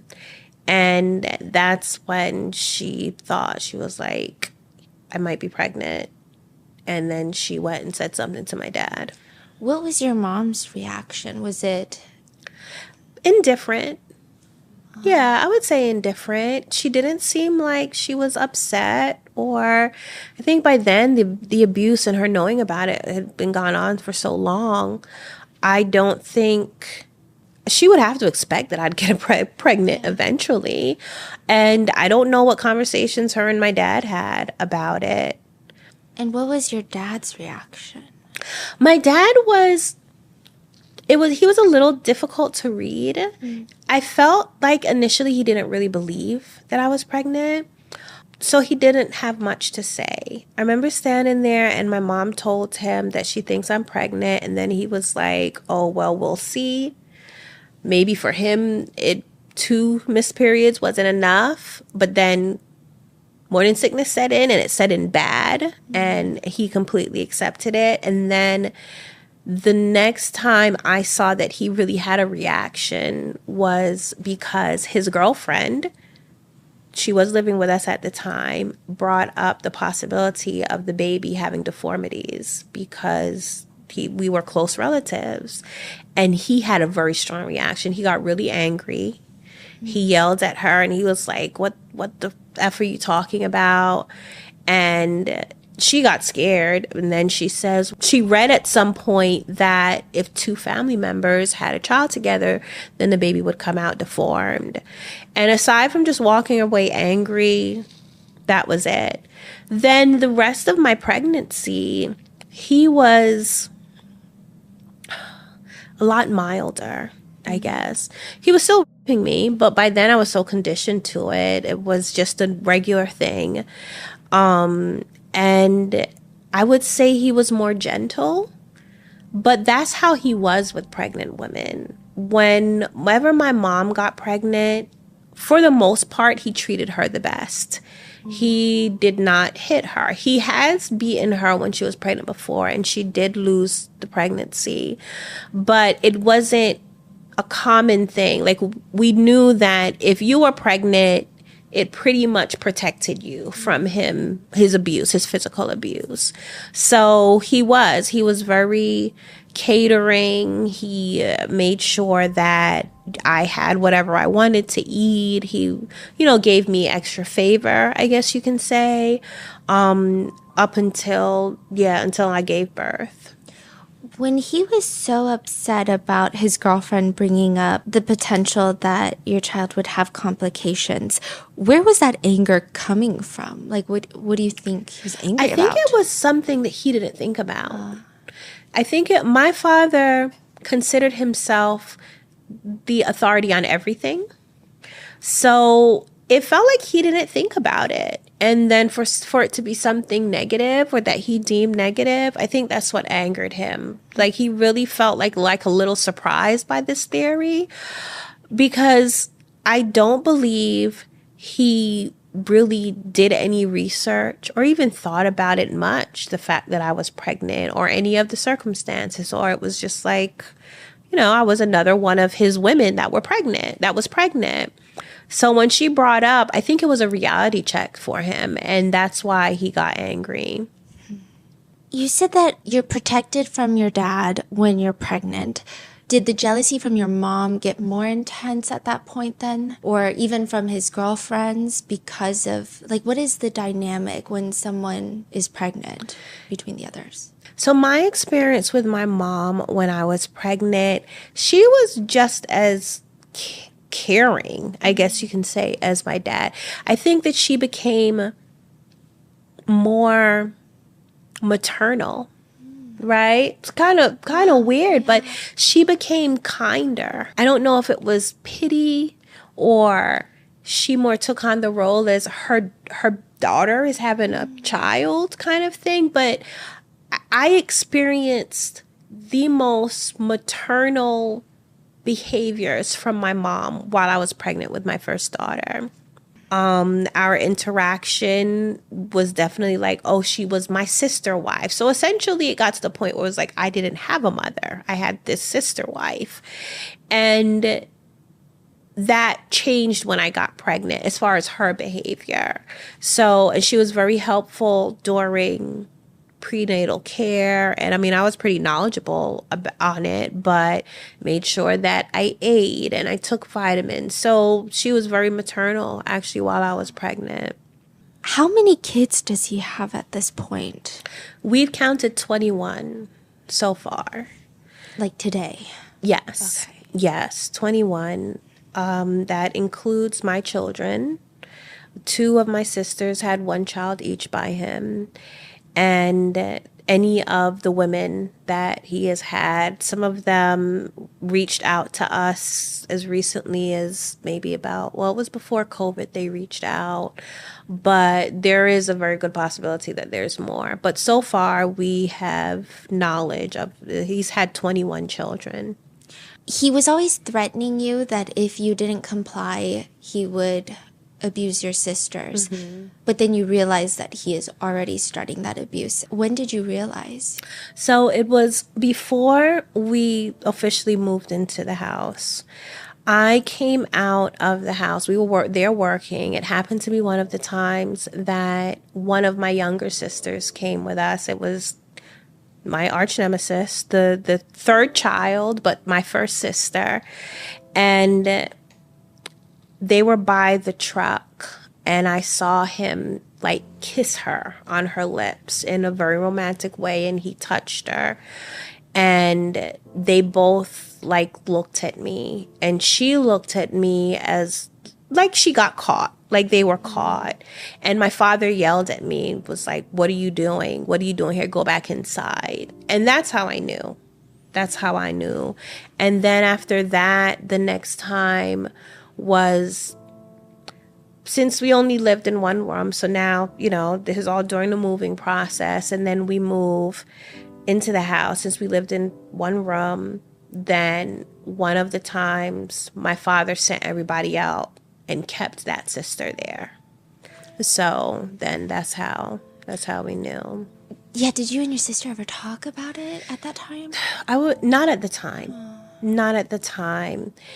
And the relationship with that sister, that was strained because she did not understand that any attention my father was giving me was not attention that I wanted. So what she saw as me being allowed to stay up late at night, she didn't know that it was because my father was molesting or raping me at the time. So she became very jealous. She didn't understand that my father taking me places with him, she just saw it as Aziza gets to go out and gets to go with daddy all the time. But he was taking me and abusing me in the car. So when she learned that he was molesting me, I think her immature mind thought, well, I want daddy's attention too. So she would do things like get undressed and walk around him and sit on his lap. And I think that was her way of just trying to get attention from him, because her understanding was, well, this is how you get attention from daddy, using sex or sexuality. So then by the time he started abusing her, her relationship with me was more of a, now, Aziza, you're not the only special one. So there wasn't a conversation, but there were definitely arguments. And then even as we got older, there were more arguments. You know, she started blaming me for what happened to her. She started thinking, oh, well, certain things that happened was because I told my dad to do it to her. And this is because he was telling her this. When my father started molesting more of us, so then he went to the next sister and then the next sister. And he molested 5 of us in total. 4 girls that were mothered by my mother and 1 that has a different mother. And he would pit us against each other. So he would show favoritism, cause tension, tell each other that I'm only doing this to you because so-and-so told me to. And so he made sure that there was always a divide between us so that we would never get together and rise up against him. And this all happened when all of y'all were teens, yes. Right? Yes. Yeah, we were all teenagers. So you have your first child, your daughter. You guys never take her to the hospital, get a birth certificate. Right. There's no neighbors. So there were neighbors, and my father built privacy walls. So they never saw us. He also had a best friend. He did befriend an East Orange police officer. That you guys stayed with briefly, right? Right, after the house burned down. But before that happened, this police officer was impressed by the work my father was doing on the house. So that's how they started talking, and they became friends. But I always found it interesting that he never questioned the fact that he had all these teenage girls that didn't have boyfriends. And then when I got pregnant, my father did limit my interaction. Like, I couldn't be around people. But if I had to be, because we were working or I had to cook then I had to wear really oversized clothes to hide the fact that I was pregnant. So this guy, I don't think he knew that I was pregnant.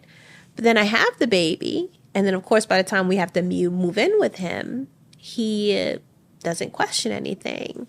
So in my mind, he was not an option to tell. He could not be an ally because he was my father's best friend. So I find out later on through my father's other friend, because this person actually died recently, passed away.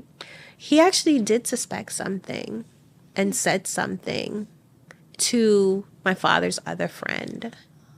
So I was like, so all this time you suspected? But then all you did was tell some other friend, right? And that's it? Like it was gossip.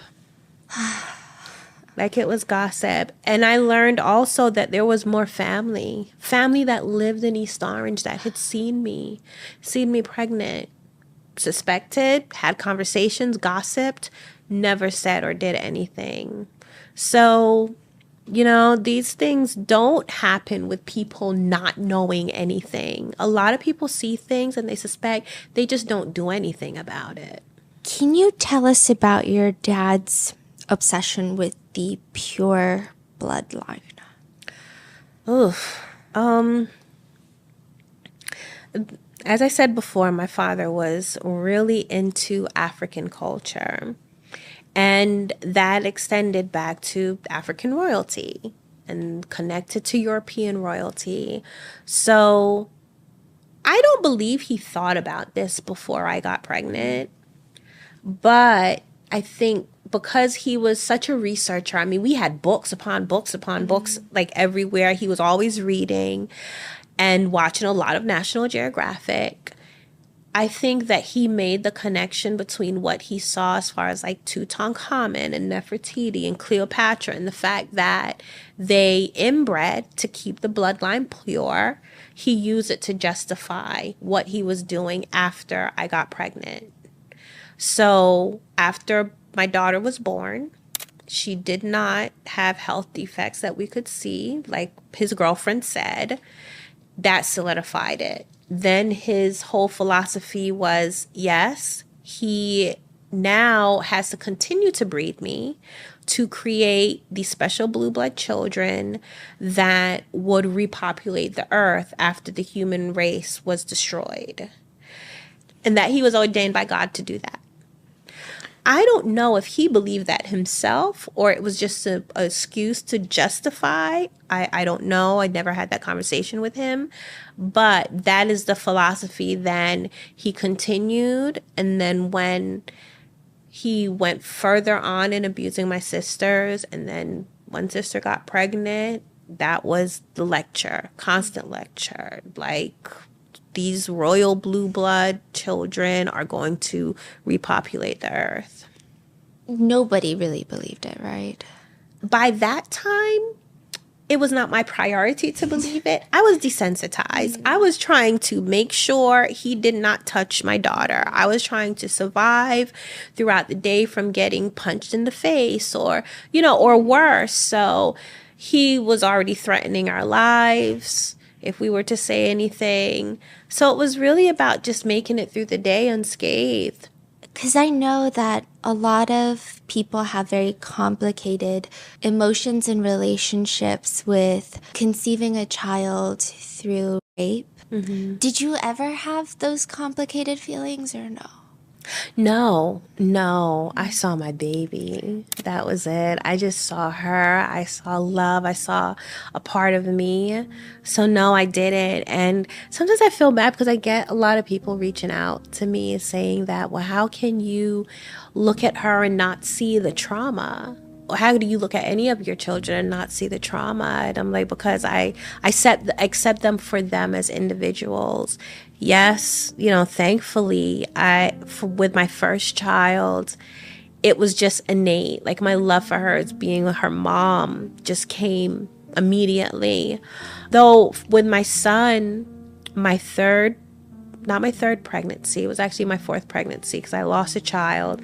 But my third child, my father was physically abusive. So that whole you being pregnant protected, you went out the window with that pregnancy. My father beat me. He threatened me. One time he beat me so bad that I blacked out. And that was a very stressful pregnancy.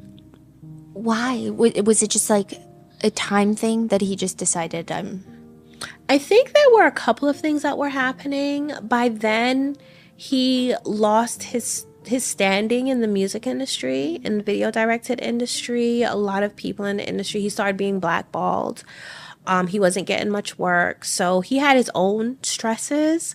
But then I did read somewhere that you'll find more tension between a pregnant woman and the father of her child if who she's carrying is a boy.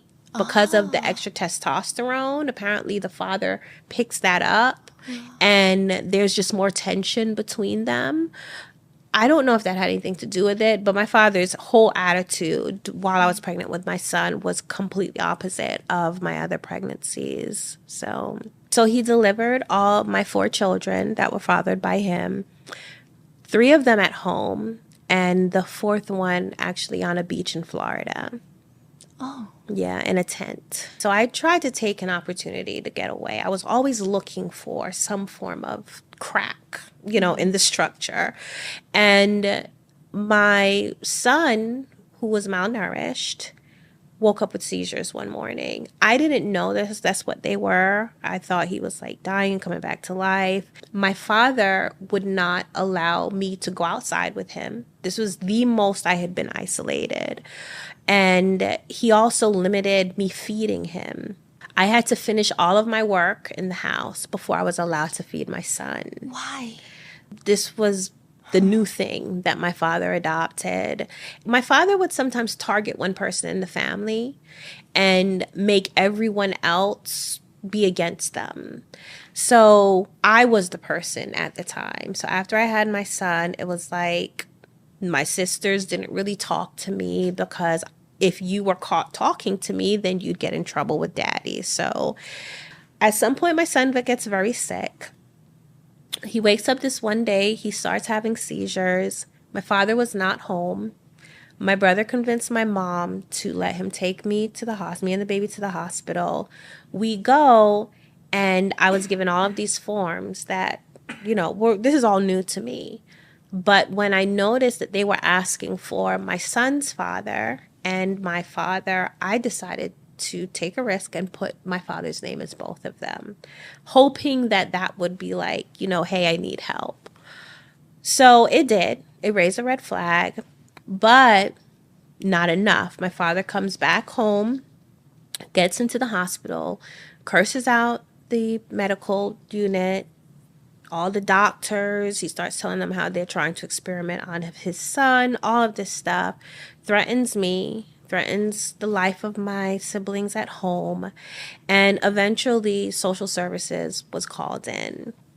They take my children out of my parents' custody, but they leave my other siblings there. So now all of my children are in the hospital with me. At the same time, my father's still threatening me. He's talking to the caseworker as well. So there's just like all of this confusion. Long story short, my kids end up in foster care.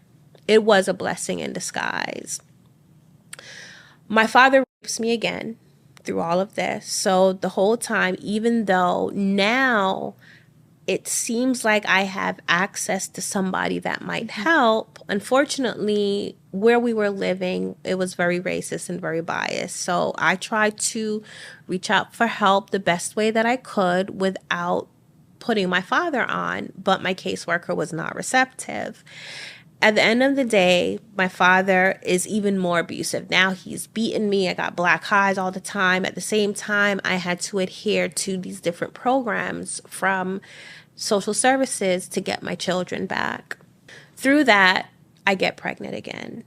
I'm close to now my due date. End up in the hospital because it's mandated by social services that I have to get prenatal care. So this is the first time I'm ever getting prenatal care. However, my father's taken me to all of my visits. He's still in control. The abuse is still going on. There was one time he sends my sister to go with me, and it turns out I'm in labor. I don't know I'm in labor, of course, because I don't have labors. My pains are not bad at all.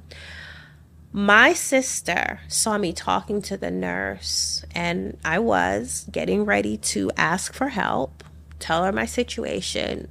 My father calls, and my sister tells my father that I was about to tell the nurse what he'd been doing. So he decides to come and get me and says, I'm going to take you away from anybody, from any help that you think that you can possibly get. I'm taking you to another state, and I'm going to deliver the baby there. So that's how we ended up in Florida on a campsite, and he delivered my child in a tent. Thank God all of my births were safe. However, even though the births were safe, so 2 of my children do have inborn errors. One had PKU and spinal muscular atrophy, and the other one has PKU, phenylketonuria, which is a metabolic disorder. It's a recessive disorder where both parents have to be the carrier of the gene. So my second daughter had the condition, but of course we didn't know it. This condition is screened when you give birth in a hospital. You're given a PKU test and they check the blood to see if you have this disorder. But of course, since she wasn't screened because my father delivered her, she started showing the signs of untreated PKU. We didn't know, of course. She broke out in rashes all over her skin. She had developmental delays.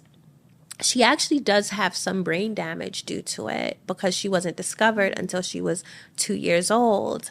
But my father said that the reason why she was breaking out is because my milk was poison and my negative energy. So he always blamed me. And it wasn't until she went into foster care and was tested at the hospital did they find out. So now that when it gets to the point that my last daughter by him, she started losing milestones. So he delivered her, brought us back to Jersey, all of the threats. And by this time, there had been enough things in the family that he made good on some of his threats in the past. So the mental control was still there. I didn't feel it was safe for me to reach out to anybody for help. And eventually my youngest daughter, started losing milestones. She wasn't sitting up. She wasn't crawling at the age she should have been. And finally got her tested. All against, my father was just, of course, blaming me again. But then it turned out that she had the spinal muscular atrophy and the phenylketonuria. So my births were fine. Yes, my births were actually, thank God, safe and successful, no complications. But, my children, 2 of my children did have issues. I know that Coco passed. Mm-hmm. Your other daughter that has PKU, does that affect her life today? It does. She has to stay on a special diet for the rest of her life, a low-protein diet. So she's primarily vegan, and she has to drink a special formula. So even though she is not eating protein, she still needs some of the nutrients in protein. So the formula provides her these other nutrients. And because of the brain damage from when she was younger, she does have some other you would never know that she has them, but there are some things that she copes with, specifically emotionally. But she's an amazing young lady. She's 28. 5 pregnancies. Mm-hmm. A miscarriage, and you gave birth to 4 beautiful children. Yeah. Coco passed at 9 years? She was 9, yes. Yeah. Was that very difficult? Was it? Oh my gosh. And the anniversary of her death is coming up on October 17th. Yeah. But, she was a blessing in my life. She was a blessing in all of our lives because she really taught us empathy. And I think an appreciation for life and our abilities, because she was disabled and she depended on everyone else to help her. I did everything I could to give her the best quality life as possible. So we drug her everywhere. We did not go to the movies without my baby. But so it was, and I wasn't even home. I had decided to have a day trip with my sisters. We went to Great Adventure. She was left home with my mom and her nurse, and I got a call that she wasn't breathing. So it was due to complications to her spinal muscular atrophy. However, I feel like I don't have closure on that because the coroner medical examiner, yes, refused to do an autopsy. They just labeled her as it was because of her condition. But I think the nurse was negligent. I think the nurse, because when I came home, her food was wasted all over the place. And I was on the phone at the time.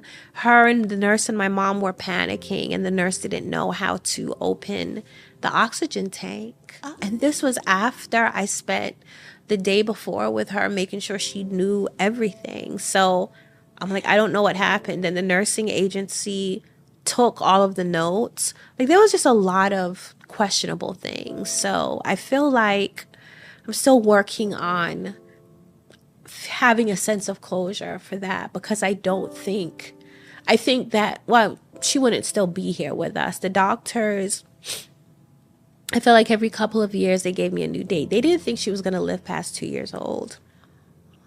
Then 2-year-old birthday, they told me she wasn't going to live past 5. So it was progressing. She made it all the way to 9, which I'm thankful for. But I think she would have made it a little longer, you know, had I stayed home that day. And so I carry a little guilt about that. What was her favorite thing to do? Watch scary movies. Really? If you can believe it. Yeah, she loved to watch horror movies. This one movie specifically called The Messenger. And she would actually be scared. Like, you should see it in her face. She'd be scared. But she loved to watch it. That and Justin Bieber. She loved Justin Bieber. Same. Yeah, like join the club. But yeah, that was pretty much, and of course, be here with Mom. I was her favorite person. Yeah. I was her favorite person. Was she always like the baby of the family? She was, but she acted like she was the oldest. She loved to give orders. Yeah. She definitely loved to give orders, and she expected everyone to be at her beck and call. I love that. Yeah, she was the sweetest thing. Oh my gosh. What is your relationship like with your children? Intense. Just say that. It's intense. It's loving, though. There's so much love between us. When we're all together, it's just so much fun. And I have taught my kids to speak open with me. So communication is a huge thing. We have family meetings. Go over what people's goals are, what are they going to achieve in the next year, week, what their plans are for certain things. So I think all of that really contributes to our relationship. And because my parents were so silencing, like, we didn't have a voice in my house. It was more like shut up and listen. So I have definitely used my parents as what not to do in raising children. So I allow my kids to, oh my gosh, sometimes even to a fault, challenge me. Like, if they disagree with something, they can, like, ask me a question about it. Sometimes it goes on and on and on and on, but like, sometimes I feel like they're just a little kid saying, but why? But why? But why? But, you know, they're grown. Or even throughout their teenage years. But I think that has contributed to how open and how close we are as a family. And we just have a lot of fun. Like, game nights are the best. Cooking is the best. Like, it's just so much fun when we all get together. Watching movies, you know, doing things outside of the house. So they were taken to foster care, and then how did you get them back? A lot of work. A lot of work. Essentially, my kids being taken away from me was the push that I needed to then really get away from my father, because I knew I could not bring them back to our life. So my children were separated in foster care for about 1.5 years. After my case was moved from Monmouth County, which is where I had the very racist experience, to Essex County, and I got a caseworker who was compassionate, they decided to work towards reunification. And part of that was to find family to be my children's foster parents. So everything came full circle. My maternal grandmother and my aunt are who was their foster parents. So they actually ended up having their latter part of their foster care living in the house that I grew up in. It was so surreal. Yeah. And that's how I reconnected with that family as well. I was able to visit them. It took some time, but I eventually was able to visit them on the weekends. We rebonded then, and then they each came home a month apart. Through that, the whole process with social services, they have to do home visits and check to make sure that I'm taking them to their doctor's visits and things like that. So then finally, 10 days before they went up for adoption is when I got full custody back for them. I felt like that I finally did it. Now it was through all of that process is when I was able to completely liberate myself from my father. And that was because through the process of working with social services, I learned that I was being abused. I learned what abuse was. I learned what pedophilia was, domestic violence. Like, these were all ideas that I had never considered. It was just my life. So now learning about it and learning that what was happening to me was not supposed to happen started to empower me. Mm. And I began to look for more ways to get away from him. And I finally built up the courage to tell someone who he respected. And that person happened to have some kind of connection with law enforcement, ended up taking my mom to report domestic violence and got a restraining order against my father. So now that process started. I was able to get my children back. A couple of years after that, my sisters and I went and reported my father to the police. Is it a weird feeling when people reference him as your father? Like, do you prefer if people call him by his name or? No. Okay. And it's something that's kind of a topic that gets questioned, me specifically, because I do still refer to him as my father. I mean, I think it's your choice. Right. I just want to respect your choice. Yeah. Right. I agree, but it's intentional. It is intentional because if I called him, I've heard survivors call their abuser a sperm donor, or especially if it's a parent, they'll give them these other titles. But for me, especially because of the work that I do, I feel that it's important to recognize what his role was supposed to be. And he was supposed to protect me. He was supposed to take advantage of his role. So yes, I do refer to him still as my father because one, that's what he is. And two, it highlights the severity of his actions, how heinous that the things that he did was, because he was the person that not only contributed, to me being here, but he was given the responsibility of protecting me, and he completely exploited it. Tell us about the day you leave. Escape. I think it's not leave. Yeah, the day that I escaped. So it was triggered.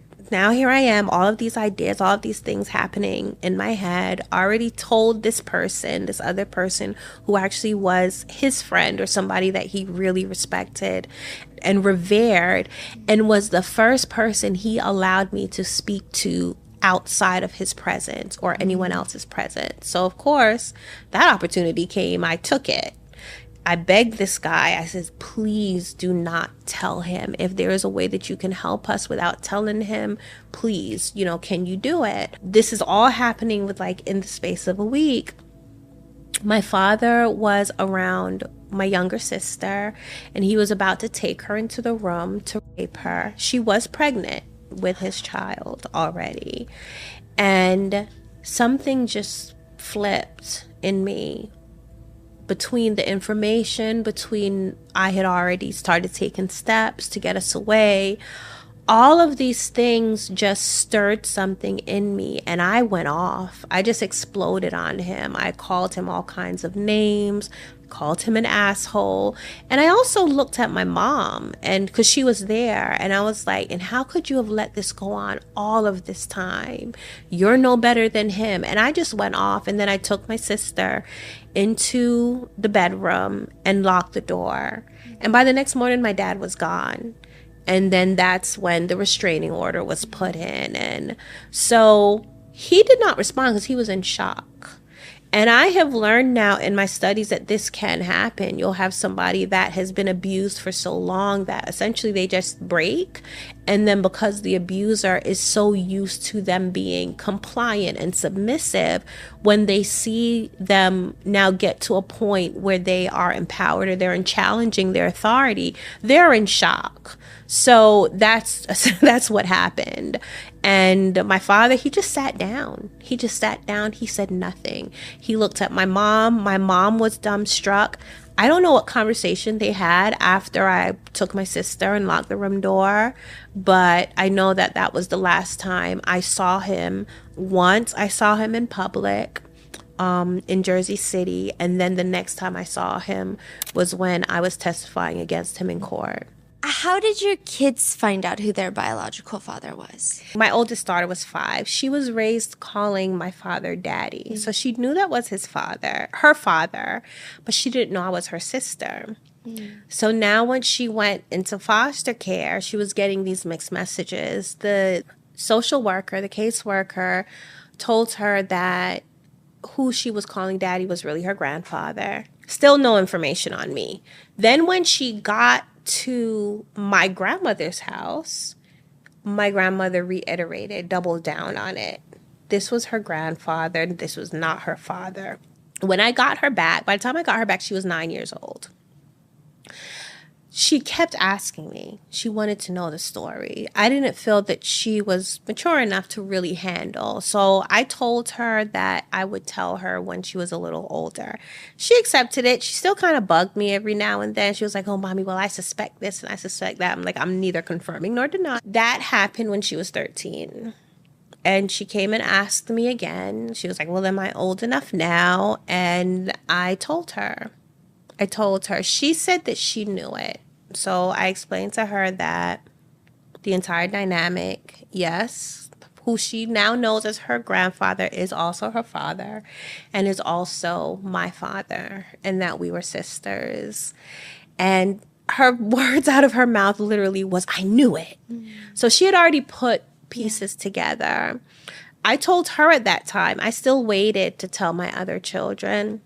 My daughter and I, we spoke about it. Clearly she was angry, but she wasn't physically upset, I guess, because it more felt like a confirmation of what she had already suspected. And she had come to terms with certain things by that time. But when I told my other children, they were upset. Mm-hmm. And the reason why I told them was because it was after Coco died, created a lot of turmoil between me and my sisters. And by that time, so many other things had happened. Like my sisters slept with by that time, he was my ex-husband. So, our relationship was already strained. Some of the negative seeds my dad planted had kind of come out, sprouted out. So there was just a lot going on by that time. And my kids didn't understand why. They didn't understand why there was so much arguing and so much blame and fingers being pointed. So I felt like it was time to tell them. My daughter, Moncho, my second daughter, she got very emotional. My son, he didn't really say anything, and he learned about it at the youngest age. I believe he was only 9 at the time. He couldn't have been 9 because Coco died. So he had to be about 11. And he just internalized. We've spoken about it over time. Like I said, my door is open for my kids to ask me any questions, any information. So they know a lot of the details. They know the emotional impacts. They understand the trauma through the work that we do with my organization. Of course, they are like the number one people to go to about that. They're experts on that.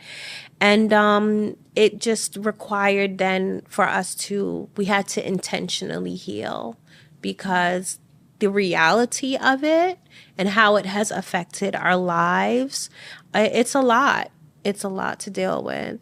How has it impacted their lives in just in society, because I do think there's a lot of stigma and shame that could come, I guess, depending on the types of communities of relationships that involve incest. What has been their impact?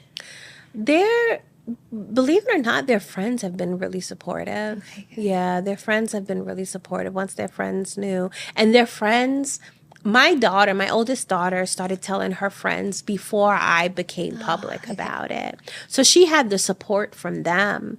Mm-hmm. My son, I am hearing stuff now. We do family therapy, and he'll come up with some kind of story or experience where a girl, because I'm public and knows that he's a result of incest, told him that she wouldn't date him because of that. But he has no problem getting girls. So he's like, that's like, went right over his head. He was like, oh, well, you're lost. So they're all very confident in their position. My second daughter, she is very much interested in the topic and incest as it's practiced in different cultures. And she does talk to me about it. So she's more curious in that way. But none of them have experienced, well, except for this one incident from my son with this girl. They have not experienced any serious blowback. My oldest daughter will catch some comments under my videos, and she will go in. You tell us the comment, we will also go in. She will go in on people. So their confidence levels, and they're very secure within themselves. They're very secure within themselves. They don't feel any form of shame because of it. They're just proud. Like, they are who they are. They're talented. They're communicative. They are witty as hell. Their sense of humors are crazy.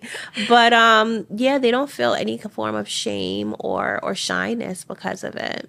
You end up escaping. Mm-hmm. And then a few years later, you guys turn your dad in. Right. And then there's a whole trial that you have to testify in. Mm-hmm. What was that like? It was nerve-wracking. Yeah. It was scary. It was scary because I knew I would have to see him again. It was nerve-wracking because the judicial system is not far from perfect. Oh my gosh, it's so far from perfect. My experience with the detective was scary. When we first reported and I had to give him my account, it was scary. And then when we got to the stage that we were, the prosecutor, judges were being assigned to the case. Some of them was like, well, why did they wait so long? And incest is legal in New Jersey. So, so we got a lot of that. And it was like, we got to wait for another judge because we can't have a judge that has bias. So that process was strenuous. But the prosecutor, she was committed. She was dedicated. We had to prove a lot. I had to prove that my father was my father. I had to prove that my father was also my kid's father. I had to prove that he threatened my life. And then because incest is legal in New Jersey, specifically after you turn 18, you're considered consenting adult. The only way he could be charged with him abusing me after I turned 18 was if it was under violent circumstances. So he would have to be now violently raping me for him to be charged with any form of abuse. So that was just a lot. At the same time, I learned a lot. I learned a lot about the system. I learned a lot about the judicial system. So I'm grateful for that because now I am working to strengthen it, to make it easier for other victims and survivors to report. But the day that I had to testify in front of him, here I am thinking, I'm this far on my healing journey. I'm confident. I have my kids back. I'm working. I'm getting an education. I was putting myself through college. As soon as I saw him, all of that disappeared. How old were you? By then, I had to be 35. Yeah, 34, 35. I reverted right back to the little girl that I was afraid of him. But I collected myself, but I became very self-conscious of my body. I don't think that I had fully come to terms with the idea that what happened to me was not my fault. Me being in his presence, I started looking at myself to make sure I didn't do anything that would, trigger him or arouse him in any way. But I took audit of myself. After I did we had a preliminary testifying. It wasn't in front of a jury. It was only in front of the lawyers and the judge. So then the judge can decide which questions are allowed and what shouldn't be allowed. And after I finished, I collected myself. I was able to internalize, do a lot of introspection, and get myself ready for the actual, my actual testimony. So, and even that was strained because, of course, the defense attorney has to ask questions. Oh, yeah. What is the cross-examination like? It makes you feel so invalidated because they're really trying hard to make it look like that you're either lying or you asked for it or why didn't you tell? So there were things that I was testifying that only my father knew about because he was the only person in the room other than myself, and she challenged every one of those things. Yes, he had a female defense attorney. I mean, that was strategy. Yeah. And I heard that he went through two other lawyers. They started the process once they started hearing what the charges was and started reading the reports that me and my sisters gave to the detective. They decided they couldn't continue, represented him. But he did find someone that represented him. And it was really strange sometimes in court because I saw him trying to do the seductive thing that I'd seen him do with other women. Like, he'd get really close and whispering in her ear and giving her little touches and stuff. And I was like, this is so creepy. Like, this is his attorney. But she did her job. Another part that was difficult was seeing some of the jury members look like they didn't believe me. That was tough. There was this one woman specifically, every time I described something, she rolled her eyes. Yeah, it was. So, I mean, but I was determined to have him be held accountable. So I powered through. The fear was there, but I did it because it needed to be done. He needed to be held accountable. So during this trial, your mom receives no charges, likely because she divorced him and was willing to testify against him? I don't think she even divorced him yet by then. It was because she was still married to him. And she waived her whatever right that is for a spouse to not testify against, for a married person to not testify against their spouse. So in exchange for her waiving that right, and she testified against him. Her testifying, was there some sort of closure? Did you feel like she was finally coming around, or did you feel like it was advantageous to her situation? Yeah, no, it was definitely advantageous for her, and I love my mom. I have to love her from afar now. I cannot be around her. She has not healed enough for us to interact. Especially how she feels or how she responds to my children, that started to kind of surface again. Even after we got away from my dad, she was treating my children a lot differently from her other grandchildren. I believe her reasons for testifying there was a lot of selfishness involved. I think that she was protecting herself, but anybody would do that. I am pretty much 100% sure of that, is because when the day for his sentencing for the crimes he committed against me, my mom went on a cruise. She was not there to support. On a cruise? She went on a cruise, and I was like, Mommy, are you serious?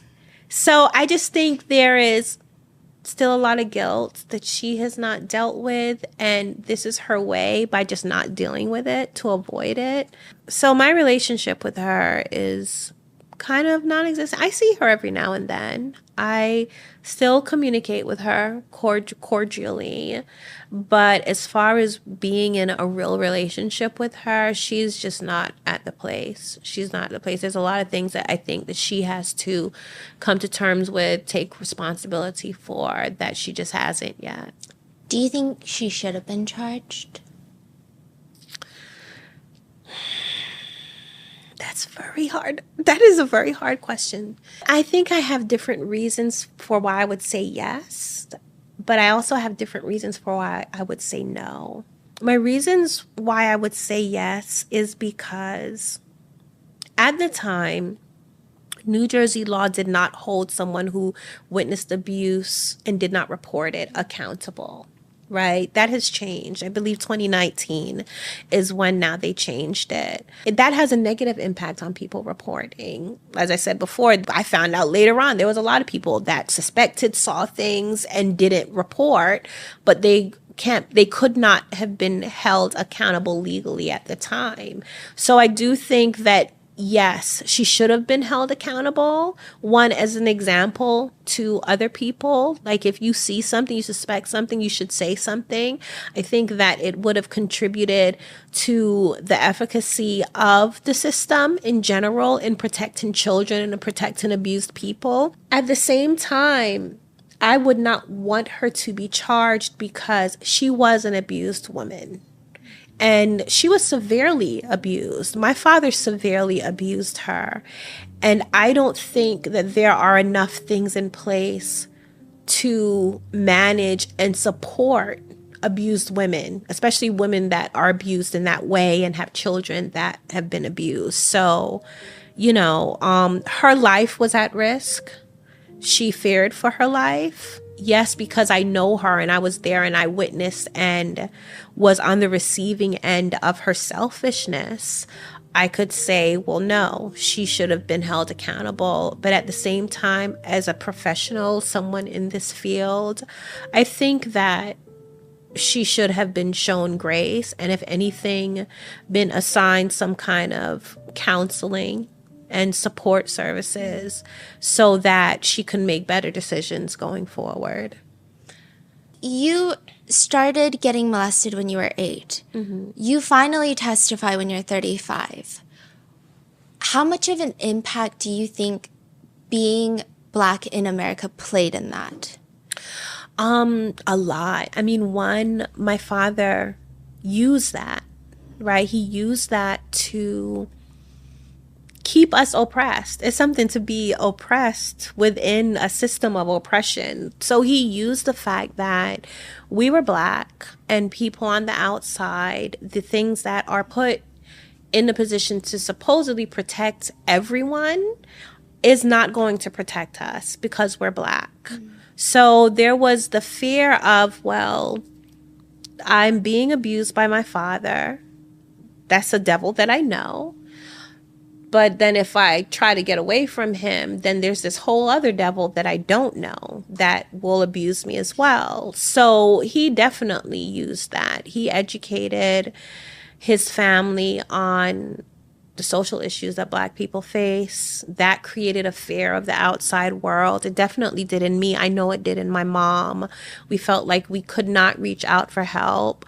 Then there is the gender dynamics and gender biases. My father had friends. He had a friend that was a police officer, but that was his friend.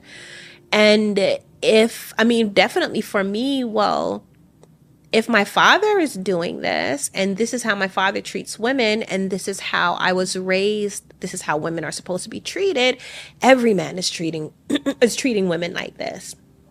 I also heard his conversations in the music industry with all of his celebrity friends and music professional, how they really dehumanized women and over-sexualized and taken advantage of, video girls. And so all of those things, all of these social issues that we are facing today definitely has a deep impact on the smaller social systems, which are families. And I think abusers definitely take advantage of that.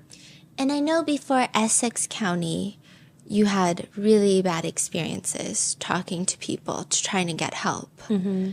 That was because you were Black. Is that something you think has been changing, or is that something that's still... We were in Monmouth County. Mm-hmm. I've only been there to go to the beach, so I don't know what the social systems are like personally. However, I have had women reach out to me and said it's the same. Oh. And they've shared their experiences with the systems down there, specifically dealing with domestic violence. They're like, look, if you are a Black woman, do not move to Monmouth County. Now, that could be taken as hearsay, but that's their experiences that they've taken with me. So I don't know. I don't think it's changed very much. But I do think some of that could be lack of education, meaning a lack of education for the social workers and the law enforcement. And because racism it's so ingrained in our society that I think even those people who aren't innately racist, because they are functioning within a racist system, they automatically are going to take advantage of the power that racism gives them. So I think a lot of those things still exist, and that could just take some education and some empathy in order for it to change. Being a victim of sex crimes in America is already difficult. Mm-hmm. Do you think being a victim who is also a person of color, does that add an extra level of difficulty in getting your voice heard, in authorities taking you seriously? Yes, definitely. And I think because it intersects with how being a person of color, how people of color are treated within the medical system and within law enforcement. So because Black women specifically, our levels of, we're expected to have a higher tolerance for pain. Yeah, that is...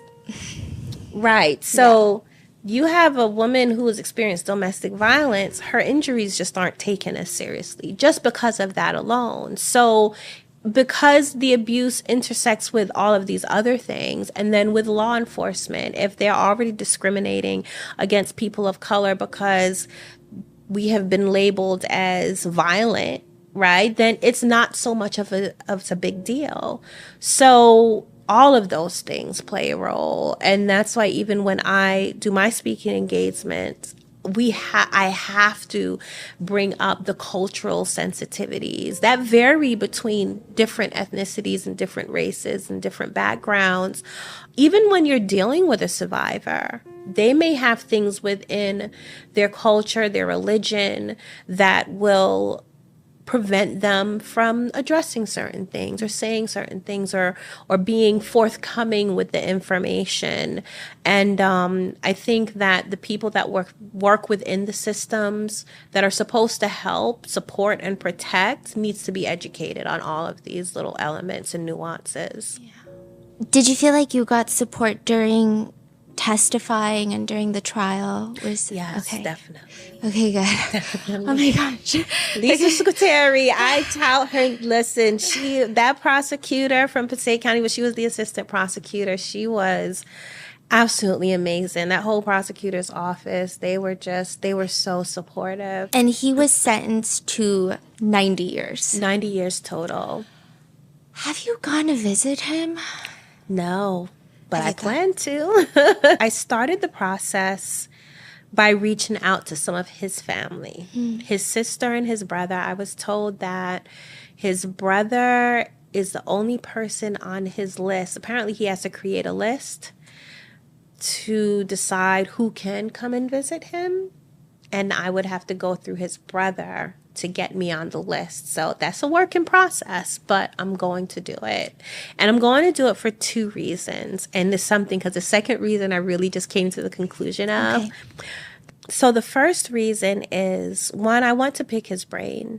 I want to get as much information as far as his thinking, go more in depth, like ask him questions if he had been abused so I can get a clear answer, not have to speculate. as far as his different stages of when he decided to escalate from molestation to rape, how did he come up with these philosophies and these theories?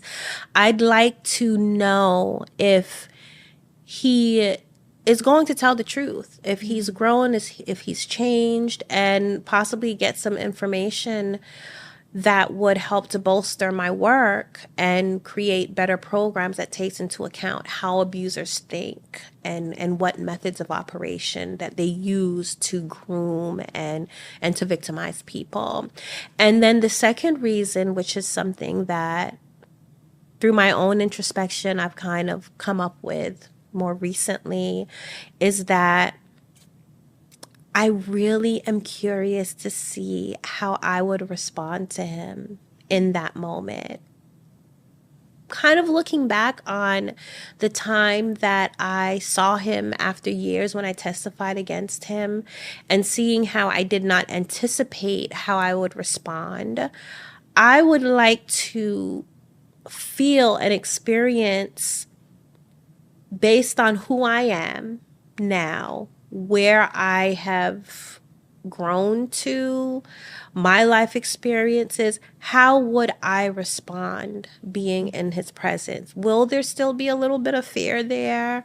Would I trust myself in the moment? Am I going to, go blank on my questions? Or can I really go see him, do what I need to do, and then move on? So that, I definitely plan to go see him. I hope he doesn't die in prison yet before I get that opportunity. Is there any part of you that's scared?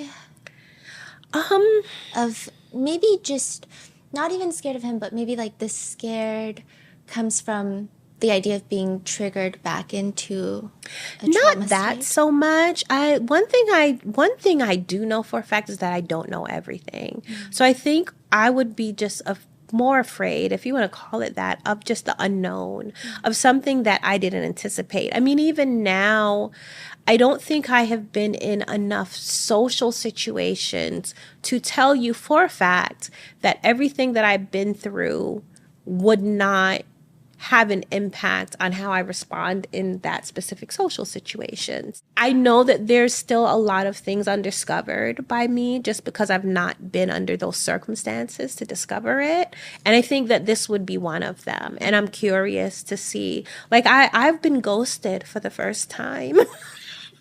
Oh, somebody ghosted me very recently, and I've only heard of it. Yeah. But I was like, damn, this shit hurts. That's crazy they would ghost you. How can somebody do this to somebody? But, so it's kind of like that. It's like, I just know there are certain things, and I have such a fervor for experiences in life. not negative ones. Yeah. But I'm right, not that one. But yeah, I'm really curious on how I would respond. Like, am I as strong as I think I am, kind of thing, So that's a new reason. I have decided that I want to see my father in prison since he was sentenced, because even at his sentencing, he was still denying things. He was still denying it. He kept saying, Aziza, you know the truth. And I'm like, well, yeah, and that's why you're here. 90 years. Yeah. And I'm just like, okay, so I would like an update. What are your feelings towards your father? Well, one, I'm very disappointed in him. I don't know if that is strong enough, but he could have been so much. And I don't discount his potential, his creativity. I know I have gotten a lot of my kind of just do it perspective from him. He was successful in his craft and his business up to a point. I think his ego got the best of him and that kind of messed things up. But he was doing very good things. I am saddened that he took his life and made these decisions when he could have made different decisions and possibly helped and inspired a lot of people. So I think that's like a complete waste. Other than that, I feel like emotionally, I don't feel any attachment to him emotionally. I feel very indifferent. He's like another human, you know. That's pretty much it. That's pretty much it. I mean, no one would blame you if you had strong feelings of hatred. But it seems like you don't have that. I don't. I think hate takes up a lot of energy, one. Now, I can't say that that's my conscious reason for not hating him. I did have my rage, but it was such a lot of it happened during the abuse. There were times I plotted killing my father. With a hammer, right? Yeah, once with a hammer, another time with a pillow. He was very sick. That's just how angry I was. And that's how much I wanted what he was doing to me to stop. I was literally thinking of committing murder. Even beyond that, trying to poison his food. So I think that this is the thing with long-term abuse. You go through all of those things at different stages, you know? So I experienced all that. So by the time I came to the end of it, so much of it was about my children, creating a life for them, healing myself, trying to enjoy life because I spent so much of it suffering. And any anger that I had for him just wasn't that important anymore. And that's pretty much where I've been and how it has been. It's just not important for me to be angry at him. But I did experience the anger at different times. I know it probably plateaued that time that I cursed him out, because there was so much stuff just came out, you know, in my head. And I think if I was a little more out of my mind at the time, I probably would have physically attacked him. But since then, yeah, no, I don't have any like moments of anger. Every now and then when I have challenges with my kids, I think maybe I do get a little, that would be the only thing, because sometimes, though I don't want to dwell on the coulda, shoulda, wouldas, I have to acknowledge, like, it's hard not to acknowledge that my daughter would not have PKU had she not been born as a result of this situation, that my daughter who passed away didn't have SMA because of it. And any challenges that my kids have, the fact that they don't have a father, you know, and that they have to deal with everything that comes along with this situation. Yeah, that pisses me off sometimes. But it's not like a personal direct anger towards him. It's more just about the situation.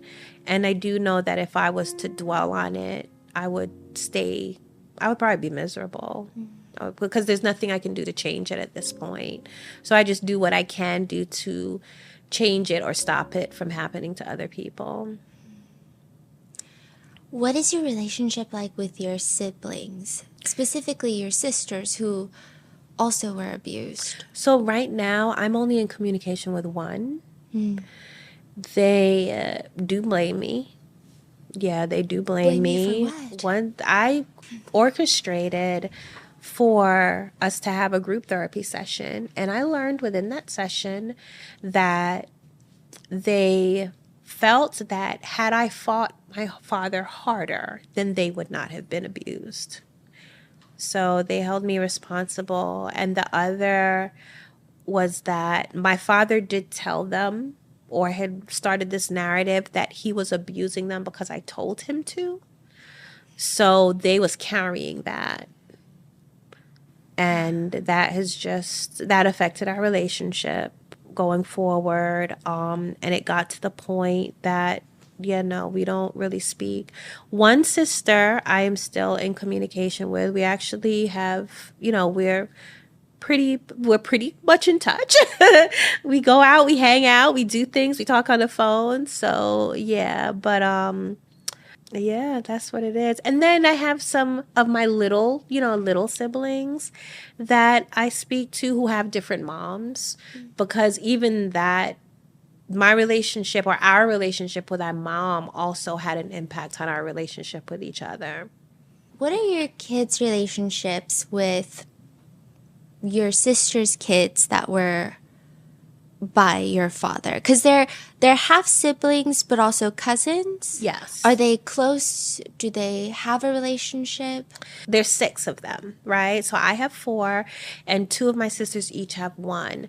One is completely disabled. He doesn't communicate. He has some very rare genetic disorder. So he communicated with us, and we were very close. At one point, he even lived with us. But since the communication between my sister and I, his mom deteriorated, now we never see him. So they don't communicate. And then my niece, she is involved. I would say they definitely have more sibling rivalries than like cousins. So they did, every now and then they're arguing and they're best of friends, and they're arguing and they're best of friends. But you know, like she volunteers with the organization and everything. So we're cool. I know like there's a lot more information, but I just need one little snippet of your sister slept with your ex-husband. What? Yes. Which one? It was 2 of them. Oh. It was 2 of them. And I do chalk it up to one, we did not know what a healthy relationship was, you know. Then there is the fact that we was raised in a polygamous lifestyle. Yes, my father was us and everything was done against our will, but we had been conditioned to being with the same man. That's how I rationalize it. However, there had been enough time passed, and I felt that we built up a good relationship with each other.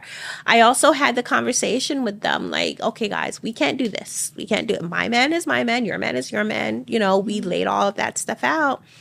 Then one day, my younger sister, she was actually the one that was a baby when I first started being molested. She comes to me crying, saying how I have the perfect life. Now, my husband and I, we had been together. I think I was pregnant at that time. Yeah, I was pregnant with my youngest son. She's crying how I have the perfect life and blah, blah, blah. And she wants my life and so on and so forth. My baby was 5 months old, and my husband confessed that he had been having an affair with that sister before we even got married. Started before we even got married. Then 3 years later, I found out that my other sister also had an affair with him. And the reason why it came out was because the first sister was suspecting the other sister, and they started arguing about it. And then that's why my ex-husband decided to confess. So, yeah, it was still a lot of drama. I was like, guys, can we just... There was a lot of healing that needed to be done. I understand that. That's most of why I forgave them. I mean, clearly I'm no longer with him. I've not been with him for a while, and I definitely felt that my relationship with my sisters was more important to maintain. I was not ready to end my relationship with them over a man who was not going to be around anymore. So you mentioned in an article that when you go out with your kids, sometimes people will ask you as a joke, are you guys siblings? Yes. And you guys have a good little giggle about it. What do you guys answer? What is the response? Well, the response is no, these are my kids. Yeah. Like, this is my mom or my daughter. My daughter is usually the one that responds. I think she's my oldest. She usually says, no, that's my mom. But we do. We always we look at each other like, if they only knew. If they only knew. I just want to say, after this, I don't know how many hours of episode, I just want to say you are one of the best mother. When you Truly. walk in, it's like a bubble of compassion that you walk in with. I don't even know how to describe it. I just feel very safe around you. Really? And I'm usually very anxious. No, I don't even know how to put into words your energy. Your energy is crazy. Wow. Yeah. Thank you for telling me. And I think, I can only imagine that your kids are amazing. Okay, so they're all in their 20s now? My oldest is 31. Yeah. What are your kids doing? What are you focused on? So I'm focused on Precious Little Ladies Incorporated. Our mission is to end sexual abuse, gender-based violence, and incestuous abuse. All of my kids are involved in that. They are all involved in that. Some of them, it's like an event basis, but others just on a daily basis. My oldest is the most involved. She loves to sing and write. I think she's still trying to find what she wants to do in life. So, but that's up to her. She's definitely a creative, but she's also an introvert. So, and then Monchelle, my second daughter, she also loves to write. I guess they all took after their mom that they love to write. She also helps with the organization. And then my son, Aloba, he is a dancer. That's Mr. A$AP Rocky number 2. Though I don't really see it. I don't see no, I don't see the resemblance. That could just be because he came from me. I don't know, but I don't see the resemblance. I see. But yeah, everybody says, and he definitely uses it. But he dances. And I'm learning that he actually has a pretty good singing voice. Sometimes him and Arish, my oldest, will have these jam sessions and he's harmonizing and stuff. But he wants to get into acting, modeling, that kind of thing. Right now, he just has, a job to pay the bills. And then my youngest, who is my son for my ex-husband, he, and it's funny, like his role in all of this, he's so kind of back and forth, but you would never know that they had different fathers because they're just siblings all the way. So there is no, you're a half sibling or anything like that. He is very active he's about to go to college actually. But everyone is just very creative. They're just very creative. And then they support me, which is a blessing. I did not go out in public with my story without speaking to them about it first. I do check-ins, with them, make sure that they're okay with this. Right now, we are working on a larger project, more like documentary-ish, and Aloba is a natural at it. He definitely loves the camera. My son, he definitely loves the camera. What else? I mean, there's a lot going on. So you wrote your first book, volume 1 and volume 2. Right. And it sold out the print copies on Amazon. Yes. Which is crazy. Yeah. And it's something that does that every now and then. It's like, and then it's on the Amazon top bestsellers list. But it's available on the Kindle version and on your website, the physical copy. Yes. So, anytime it's sold out on Amazon or not, you can just go to my website, azizakavivi.com, to get it. I also have a podcast that chronicles the journey of me writing my book, because that has its own drama. Like, one of my sisters is the one who started designing the book cover. Everybody agreed. Some people chose their pseudonyms, and then suddenly everybody was against it. So I talk about things like that through the process. I also go into depth on what testifying against my father was like. So there's that. It's called Self-Published, so you can find it anywhere. Gosh, and then Precious Little Ladies is preciouslittleladies.org. So there's a lot of information on prevention. And then Aziza's Law. So as I talked about incest being legal in New Jersey, I'm working to change that. So what is the opposition of not making it illegal? That's a very good question. Because I don't understand. Yeah. Some people believe, some legislators believe that it may infringe on certain religious belief systems. But New Jersey is only one of 2 states. 48 states, it's illegal across the board. So I'm like, what's the question? Going on in New Jersey? Yeah. Right. That's what a lot of people ask. I have yet to find out, but so far it's been echoing that it could infringe on some religious belief systems. But I'm pushing anyway, so trying to get as many people to reach out to their legislators, and even if you don't live in the state, sign our petition on change.org. because all of that, having the public encourage legislators that this needs to be criminalized, then I hope would push them to do so. And there's so much information in your book that we didn't even cover today. You have your own YouTube channel. You have TikTok. Yes, I do. See, I go where eyes are. It's like, I knew young people who needed to hear my message and feel like they weren't alone. They were on TikTok. So I went to TikTok. And how has that been like? Do you like it? I do. Oh, I enjoy TikTok. I enjoy TikTok. It's something because people tend to compare TikTok to Instagram because they say Instagram, you have to be like rich and bougie, and then TikTok, you can go on there with your bonnet kind of thing. So, but we'll see. That's where I do my cooking live streams with my kids on TikTok. Yeah, it's fun. Yeah. And you're working on a second book? Yes, I am. I am working on, I guess you can call it a self-help book. It's more like a self-reflection. It's called The Hump. And I use my life experiences as an anecdote on different ways people can get over their hump and get as far along as on their healing journey as possible. But not just dealing with abuse. It could be any kind of life challenges, whether it be the loss of a job or the loss of a child or a loved one, just really getting over the hump to then find your happiness and thrive. Wow.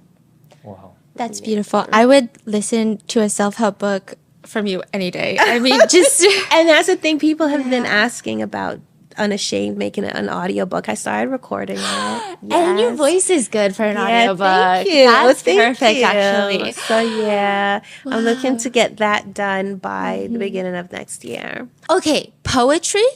Oh, yes. What's going on there? Yeah. So I am my poetry, man. So I love words. I just love words. Like, you can't put a word in. I have read the covers of all of these books as we've been talking. But when I get in a really emotional state, like, I'm a Virgo, so I have pretty good control over my emotions, but there are sometimes they get overwhelming, and that usually comes out in the form of poetry. I use it as an outlet. So anything from like heartbreak. I mean, of course, when Coco passed away, oh my gosh, I was writing nonstop. But a lot of challenges that I've had in relationships. Yes, I've already wrote a poem about being ghosted. But I am going to publish it as a print book, an audiobook, and also an album. Oh, that's so interesting. I love that idea. Thank you. Yes. Oh my gosh. Okay, so lots of exciting things. We're going to be waiting. We're going to be asking when they're coming. So just watch out. I will let you know. I'll keep you updated. Thank you for having me.